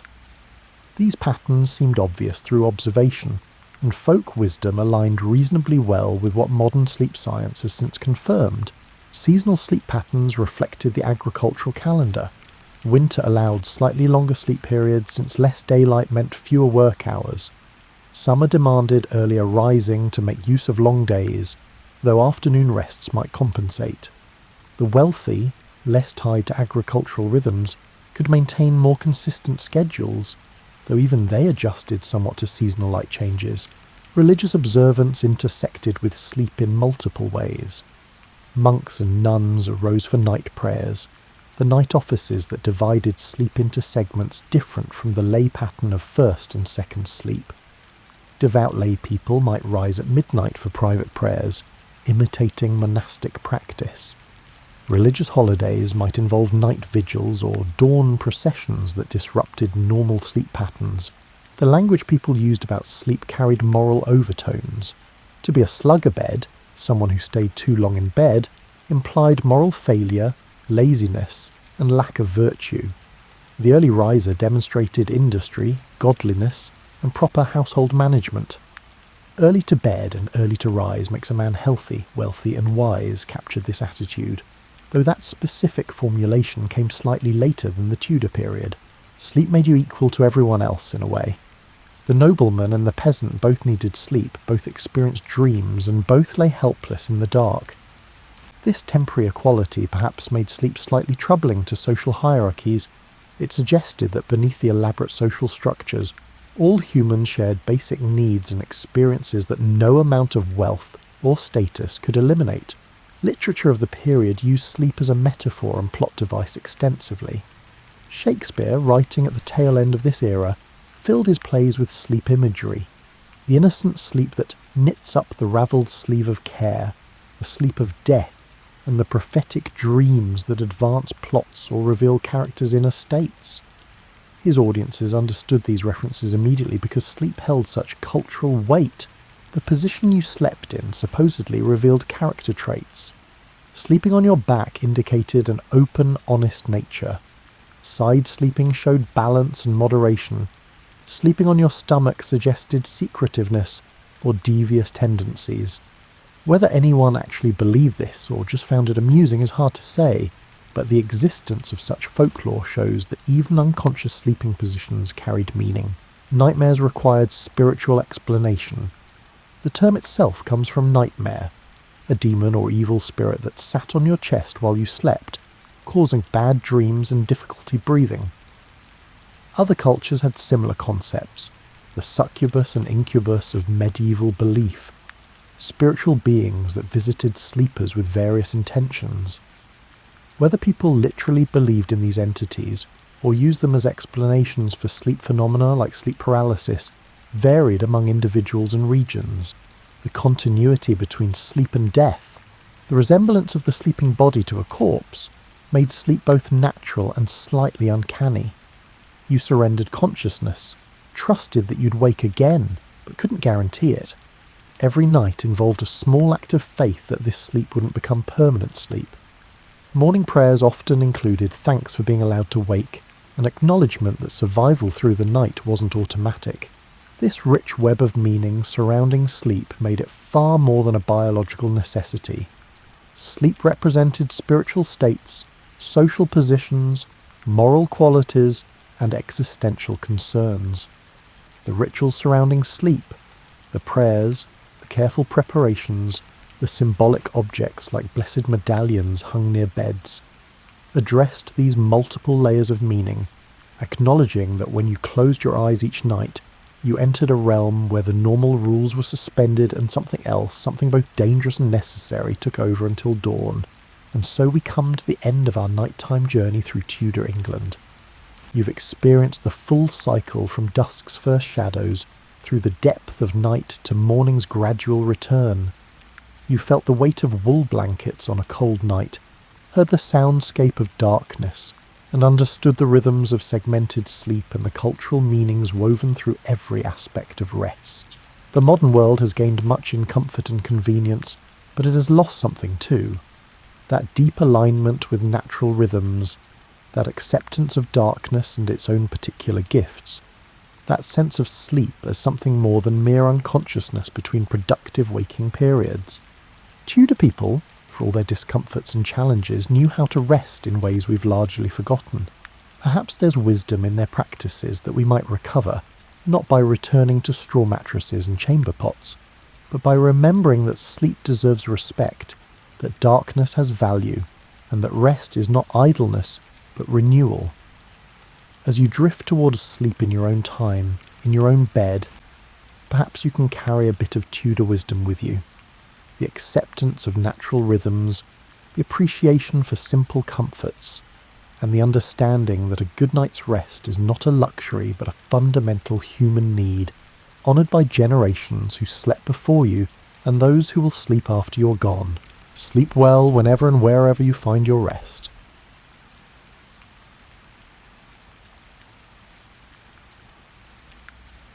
Picture London on a warm evening in late August 1939. The sun is setting over the Thames, painting the sky in shades of amber and rose that reflect off the river's surface like liquid copper. Street lamps are beginning their nightly ritual, that gentle flickering as they come to life one by one, creating pools of yellow warmth along the pavements. Shop windows glow with displays of summer dresses and wireless sets, casting rectangles of light onto the sidewalks where couples stroll arm in arm, their shadows long and lazy in the golden hour. You can hear the particular sounds of a city in its evening mode, the rumble of red double-decker buses, the clip-clop of delivery horses making their final rounds, and the cheerful ting of bicycle bells as workers pedal home for supper. From open windows comes the smell of cooking, roast dinners, boiled potatoes, and the yeasty warmth of fresh bread.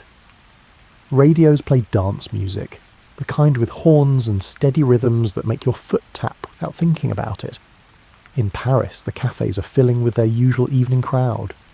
The Eiffel Tower stands illuminated against the darkening sky, its iron lattice outlined in electric brilliance like a piece of jewellery against velvet.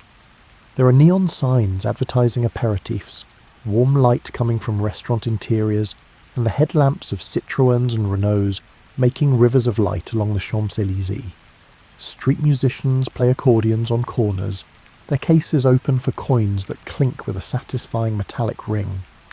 Berlin too is bathed in light. The grand buildings along Unter den Linden are floodlit, their neoclassical facades standing proud and imposing. The shops stay open late, their windows full of goods that speak of prosperity and order. Electric trams hum along their tracks, their interiors bright and modern, filled with passengers reading newspapers or chatting about their days. These cities have spent decades building their electrical infrastructure, stringing miles of cable, installing countless fixtures, and creating networks of illumination that have become as fundamental to urban life as running water or paved streets. The age of electric light is barely 50 years old, still young enough to feel miraculous.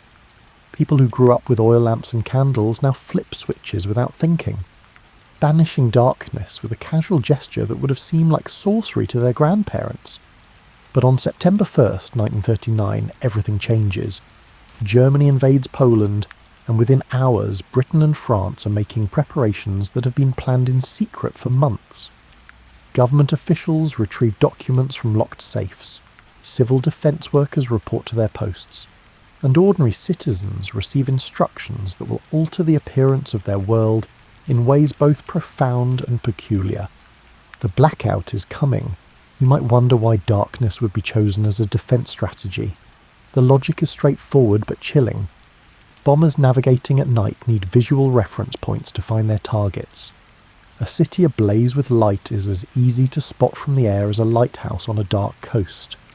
Remove that light, and the bombers are flying over an invisible landscape, unable to distinguish a munitions factory from a residential neighbourhood, or a railway junction from a park. So the decision is made. When night falls, the lights must go out. Not just some lights, or most lights, but all lights. Every window must be covered, every street lamp extinguished, and every car driven with hooded headlamps that cast only the faintest glow. The great cities of Europe will disappear from view, pulled beneath a blanket of darkness as complete as any medieval village knew. The preparations happen with remarkable speed. Shops sell out of black fabric within hours. Hardware stores run out of paint, tape, cardboard, anything that might be used to block light. The government has printed millions of leaflets explaining the regulations, and these appear in letterboxes like strange invitations to a backwards party, where the goal is to extinguish rather than illuminate. You can imagine the conversations happening in homes across Britain that first weekend of September. Families standing in their parlours, looking at their windows with newfound assessment, calculating how many yards of material they'll need, whether thick curtains will suffice, or if they'll need something more substantial. There's an odd domesticity to these calculations, as if they're redecorating for some peculiar aesthetic preference rather than preparing for war. The instructions are specific and somewhat overwhelming. Windows must be covered so thoroughly that not a crack of light escapes. This includes skylights, glass doors, and even the tiny windows in bathrooms. The penalty for showing light is not insignificant. Fines that could strain a working family's budget, and more importantly, the social pressure of knowing that your carelessness might endanger your neighbours. On September 3rd, Britain officially declares war on Germany. That evening, as darkness approaches, the blackout begins in earnest. It's a Sunday, traditionally a day of rest, of family dinners and evening strolls. But this Sunday evening will be different from any the nation has known in living memory. The sun sets at approximately 7:30 p.m. on that first blackout evening in early September 1939. As twilight deepens, you would notice something extraordinary happening, or rather, not happening. The usual sequence of lights awakening across the city simply doesn't occur. The street lamps remain dark, shop windows stay unlit. The familiar glow that typically begins to define buildings and streets remains absent. Instead, there's a collective dimming, as if someone is slowly turning down the brightness control on the entire world. As the last and natural light fades from the western sky, darkness arrives with unusual completeness, not the partial darkness of a normal night, punctuated by human-made illumination, but something approaching the darkness of the countryside or wilderness, the kind of dark that city dwellers might encounter only on camping trips or during power outages. The psychological impact is immediate and disorienting. Human beings have an ancient, hardwired response to darkness. We are diurnal creatures, adapted for daylight activity, and our nervous systems treat darkness as a signal for rest or potential danger. For thousands of years, darkness meant retreat to shelter, gathering around fires, and ceasing productive activity until sunrise. Electric light changed all that, extending the day artificially, allowing cities to function around the clock. Now suddenly, that ancient relationship with darkness is restored, but in an urban context where it feels profoundly unnatural. You're surrounded by buildings and streets, the infrastructure of modern civilization, yet experiencing a darkness that belongs to a pre-industrial era. It creates a kind of temporal vertigo, as if you've travelled backward in time while remaining physically in the present. The first challenge is simply moving around. Walking down a familiar street becomes an exercise in careful navigation. Your eyes strain to distinguish shapes in the gloom, the outline of a pillar box, the curve of a curb, the silhouette of another person approaching. Curbs and steps become hazards. More than one person trips over their own doorstep in those early blackout evenings, misjudging distances in the absence of light. Cars and buses face even greater challenges. Vehicle headlamps must be fitted with special covers that restrict their light to a tiny slit, casting only the weakest beam onto the road ahead.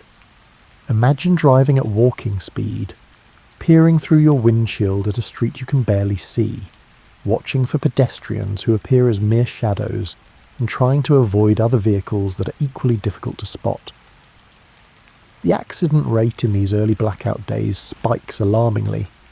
Collisions between vehicles, cars striking pedestrians, and people walking into lampposts or falling into gutters. There's a particular comedy to some of these mishaps, though nobody finds them funny at the time.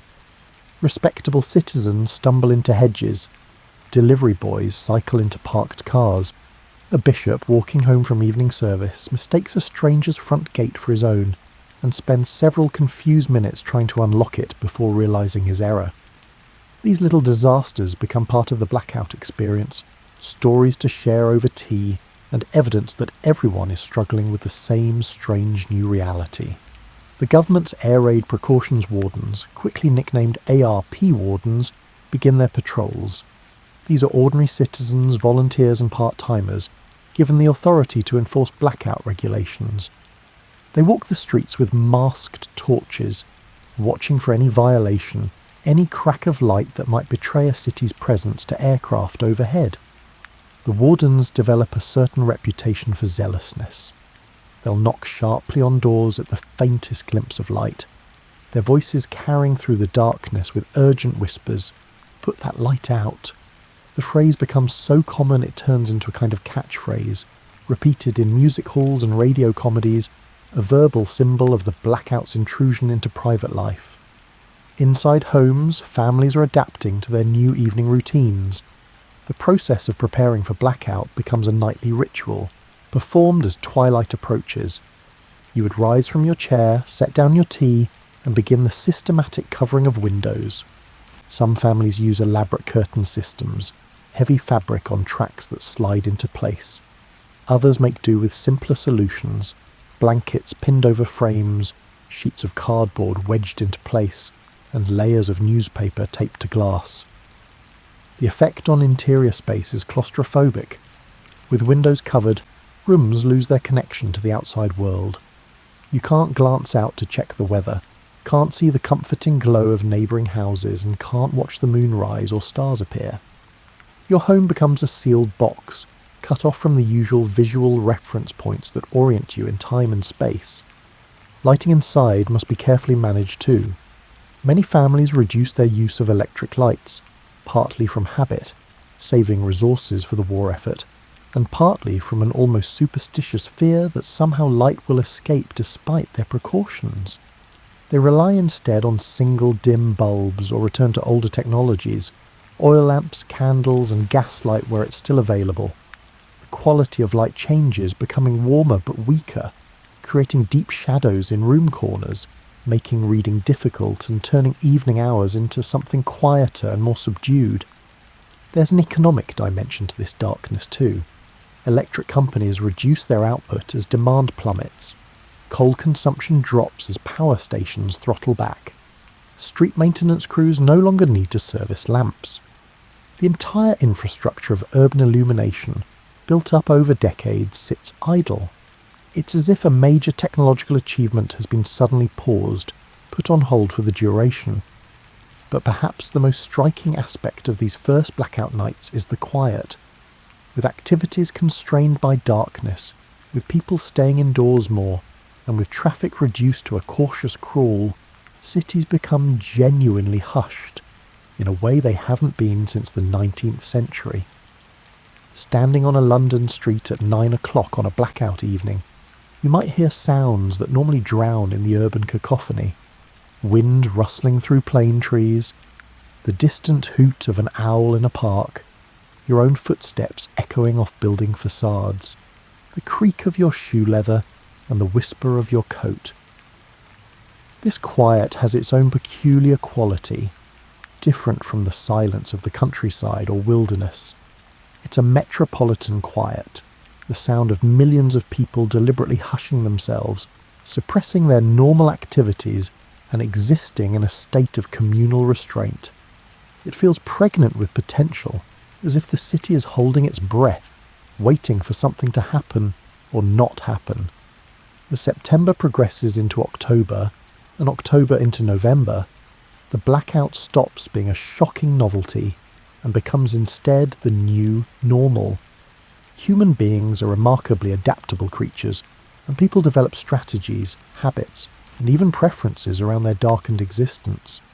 Shops adjust their hours, opening earlier to catch morning light and closing well before darkness makes shopping impractical. The rhythm of commercial life shifts backward, becoming more diurnal, more aligned with natural light cycles. Markets bustle at dawn in ways they haven't for generations. Office workers arrive earlier and leave earlier, trying to complete their commutes while the sun still offers some guidance. Fashion adapts to darkness with unexpected creativity. People begin wearing white or light-coloured clothing in the evenings, making themselves more visible to others navigating the gloom. Women carry their white handbags rather than darker ones. Men sport white handkerchiefs in their breast pockets. Some particularly safety-conscious individuals paint white stripes on their clothing, looking rather like zebras as they hurry along pavements. The practice extends to inanimate objects. Curbs are painted white to make them visible. The trunks of trees lining streets receive white bands. Pillar boxes get white stripes. Even dogs acquire white collars so they can be spotted in the darkness. The effect, glimpsed in whatever dim light is available, is oddly festive, as if the city has been decorated for some backward celebration, where white rather than bright colours provide the decoration. Businesses find innovative ways to continue operating despite the darkness. Restaurants use dim red lights that supposedly don't carry as far as white light. Cinemas schedule more matinee showings. Pubs install double-door systems. Small enclosed lobbies where patrons can enter and close one door before opening the second, preventing light from spilling onto the street. These little airlocks become social spaces in themselves, places where strangers pause together in compressed transition zones, sharing apologetic smiles in the darkness before one of them ventures to open the inner door. The entertainment industry adapts with characteristic resilience. Radio becomes even more central to evening life, providing entertainment that requires no light beyond what's needed to see the dial. Families gather around their wireless sets in dimly lit rooms, following dramas and comedies, listening to news broadcasts that have taken on new urgency.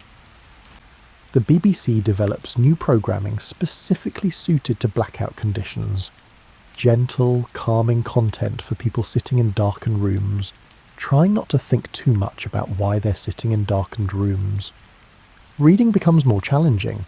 Even with curtains drawn and no light escaping, many people find it difficult to read by the dim bulbs they allow themselves. Books are held closer to faces, causing eye strain. Some people rediscover the pleasure of reading aloud, with partners or family members taking turns performing stories or newspaper articles for each other. It's a practice that had largely died out with widespread literacy and individual reading lights, now resurrected by necessity and turning out to be rather pleasant.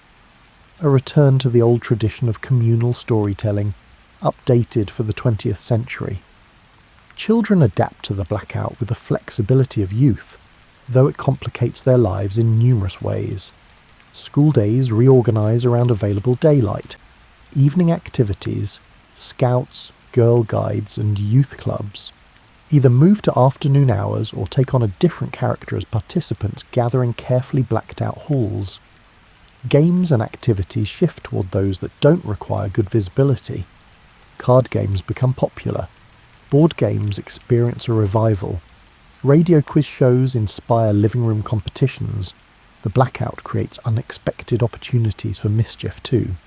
In the darkness, it's easier to stay out later than your parents realise, to slip away unseen, and to conduct the small rebellions of adolescence with reduced risk of detection.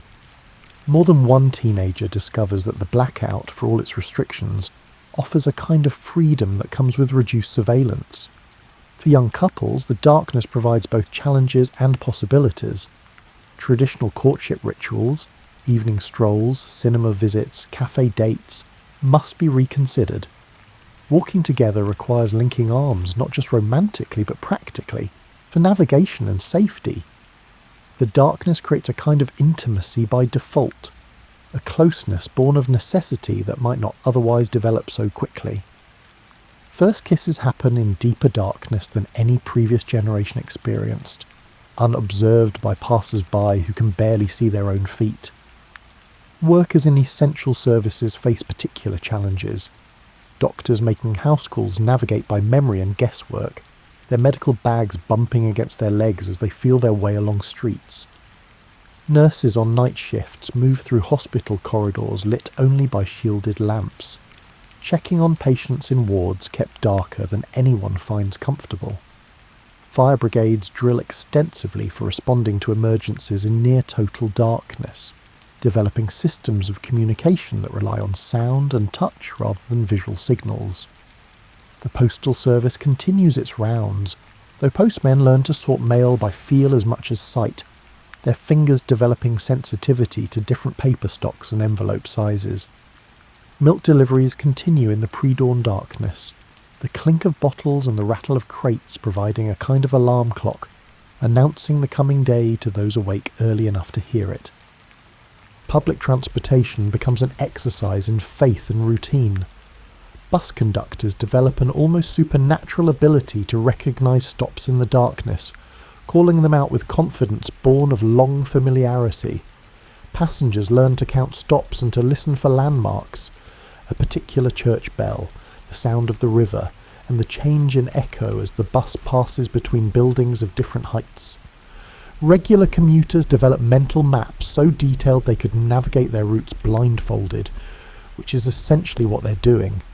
As the months progress and Britain settles into what becomes known as the Phony War, a period when war has been declared but major fighting hasn't yet reached British soil, the Blackout reveals unexpected dimensions.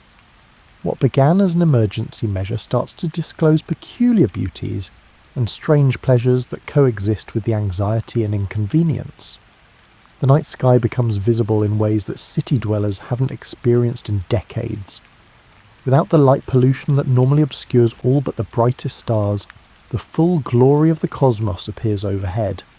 On clear nights, stepping outside is like discovering a lost artwork that's been hanging in your home all along, hidden behind a curtain you didn't realise was there. You can see the Milky Way from central London, that cloudy band of distant stars stretching across the darkness like a river of light. Constellations appear not as isolated bright points, but as part of complex star fields, patterns within patterns, depths, and layers that electric light normally renders invisible.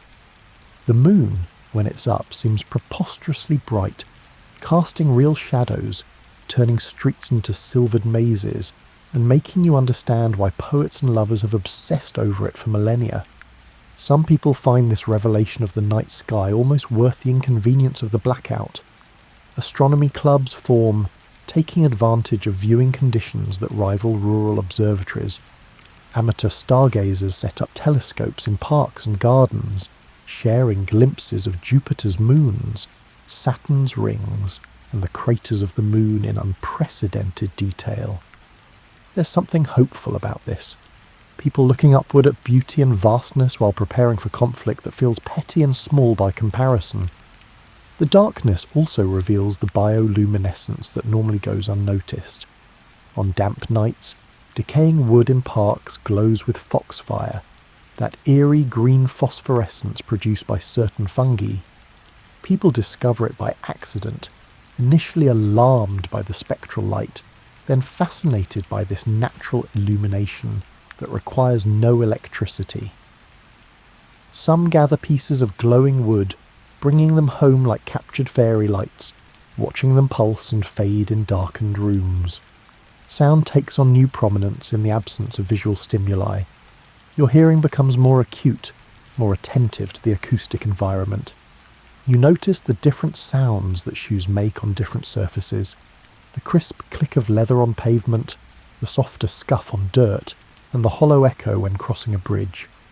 You become aware of how sound reflects off buildings, how it carries differently in cold air versus warm, and how wind affects what you can and cannot hear.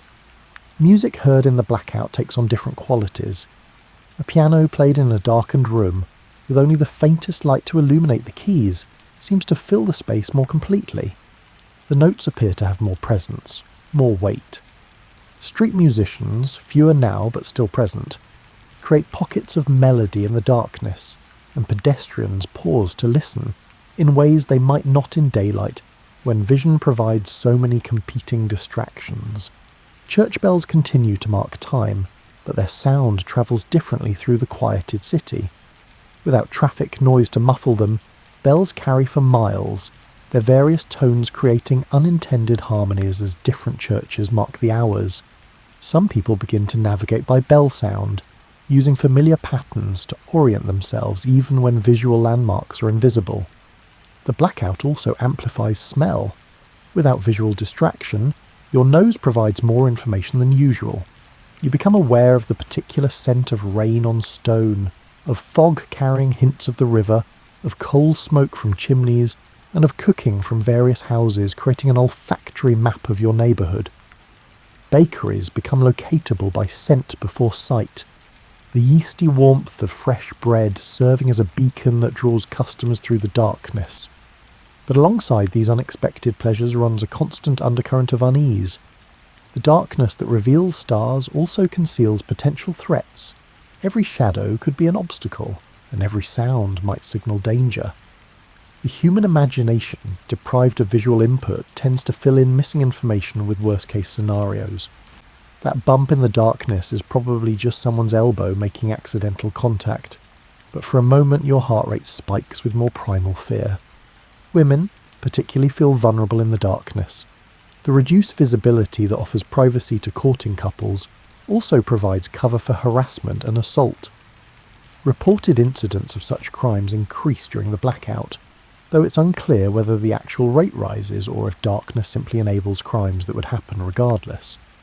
Many women alter their routines, travelling only in groups, carrying whistles or other noisemakers, and avoiding certain areas that feel particularly threatening in the absence of light. The blackout also creates social isolation in unexpected ways. Without being able to see into neighbours' windows to note the comforting glow of occupied homes, people feel more alone. The physical proximity of urban life continues. You're still surrounded by thousands of other humans living their lives just beyond thin walls. But the visual confirmation of that presence disappears. Your neighbour might be 3 feet away on the other side of a wall, but in the darkness and quiet they might as well be miles distant. This isolation is particularly hard for the elderly and infirm. Those who already struggled with mobility find the darkness actively dangerous. The simple act of walking to a corner shop becomes fraught with hazard, unseen curbs to stumble over, obstacles to collide with, and the constant possibility of becoming disoriented and lost on familiar streets. Many older people choose to stay home more, venturing out only when absolutely necessary, accepting a constricted life as preferable to the risks of navigating the shadowed city. Mental health professionals notice an increase in reports of anxiety and depression. The darkness, combined with war stress, creates a psychological burden that some people struggle to manage. Sleep patterns disrupt. Some people sleep better in the deeper darkness, while others lie awake listening to every small sound, unable to relax into vulnerability. Dreams become more vivid for many, possibly because the darkness and quiet create fewer distractions from internal mental activity. Yet there's also a strange coziness to it all, a sense of communal experience that transcends the inconvenience and danger. Everyone is facing the same challenge, making the same adjustments, and developing the same odd competencies for navigating darkness. There's a camaraderie and shared difficulty, a democratic levelling that occurs when lord and labourer alike must feel their way along the same invisible street. Inside the blacked-out homes of Britain, family life reorganises itself around new limitations and possibilities. The blackout curtains that seal windows become daily fixtures, their operation as routine as making tea. Each evening, as natural light begins to fade, someone rises to perform the ritual, drawing heavy fabric across windows, checking for gaps, and ensuring no betraying gleam will mark the house from above. The rooms, once sealed, feel different, smaller somehow, even though their physical dimensions haven't changed. The absence of visual connection to the outside world makes interior spaces feel more like caves or cocoons, enclosed, inward-facing, and separate from the larger world. This can be comforting or claustrophobic depending on temperament and circumstance. For some, it creates a pleasant sense of snugness, everyone tucked safely together.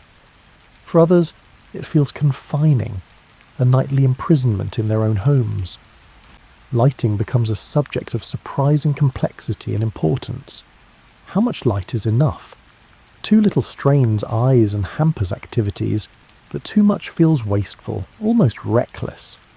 Families develop their own standards and practices.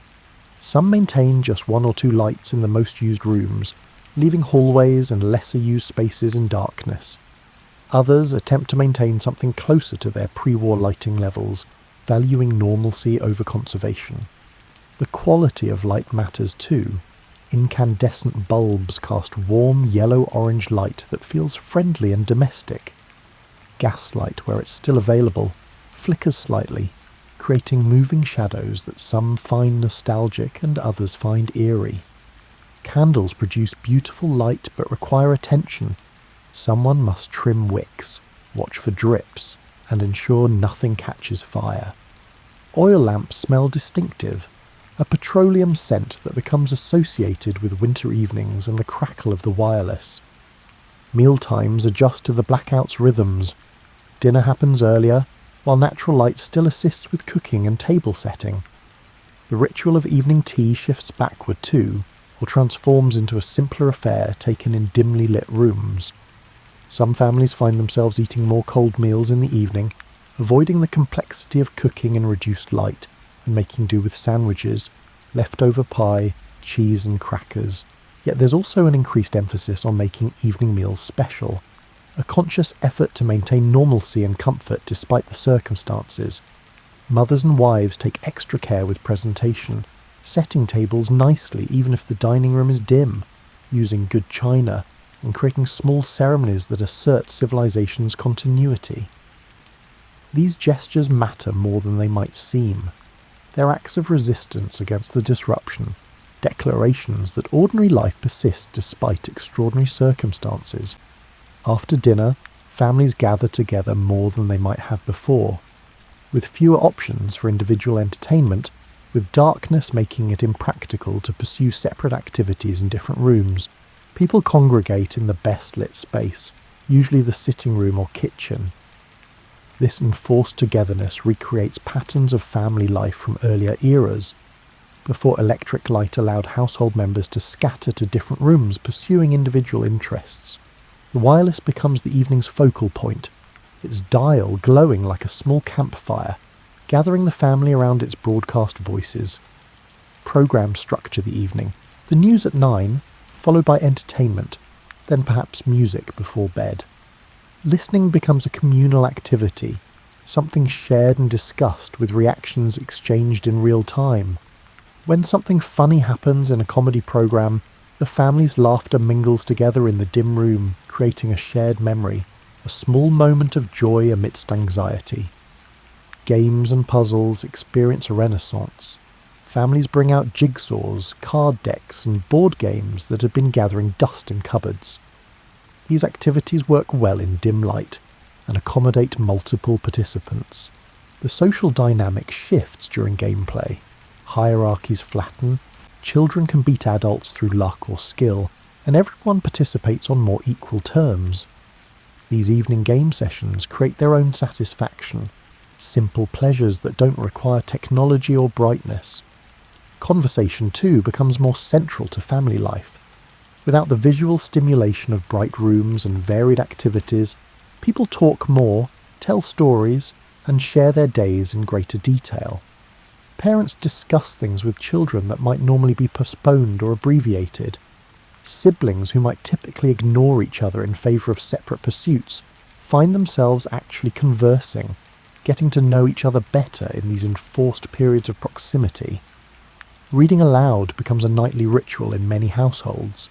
Father might read from the evening paper, sharing news and editorials, sometimes with commentary. Mother might read from novels, performing different voices for different characters, creating entertainment that doesn't require visual props. Older children might take turns reading, developing their expression and comfort with performance.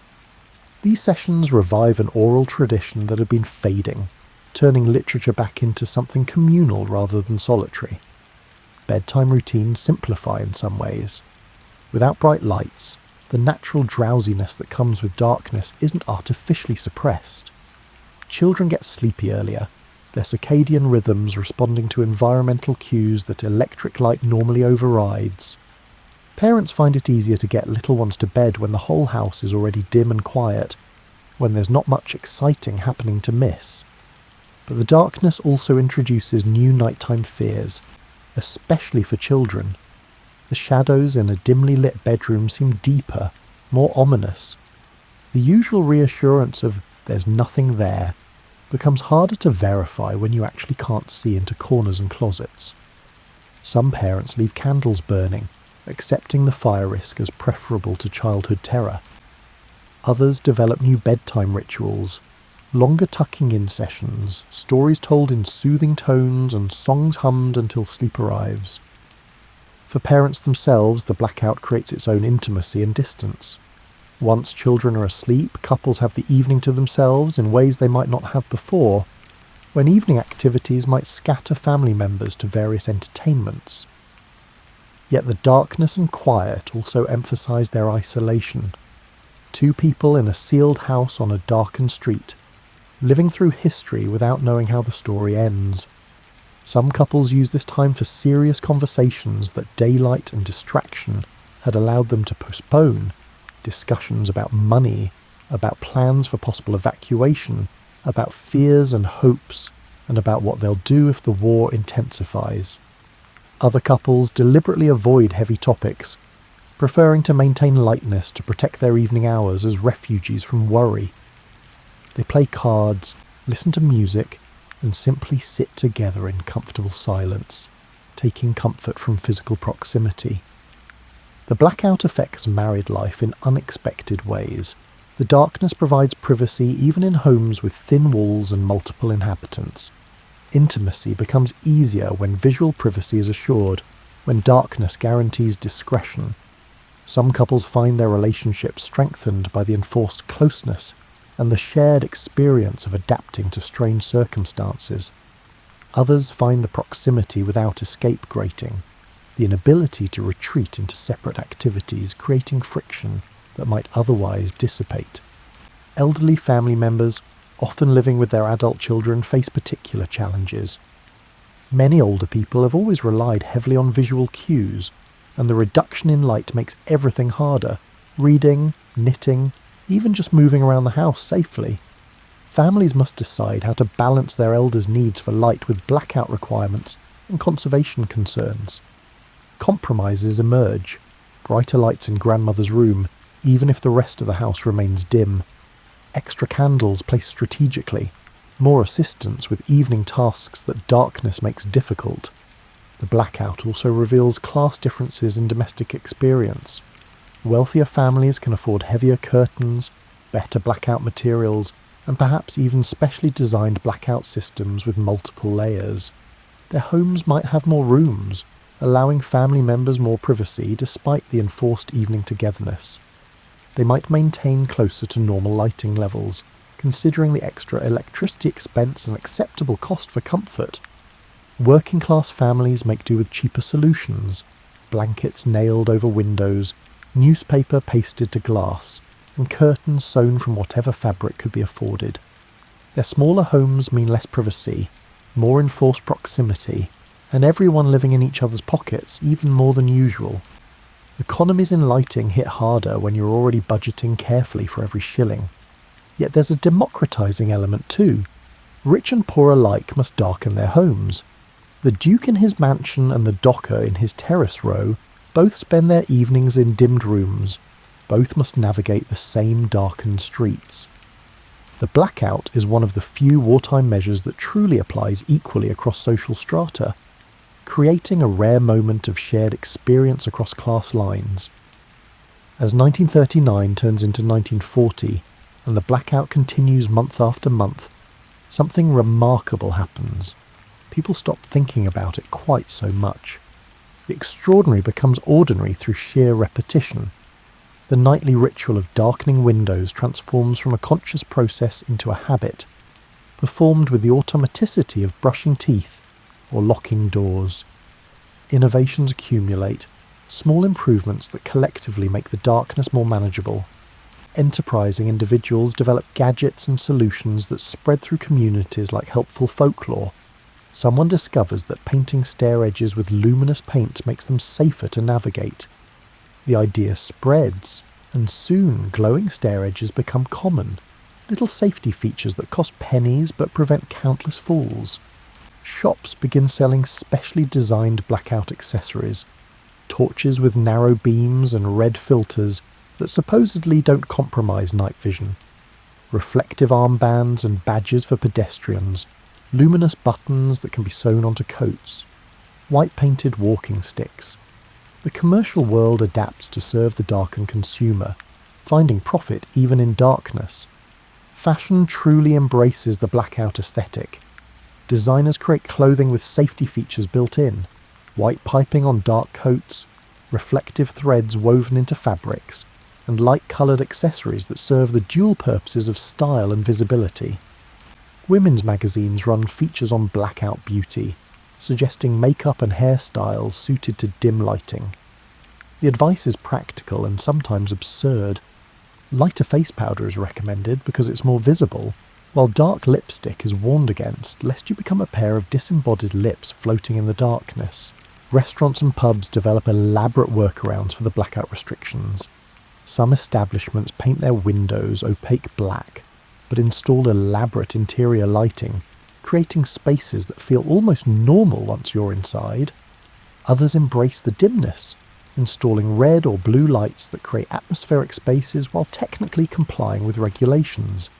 Nightclubs in particular find that dim lighting can be romantic or mysterious, transforming a restriction into a feature.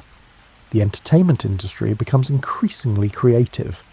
Cinemas develop complex procedures for seating people in darkness, ushers with covered torches, luminous floor markers, and spaced entry times to prevent traffic jams in the lightless aisles.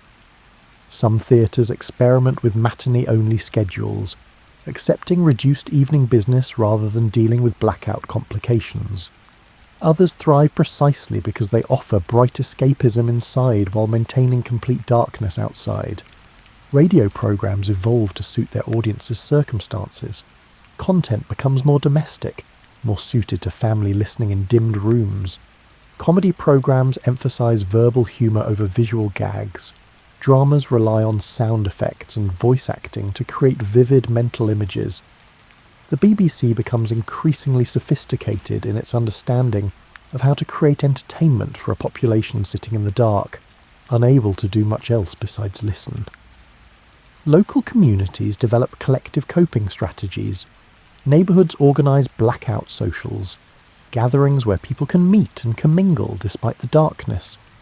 Churches host evening services that become social events as much as religious ones, providing both spiritual comfort and human connection. Community centres run activities specifically designed for low-light conditions, music sessions, discussion groups, and collective listening to important broadcasts. Street communities become more tight-knit through the shared experience. Neighbours who might previously have exchanged only perfunctory greetings now check on each other, help each other with blackout preparations, and share resources and solutions. The darkness creates a kind of frontier mentality, a sense that you're all in this together, facing common challenges that require mutual support. Children, remarkably resilient, turn the blackout into play. They invent games suited to darkness, elaborate versions of hide and seek, treasure hunts that rely on touch and sound rather than sight, and theatrical performances put on in dimmed rooms where imagination fills in for visual spectacle. The blackout becomes normalised in their experience, not a temporary disruption, but simply how the world works, as natural as rain or school or Sunday roast. Teachers adapt their lesson plans, incorporating blackout realities into education. Science classes discuss astronomy with newfound relevance. Students can actually see what they're learning about. History lessons draw parallels to medieval life, helping children understand that most of human history occurred without electric light. Art classes experiment with low-light media, charcoal drawings, shadow puppets, and projects that work despite limited visibility. Physical coordination improves across the population as people develop better spatial awareness. Your proprioception, that internal sense of where your body is in space, sharpens when visual input becomes unreliable. People learn to move more carefully, more consciously, developing a kind of bodily intelligence that modern life had allowed to atrophy. The simple act of walking becomes more mindful, more present, and less the unconscious automatic process it had been. Health effects emerge, both positive and negative. Accident rates from the darkness remain elevated. People continue to trip, collide, and stumble into objects. But there are unexpected benefits too. The earlier evening schedules mean people get more sleep, and their circadian rhythms are more aligned with natural light-dark cycles. The reduction in artificial light at night might be improving sleep quality, though nobody's conducting formal studies to verify this. The enforced indoor evenings mean less exposure to cold and damp for some, potentially reducing winter illness. Seasonal variations in the blackout create different challenges and experiences. Summer evenings, with their late sunsets, require shorter periods of blackout, perhaps just 3 or 4 hours. People can enjoy long twilights and extended time outdoors while it's still light enough to see. Picnics and garden parties adapt to earlier schedules, wrapping up before darkness makes them impractical. But winter brings longer blackout periods, sometimes 16 hours or more of required darkness. The psychological weight of this is considerable. Waking in darkness, working through short daylight hours, returning home to more darkness. It feels oppressive, endless. Seasonal affective disorder, though not yet named or officially recognised, surely affects many. The lack of light combines with war anxiety to create periods of genuine depression for some. December 1939 brings the blackout's first winter holiday season. Christmas presents unique challenges. How do you maintain festive cheer in compulsory darkness?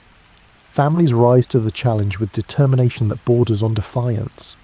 Christmas lights, those strings of coloured bulbs that normally decorate windows and trees, must be abandoned or drastically modified. Some people create elaborate interior displays, decorating trees in rooms with completely blacked out windows, creating private festivals of light that can't be seen from outside. Carol singing adapts to blackout conditions. Groups carry covered lanterns as they move from house to house, their voices rising in the darkness, creating moments of beauty and connection that feel more precious for the surrounding gloom. The ancient hymns about light coming into darkness take on new resonance. Silent Night feels especially appropriate when nights are so profoundly silent and dark. Gift-giving focuses on practical items suited to blackout life. Torches, luminous paint, warm clothing, and books for reading aloud. But there are frivolous gifts too. Deliberate assertions of normalcy and joy despite circumstances. Dolls and toy soldiers for children, perfume and stockings for wives, and pipes and tobacco for husbands. These gestures matter enormously. Small defiances against the war's restrictions, declarations that life and pleasure continue. New Year's Eve presents its own strange circumstances. The traditional celebrations, gathering in public squares, watching for midnight, and the explosion of noise and light as the new year arrives, must be reimagined. People celebrate in darkened homes, listening for church bells, gathering around wireless sets for special broadcasts. When midnight comes, they might step outside into darkness, hearing distant voices calling greetings they cannot see, feeling connected to invisible neighbours through sound alone. The turn to 1940 brings renewed determination. The blackout will continue, but people have learned to live with it. The initial shock has worn off, replaced by practiced competence. You know how to navigate your street in darkness. You know how long your blackout preparations take. You know which activities work in dim light and which don't. The learning curve has been climbed. and what remains is simply persistence. The blackout continues through 1940 and beyond, lasting in various forms until September 1944, when regulations finally relax as the threat of bombing diminishes. But even before official relaxation, the blackout evolves and becomes less absolute. As military technology improves and bombing strategies change, the strict requirements loosen slightly. Dim lights become permissible in some circumstances. The complete darkness of those first months gradually lightens to a more manageable gloom. The first relaxations are tentative, almost apologetic. Regulations allow heavily shielded street lighting in some areas, not the full illumination of pre-war years, but enough to prevent the worst accidents and to make navigation possible without constant hazard. These new lights cast pools of dim radiance that seem extraordinarily bright after years of complete darkness, even though they are actually quite faint by historical standards. People's reactions to these first returns of public lighting reveal how much the darkness has affected them. Some feel immediate relief, an easing of tension they hadn't quite realised they were carrying. The simple ability to see where you're walking, to recognise faces, to orient yourself visually, these feel like luxuries, gifts restored after long deprivation. Others feel oddly uncomfortable with the light's return. After years of darkness, even dim lighting can feel exposing and vulnerable. Some people have grown accustomed to the anonymity that darkness provides, the sense of being unseen as you move through public spaces. The return of light, however faint, removes that protective invisibility. The gradual restoration progresses through 1944 as Allied forces push across Europe and the threat to Britain recedes. More lights return, regulations relax further, and the familiar glow of evening civilization begins to rebuild. Shop windows light up first, just modestly, but enough to display goods and to create welcoming spaces. Then street lamps return to more normal operation, their familiar yellow-orange light painting pavements and facades. For those who remember the change, and by this point young children have lived their entire conscious lives under blackout conditions, the restoration of light feels almost magical. Streets that had been navigated by memory and faith suddenly reveal themselves in detail. Buildings show their full architectural character. Faces become readable from a distance. The urban landscape recovers its visible complexity. The psychological impact of restored lighting is profound and multifaceted. There's certainly celebration, relief, and joy at this tangible symbol of the war's waning. But there's also a strange sadness, an unexpected nostalgia for something that everyone complained about constantly while it was happening. The blackout years, for all their difficulty, had created a kind of fellowship, a shared experience that had bound communities together. With the return of light comes the return of normal urban anonymity, the dissolution of that intense mutual dependence. Some of the innovations and adaptations developed during the blackout persist, even after they're no longer necessary. People who learn to navigate by sound and memory retain those skills. Families who discovered they enjoyed evening read-aloud sessions continue them even when bright lights would permit individual reading. Communities that drew together in darkness maintain some of that closeness, those relationships that formed during shared difficulty. The physical traces of the blackout persist too. White-painted curbs and tree trunks remain, their purpose obsolete but their presence continuing. Blackout curtains stay up in many homes. Why take them down when they're already installed, when they're useful for privacy, when they're a reminder of survival? Architectural features designed for the blackout era, those double-door entries on pubs, the carefully positioned lighting fixtures, remain as fossils of a particular historical moment. The ecological effects of the blackout years gradually reverse. As artificial light returns, the night sky slowly disappears again behind its veil of urban glow. The stars fade from easy visibility. The Milky Way withdraws. The darkness that had revealed celestial beauty is pushed back by human illumination. Some people mourn this loss, realizing that the blackout had given them a gift they'll never receive again. the regular sight of the universe above their heads. The generation that lived through the Blackout carries memories that shape their relationship with light and darkness for the rest of their lives. Those who were children during the Blackout often develop either a strong preference for darkness, finding comfort in the nighttime environment they knew as children, or an equally strong preference for abundant light, a kind of overcompensation for years of enforced dimness. The Blackout leaves its mark on British culture in subtle ways. A certain comfort with dimmer lighting persists. British homes and public spaces tend toward more modest illumination than their American counterparts, a preference that may trace partially to this period of enforced darkness. The idea that too much light is wasteful, even slightly vulgar, becomes embedded in aesthetic sensibility. The historical memory of the Blackout carries multiple meanings. It becomes a symbol of British resilience, of the Home Front's contribution to the war effort, and of collective sacrifice for a common cause. Politicians and cultural commentators invoke the Blackout as an example of what a society can endure when properly motivated, when united by shared purpose. But the Blackout also serves as a reminder of war's intrusion into civilian life, of how conflict transforms ordinary existence in ways both large and small. It demonstrates that warfare is not just distant battles fought by soldiers, but also the accumulated small deprivations and adjustments that everyone must make. The nightly ritual of darkening windows, the cautious navigation of familiar streets, and the adaptation of every evening routine to accommodate the absence of light.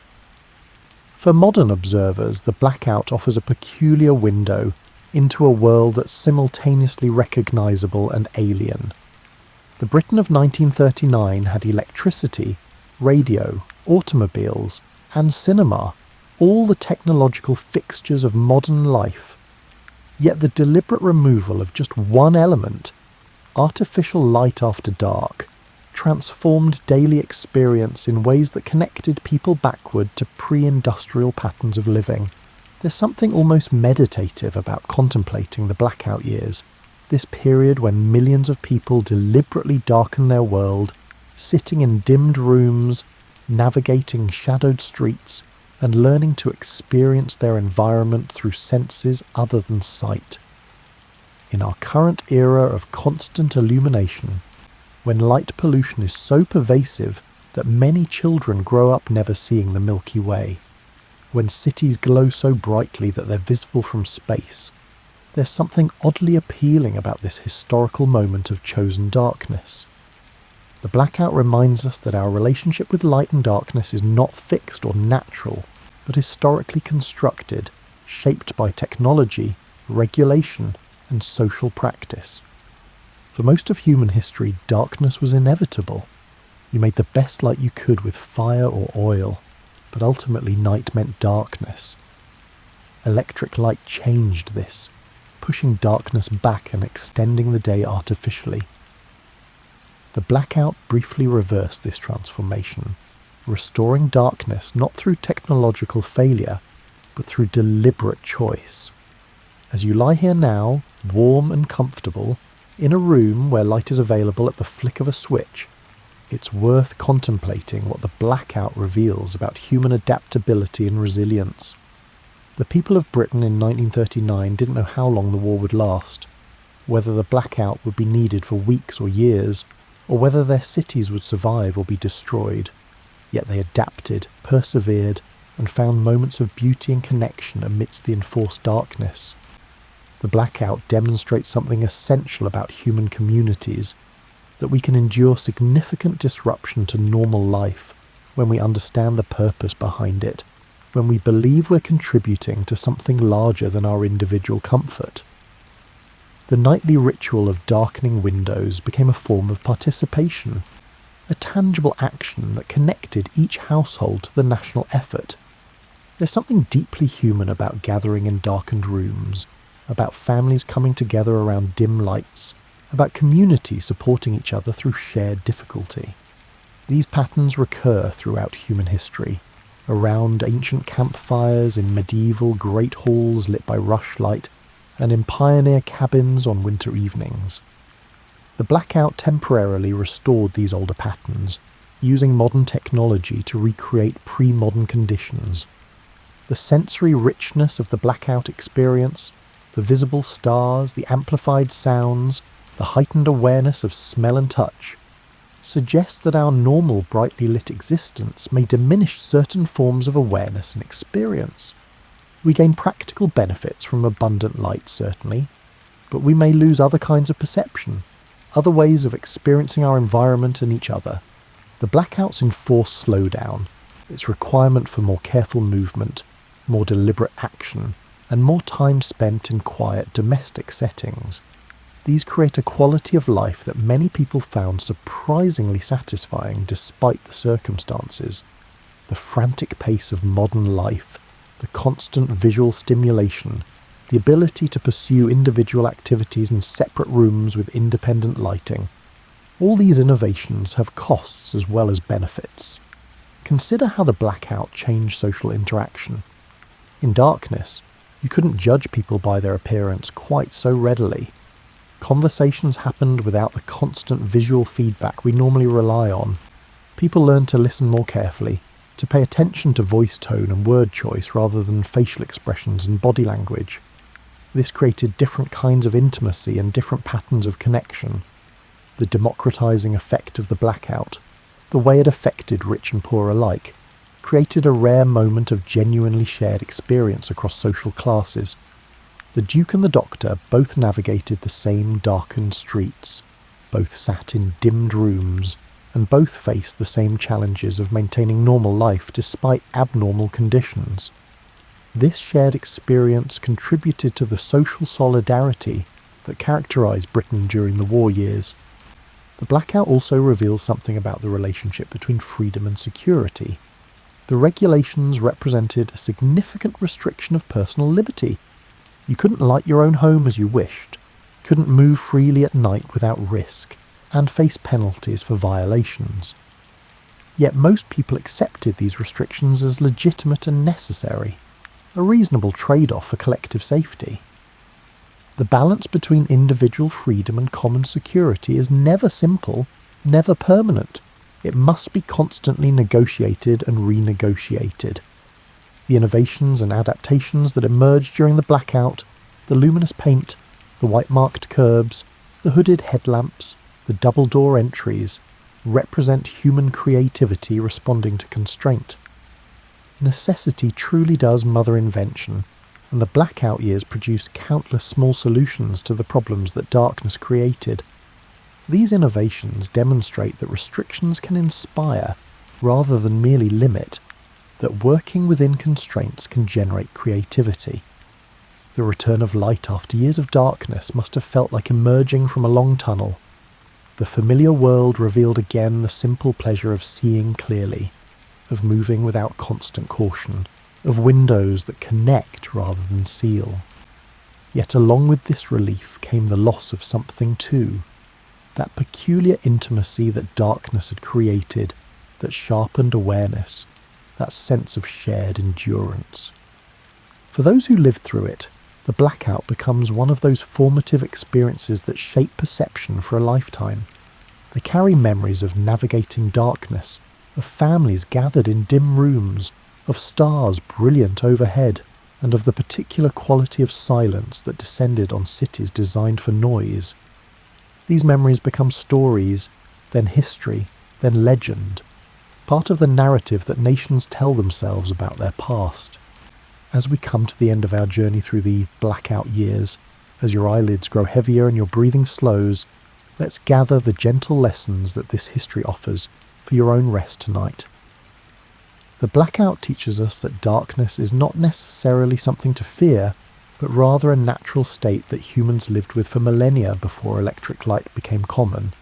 Those wartime Britons learned to find comfort and even beauty in darkness. The visible stars, the heightened awareness of sound and smell, and the coziness of dimly lit rooms where families gathered close. As you prepare for sleep, you're participating in the same ancient human practice, voluntarily entering darkness, trusting it to hold you safely while your consciousness dims. The darkness of sleep is restorative, necessary, and a gift rather than a threat. Like those blackout nights, it offers a time of rest, of withdrawal from the constant stimulation of waking life, and of renewal that comes through quiet and absence of light. The blackout families who learn to slow down, to move more carefully, to pay attention to senses beyond sight, they discovered rhythms that sleep requires too. The winding down, the gradual dimming, the shift from activity to stillness. These transitions matter. They prepare body and mind for the darkness of sleep, just as blackout preparations readied homes for the darkness of night. The resilience of those blackout years reminds us that humans can adapt to almost anything and can find peace and even pleasure in circumstances that initially seem impossible. If they could learn to thrive in darkened cities, you can certainly trust yourself to the darkness of your bedroom, to the natural process of sleep that your body knows how to perform. The community and connection that emerged from the shared blackout experience suggests something about the importance of letting go, of accepting limitations, and of working with rather than against circumstances. Sleep requires this same surrender. You cannot force it, only create conditions that welcome it. Like those families dimming their lights and settling into evening quiet, you prepare the space and then allow the darkness to do its work. Those visible stars during the blackout, the celestial beauty that emerged when artificial light withdrew, remind us that darkness reveals as well as conceals. In sleep's darkness, dreams emerge, unconscious processes do their necessary work, and the mind sorts and files and heals in ways that can't happen in waking light. Trust the darkness to show you what you need to see.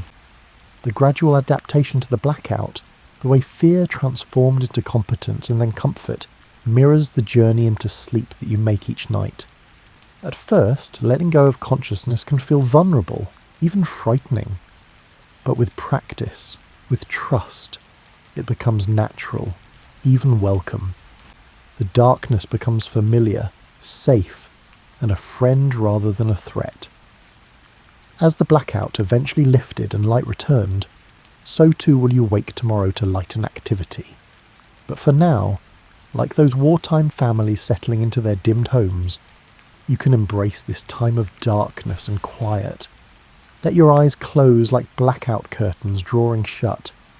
Feel your awareness dim like lights turning down. Allow yourself to sink into stillness like a city going quiet under the night sky.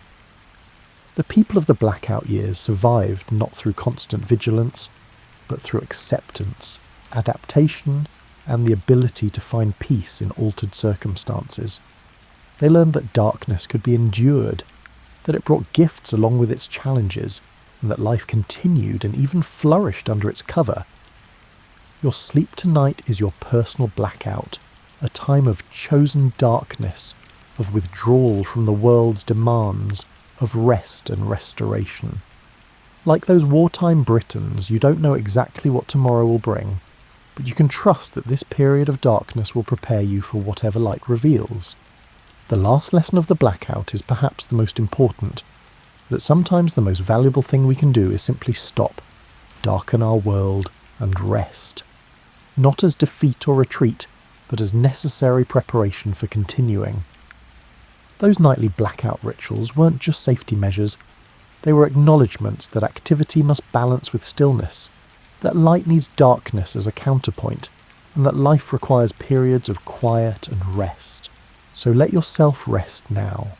Let the darkness hold you as it held those millions of people through their blackout years, safely, gently, preparing you for whatever tomorrow's light will bring.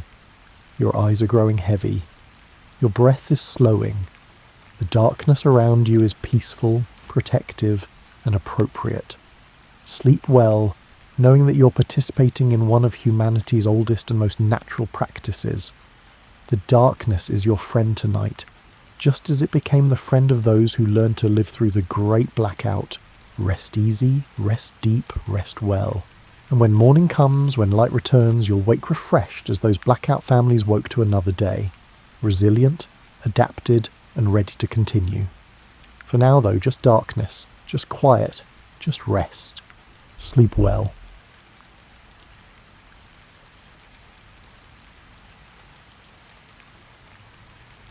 You know how some days start perfectly ordinary and then take a left turn into absolutely bonkers?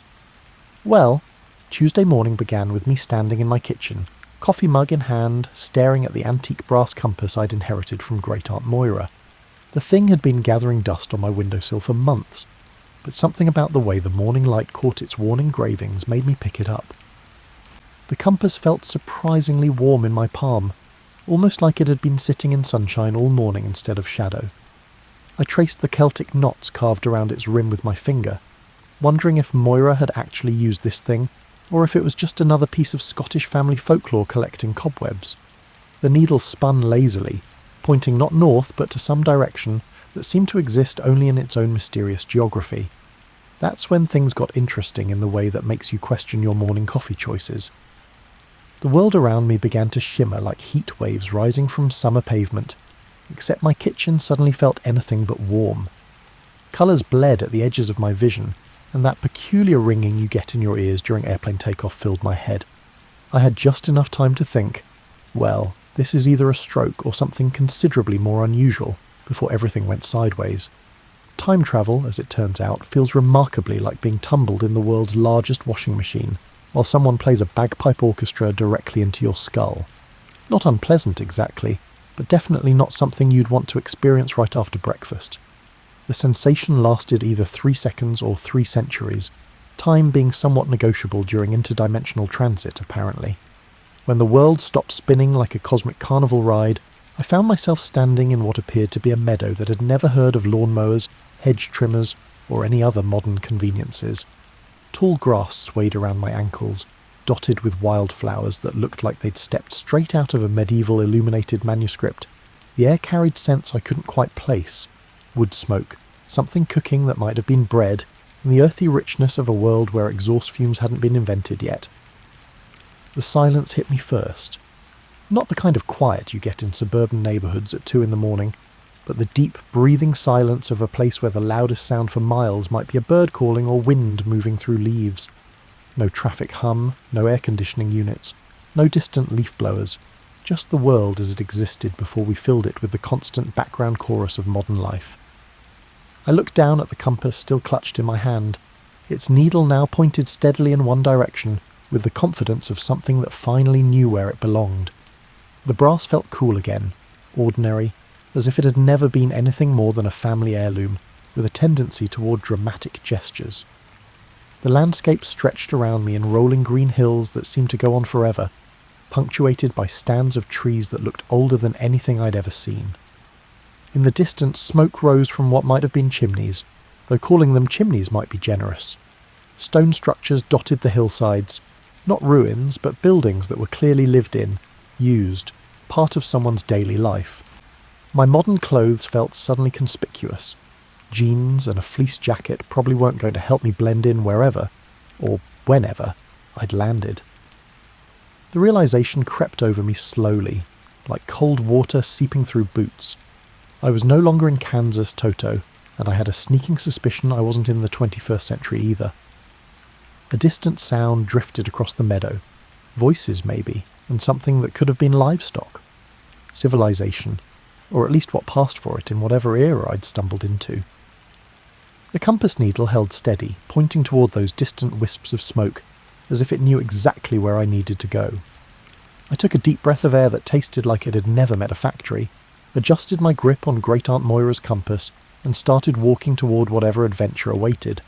After all, when you've accidentally time-travelled to what appeared to be medieval Scotland, standing around in a meadow questioning your life choices seemed less productive than finding out where you'd actually ended up. Besides, the coffee back home was getting cold anyway. Walking through medieval Scotland, I discovered, is like hiking through the world's most authentic historical reenactment, except nobody told you the rules, and there's no gift shop at the end. The path I followed, and I use the term path generously, for what was essentially a suggestion of where people might have walked repeatedly, wound through countryside that looked like every romantic Highland calendar you've ever seen, minus the modern photographers, and plus a concerning amount of what might charitably be called natural fertilizer. The compass led me toward a cluster of buildings that materialized from the landscape like something emerging from a dream. Stone cottages with thatched roofs huddled together as if sharing warmth. connected by what I gradually recognised as streets, in the same way that rivers are connected by riverbeds, more suggestion than engineering. Smoke curled from chimneys in lazy spirals, and the whole scene had that soft-focus quality you see in paintings, except it smelled considerably more authentic. As I got closer, the sounds of daily life began to filter through the morning air. Voices spoke in such thick accents that they might as well have been speaking Gaelic, which I realised with growing concern they probably were. The rhythm of hammering, the lowing of cattle, and other sounds indicated that people were going about their perfectly normal medieval morning routines, possibly from a smithy nearby. The first person I encountered was a woman hanging laundry on a line strung between two posts, singing something under her breath that sounded like a lullaby written by someone who understood both joy and sorrow intimately. She wore a long dress in a shade of brown that probably had a fancy, historical name like umber or russet, covered by an apron that had clearly seen heavy use. When she spotted me approaching, her song trailed off, and she straightened slowly, taking in my appearance with the careful attention of someone evaluating whether I was lost, dangerous, or merely peculiar. Given my jeans, sneakers, and fleece jacket, I was probably hitting all three categories simultaneously. The conversation that ensued would have been amusing if it hadn't been crucial to my immediate survival. She spoke in what I eventually recognised as English, but English that had taken such a scenic route through time and regional dialect that understanding it required the kind of mental gymnastics usually reserved for solving crossword puzzles in foreign languages. Through a combination of pointing, pantomiming, and the universal language of looking completely bewildered, I managed to communicate that I was a traveller from, well, far away, seemed safer than 700 years in the future. She introduced herself as Elias, which she pronounced in a way that made my attempts to repeat it sound like someone sneezing while trying to say Alice. Elias had the kind of practical kindness that comes from living in a world where hospitality might be the difference between life and death for travellers. She scrutinised me thoroughly, observing my clearly unfamiliar attire and apparent bewilderment, before making a seemingly decisive assessment of my overall innocence. Within minutes I found myself sitting on a wooden stool in her cottage, which was simultaneously smaller and more complex than I'd expected. The single room served as kitchen, living room, bedroom, and probably several other functions I hadn't identified yet. A fire burned in a stone hearth that dominated one wall, filling the space with warmth and the kind of wood smoke that makes you think of winter evenings even in broad daylight. She ladled something from a pot hanging over the fire into a wooden bowl and handed it to me with the universal gesture of "eat this before you fall over." The stew, and I'm calling it stew because that seemed like the closest modern equivalent, contained ingredients I couldn't entirely identify, but which tasted like someone had managed to make comfort food out of whatever was available in a world before grocery stores. As I ate, Elias continued talking in her musical, incomprehensible dialect, occasionally gesturing at my clothes or the compass I still carried. I nodded at what seemed like appropriate intervals and tried to look grateful rather than completely lost, which wasn't difficult since I was in fact deeply thankful and completely lost. The stew was surprisingly delicious, warming me deeply and easing the residual disorientation from my temporal journey. Outside, the village continued its daily rhythm, blissfully unaware that someone from the future was sitting in Elias's cottage, trying to figure out how to explain the concept of time travel through interpretive dance. Medieval Scottish villages, I learned over the following days, operate on a social system that makes modern office politics look straightforward.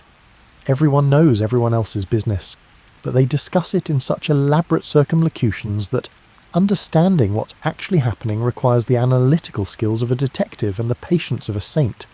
Elias, with her practical demeanour, appeared to have taken on the role of my cultural interpreter and general caretaker.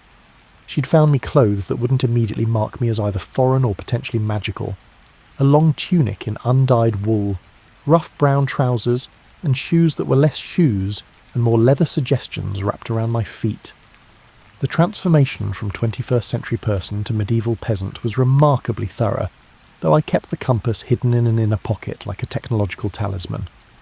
The daily rhythm of village life unfolded around me like a complex dance. I was learning one stumbling step at a time. People rose with the sun because artificial lighting consisted of candles and firelight, both too precious to waste on staying up late binge-watching anything. Work commenced immediately and persisted until dusk, interspersed with meals that became unique events. Food, I discovered, was both simpler and more complicated than I'd expected. Simpler because ingredients were limited to what could be grown, caught, or raised locally. More complicated because preparing even basic meals required skills I'd never developed, like knowing which wild plants were edible versus which ones would make you see colours that didn't exist. Elise took my culinary education seriously, teaching me to identify herbs by smell and touch, to judge when bread was properly kneaded by the way the dough felt under my hands, and to tend a fire so it provided steady heat without consuming all the fuel. These lessons came with running commentary in her musical dialect, most of which went over my head, but some of which I was beginning to understand through sheer repetition and context. The village blacksmith, a man named Hamish, who looked like he could arm wrestle bears for entertainment, became another inadvertent teacher. He spoke even less comprehensible English than Elias, but his demonstrations of metalworking were clear enough. Watching him shape iron with hammer and fire was like seeing magic that happened to obey the laws of physics. The rhythmic ringing of his hammer provided the village's soundtrack, a steady percussion that marked the passage of working hours. What struck me most was how much everyone knew about everything. Elias could predict weather by reading clouds, identify plants that would cure headaches or settle stomachs, spin wool into thread, weave thread into cloth, and cook meals that turned basic ingredients into something approaching delicious. Hamish could make tools, horseshoes and weapons, and probably fix anything made of metal.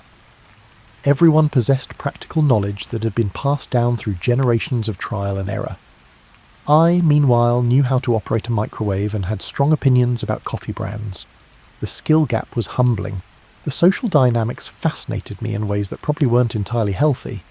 Decisions seemed to emerge from informal discussions that could last days, with everyone contributing opinions in ways that looked chaotic, but followed patterns I was slowly learning to recognise. Leadership existed but was more collaborative than hierarchical, at least on the level of daily village life. My presence had become a source of mild entertainment for everyone. People needed to teach the stranger, who appeared out of nowhere, basic survival skills that most people learned as children. But there was no mockery in their attention, just curiosity and the kind of practical helpfulness that comes from living in a community where everyone's survival depends on everyone else's competence. The evenings were my favourite time. After the work was done and the animals settled for the night, people would gather around fires to share stories, songs and whatever passed for local gossip. These sessions were like a combination of theatre, news broadcast and social media feed, all rolled into an oral tradition that stretched back generations. I listened more than I spoke, partly because understanding their stories required most of my mental processing power, but mainly because the storytelling itself was so rich.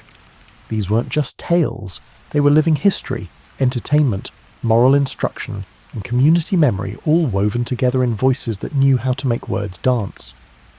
Sitting by firelight, surrounded by voices speaking in rhythms older than written history, I began to understand why my great-aunt Moira's compass had brought me here. The present wasn't just a different time, it was a different way of being human, one that operated on completely different assumptions about what mattered and how life should be lived. Just when I'd started feeling reasonably confident about my ability to navigate medieval Scottish life without accidentally starting a witch trial, or dying from eating the wrong mushroom, the universe decided to remind me that historical periods come with historical problems, the kind that don't have modern solutions. It started with Hamish not showing up at his forge for 2 consecutive days. In a village where everyone's routine was as predictable as sunrise, this was equivalent to the town clock stopping. Ilias noticed first, the way mothers notice when children are too quiet. She stood in her doorway, looking toward the silent smithy with the expression of someone calculating distances to the nearest help. The explanation, when it came, arrived in the form of young Tevish running through the village like his hair was on fire, shouting something in rapid Gaelic that sent every adult within hearing distance into immediate action. Even with my improving language skills, I caught only fragments, something about riders, weapons, and a word that might have been MacLeod, spoken in the tone usually reserved for natural disasters. Within minutes, the village transformed from sleepy rural community to organised emergency response team. Men appeared with weapons I hadn't known they possessed, swords, spears and bows that looked both well-maintained and frequently used. Women began securing livestock, hiding valuables, and preparing for what was clearly a familiar drill. Elias grabbed my arm with a grip that suggested this was not the time for questions. She led me to her cottage, where she began pulling up floorboards to reveal a cache that contained everything from silver coins to woolen cloaks to what appeared to be important documents wrapped in oiled cloth. The hiding place was obviously well planned and frequently accessed. Through gestures and her increasingly urgent dialect, she managed to communicate that raiders, possibly clan rivals, possibly just opportunistic troublemakers, were approaching from the east. This was apparently a recurring problem, like having neighbours who borrowed your tools and never returned them, except the tools were your livestock, and the borrowing involved weapons. The next few hours unfolded like a medieval disaster movie, except with no special effects budget and considerably more authentic terror. The village emptied as people moved to defensive positions or hiding places that had clearly been planned in advance. I found myself following Elias to a cave system in the nearby hills, along with most of the women, children and elderly villagers. The caves were more sophisticated than I'd expected, dry, well ventilated and stocked with supplies that suggested this wasn't anyone's first rodeo. Someone had carved rough shelves into the stone walls, and these held water containers, preserved food, and bundles of warm clothing. This was infrastructure born from necessity, the kind of preparation that comes from living with ongoing uncertainty. Waiting in the cave, listening to the muffled sounds of what might have been conflict in the distance, gave me plenty of time to contemplate how unprepared I was for medieval life's more challenging aspects. My modern sensibilities kept expecting someone in authority to handle the situation. Police, military, some form of organised government response. Instead, the villagers were handling it themselves with the calm competence of people who'd never had the luxury of expecting rescue from outside. Hours passed with a kind of slow intensity that makes you hyper-aware of every sound. Children remained remarkably quiet, as if they understood the stakes without needing explanation. Adults took turns at the cave entrance, listening for signals that would indicate whether it was safe to return. The compass in my pocket felt warm against my leg, a reminder that I had options these people didn't. I could potentially use it to return to my time and escape this danger entirely. But the thought felt like abandonment, like walking away from people who'd shown me kindness when I was completely helpless. Late in the afternoon, Tavish appeared at the cave entrance with news delivered in excited whispers. The raiders had moved on without attacking the village directly, apparently deciding the target wasn't worth the effort. But they'd taken livestock from the outlying farms, including Hamish's prize bull and several sheep belonging to other families. The relief was palpable, but it came mixed with the grim understanding that the victory was only a temporary reprieve. Medieval life, I realised, existed in a constant state of low-level emergency, where security was temporary and survival required constant vigilance. As we emerged from the caves and made our way back to the village, I found myself looking at my temporary home with new eyes. These buildings were more than just charming historical structures.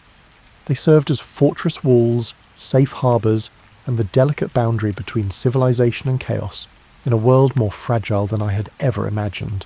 Recovery from a medieval crisis, I learned, doesn't involve insurance claims or government assistance. It involves community action that makes barn raising look casual. The villagers' response to the recent raid played out like a carefully choreographed dance that everyone knew the steps to except me. Within hours of returning from the caves, assessment and redistribution began. Hamish's lost bull was mourned briefly, then replaced through a complex system of shared resources that involved everyone contributing something: grain, labour, animals, or promissory notes for future services. Watching this unfold was like seeing economics in its most basic form, where value was measured in practical terms and everyone's survival depended on everyone else's generosity. My role in this recovery effort was initially unclear. I possessed no livestock to share, no traditional skills to contribute, and no accumulated social capital to draw upon. Standing around looking sympathetic wasn't going to help anyone replace stolen sheep. But Elise, with her gift for practical solutions, found ways to make me useful. She set me to work helping with tasks that required more hands than skill, holding wool while she spun it into thread, carrying water for various household needs, and learning to tend the fire so it burned efficiently without consuming precious fuel. These weren't glamorous contributions, but they freed her to focus on more complex work, which in turn helped the overall community effort. The compass in my pocket seemed to pulse occasionally, as if reminding me of its presence. Sometimes I'd catch myself wondering what would happen if I used it, whether I'd return to my own time and place, leaving this community to handle their challenges without the minor assistance I was learning to provide. The thought always left me feeling oddly hollow, like contemplating leaving a book unfinished. As days passed, I began to understand the intricate social network that held the village together. Relationships here weren't just personal, they were economic, political and survival-based all at once. When old Morag shared her preserved vegetables with families who'd lost stores to the raiders, she wasn't just being kind, she was investing in a network of reciprocity that might save her life someday. My language skills improved through necessity and immersion. Conversations that had been incomprehensible began revealing their meanings, though I still missed subtleties and references to shared history. The dialect was like a musical instrument I was learning to play. I could manage simple melodies, but the complex compositions were still beyond my reach. Hamish, recovered from whatever had kept him away during the raid, took an interest in my metalworking curiosity. His forge became a second classroom where I learned that working with iron required patience, timing, and physical strength I was slowly developing. The rhythm of hammer on anvil was meditative in ways I hadn't expected, and there was profound satisfaction in shaping metal into useful forms. Under his patient instruction, I managed to create my first piece, a simple hook for hanging pots. It was crude, functional, and probably embarrassing by medieval standards, but Hamish examined it with the seriousness of a master craftsman evaluating important work. His nod of approval felt like earning a diploma from the University of Practical Life. The village's children became another source of education, though they were probably learning as much from me as I was from them. My stories about the future, carefully disguised as tales from far away, fascinated them. In return, they taught me games, songs, and the kind of local knowledge that adults took for granted but visitors needed to learn. Through their patient instruction, I discovered which berries were safe to eat, how to read weather signs and cloud formations, and the proper way to approach various animals without getting kicked, bitten, or worse. I realised that children's knowledge, unfiltered by assumptions about what everyone already knew, was often more practical than adult knowledge. Evening storytelling sessions continued to be highlights of each day. My contributions to these gatherings evolved from silent listening to occasional participation. The first time I successfully told a story that made people laugh, I felt like I'd passed some invisible test of community membership. The story was about a traveller who got lost and ended up in a place where everything was familiar but slightly different, like his home viewed through a distorting mirror. Looking back, it was probably more autobiography than fiction, but the audience appreciated the humour in someone bumbling through unfamiliar customs while trying to maintain dignity.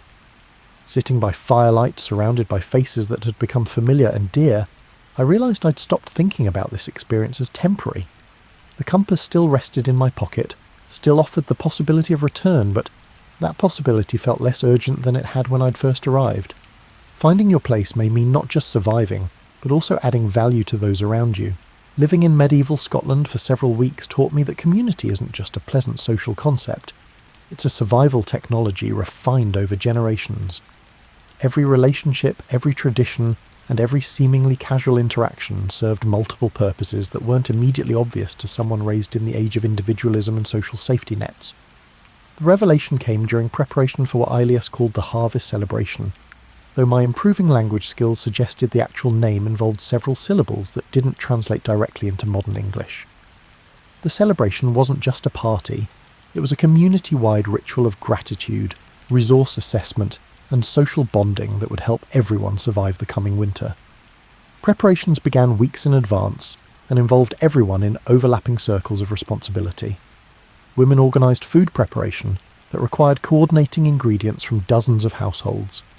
Men handled construction of temporary structures and arrangements for entertainment. Children managed smaller tasks that nonetheless proved essential to the overall effort. My role in these preparations had naturally transitioned from that of a helpful stranger to that of a community member. Aelius no longer gave me basic instructions for simple tasks. She assumed I understood the underlying patterns and would apply them appropriately. This shift from explicit teaching to implicit expectation felt like crossing an invisible threshold. Hamish had begun including me in conversations about metalwork projects that extended beyond immediate practical needs, planning decorative elements for the celebration, discussing improvements to tools and equipment, and considering the next season's requirements. These conversations assumed I would be present for their completion. The assumption was never stated directly, but it coloured every discussion about future plans. The compass in my pocket had become a familiar weight, no longer foreign, but not quite forgotten. Sometimes I'd catch myself absently touching it through the fabric, like checking for keys or a wallet in a habit that suggested ownership rather than temporary possession. When had it stopped being my great-aunt Moira's compass and become simply mine? As the celebration approached, I began to understand the deeper currents that moved beneath village life. This ceremony wasn't just about harvest. It was about reinforcing social bonds that would be tested by winter's isolation and challenges. The shared work of preparation created opportunities for resolving conflicts, negotiating marriages, planning collaborative projects, and generally maintaining the social fabric that held everyone together. My contribution to the celebration planning surprised me with its complexity. What started as simple task assistance had grown into genuine responsibility for coordinating between different working groups. People came to me with questions, suggestions, and problems that needed solving. Somehow, without conscious intention, I'd become someone others relied upon. The night before the celebration, I found myself sitting with Hamish outside his forge, sharing ale that tasted like liquid bread, and watching stars that looked brighter than any I'd seen in the 21st century.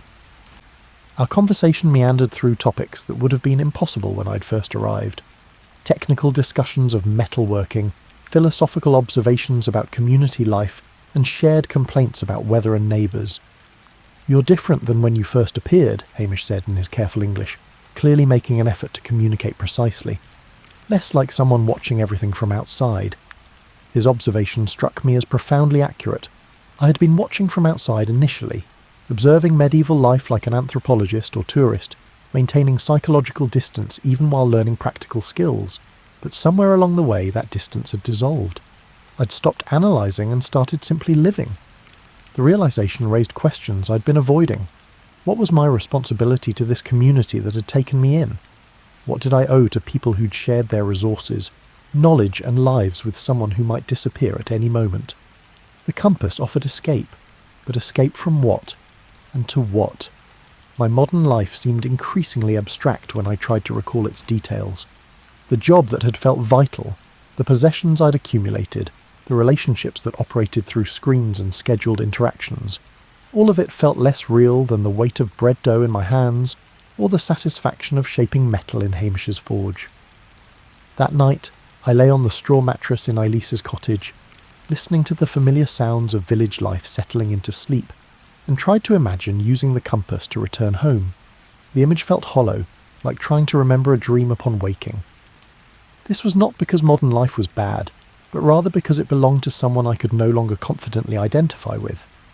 The celebration tomorrow would mark not just the harvest, but a year's cycle of growth, work, and community survival. It occurred to me that I'd become part of that cycle in ways I hadn't planned or expected. The question wasn't whether I belonged here, it was whether I could imagine belonging anywhere else. Tomorrow would provide clarity one way or another.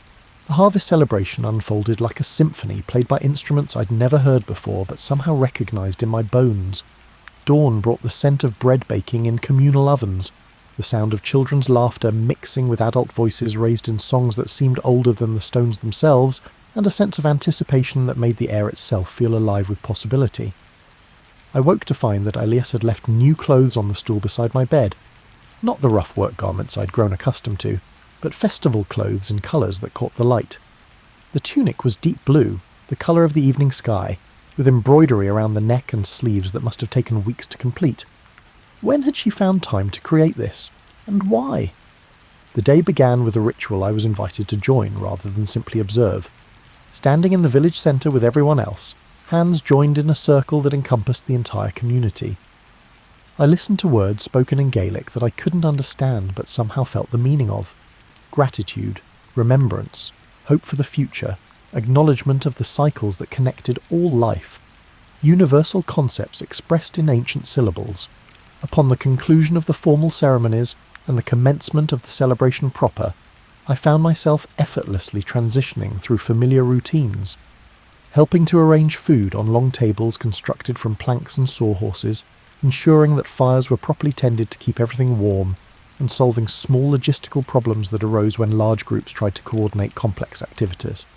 But something had shifted in how others responded to my presence. Previously, strangers would greet me with careful politeness, but now they greet me with the casual warmth of family. Children ran to me with questions and small disasters that needed adult attention. Adults included me in conversations without the slight pause that indicated translation or explanation. Hamish found me during the height of the festivities, carrying 2 cups of something that smelled like fermented happiness. "You've been quiet today," he noted as he settled beside me on a log strategically positioned to overlook the celebration. "Thinking heavy thoughts?" The question was more perceptive than I'd expected. I had been thinking heavy thoughts about time, belonging, responsibility, and the weight of choices that couldn't be undone. The compass in my pocket felt heavier than usual, as if it understood that decision time was approaching. "I've been thinking about staying," I said, the words emerging before I'd consciously decided to speak them. Hamish nodded as if his discovery wasn't surprising news. "And what's stopping you?" The question pierced through my inner turmoil. What was stopping me? Fear of commitment to a life so different from everything I'd known. Was I feeling guilty for forsaking my own responsibilities? Or something deeper? The terror of discovering that I might be happier in a world without modern conveniences, that my carefully constructed 21st century life might have been a beautiful prison I'd mistaken for freedom. As evening approached and the celebration began winding toward its traditional conclusion, Aelius appeared at my elbow with timing that suggested she'd been watching for the right moment. Without words, she led me away from the crowd to a quiet spot overlooking the village, where the sounds of continuing festivities provided a cheerful background murmur. "The compass," she said simply, using English words carefully chosen for clarity. "It brought you here for a reason." I looked at her in surprise. "You know about the compass?" Her smile carried centuries of knowledge. "Some things are older than the stories we tell about them. Your great-aunt knew this place, knew these people. The compass doesn't bring travellers, it brings family home." The revelation settled over me like recognition of something I'd always known but never articulated. Great-aunt Moira's stories about Scotland, her mysterious past and the way she'd always seemed slightly out of step with modern times. Suddenly they made sense in ways that had nothing to do with logic and everything to do with truth. The compass grew warm in my pocket, and I understood that this was the moment of choice. I could return to my time, carrying memories of this experience like souvenirs from an extraordinary vacation.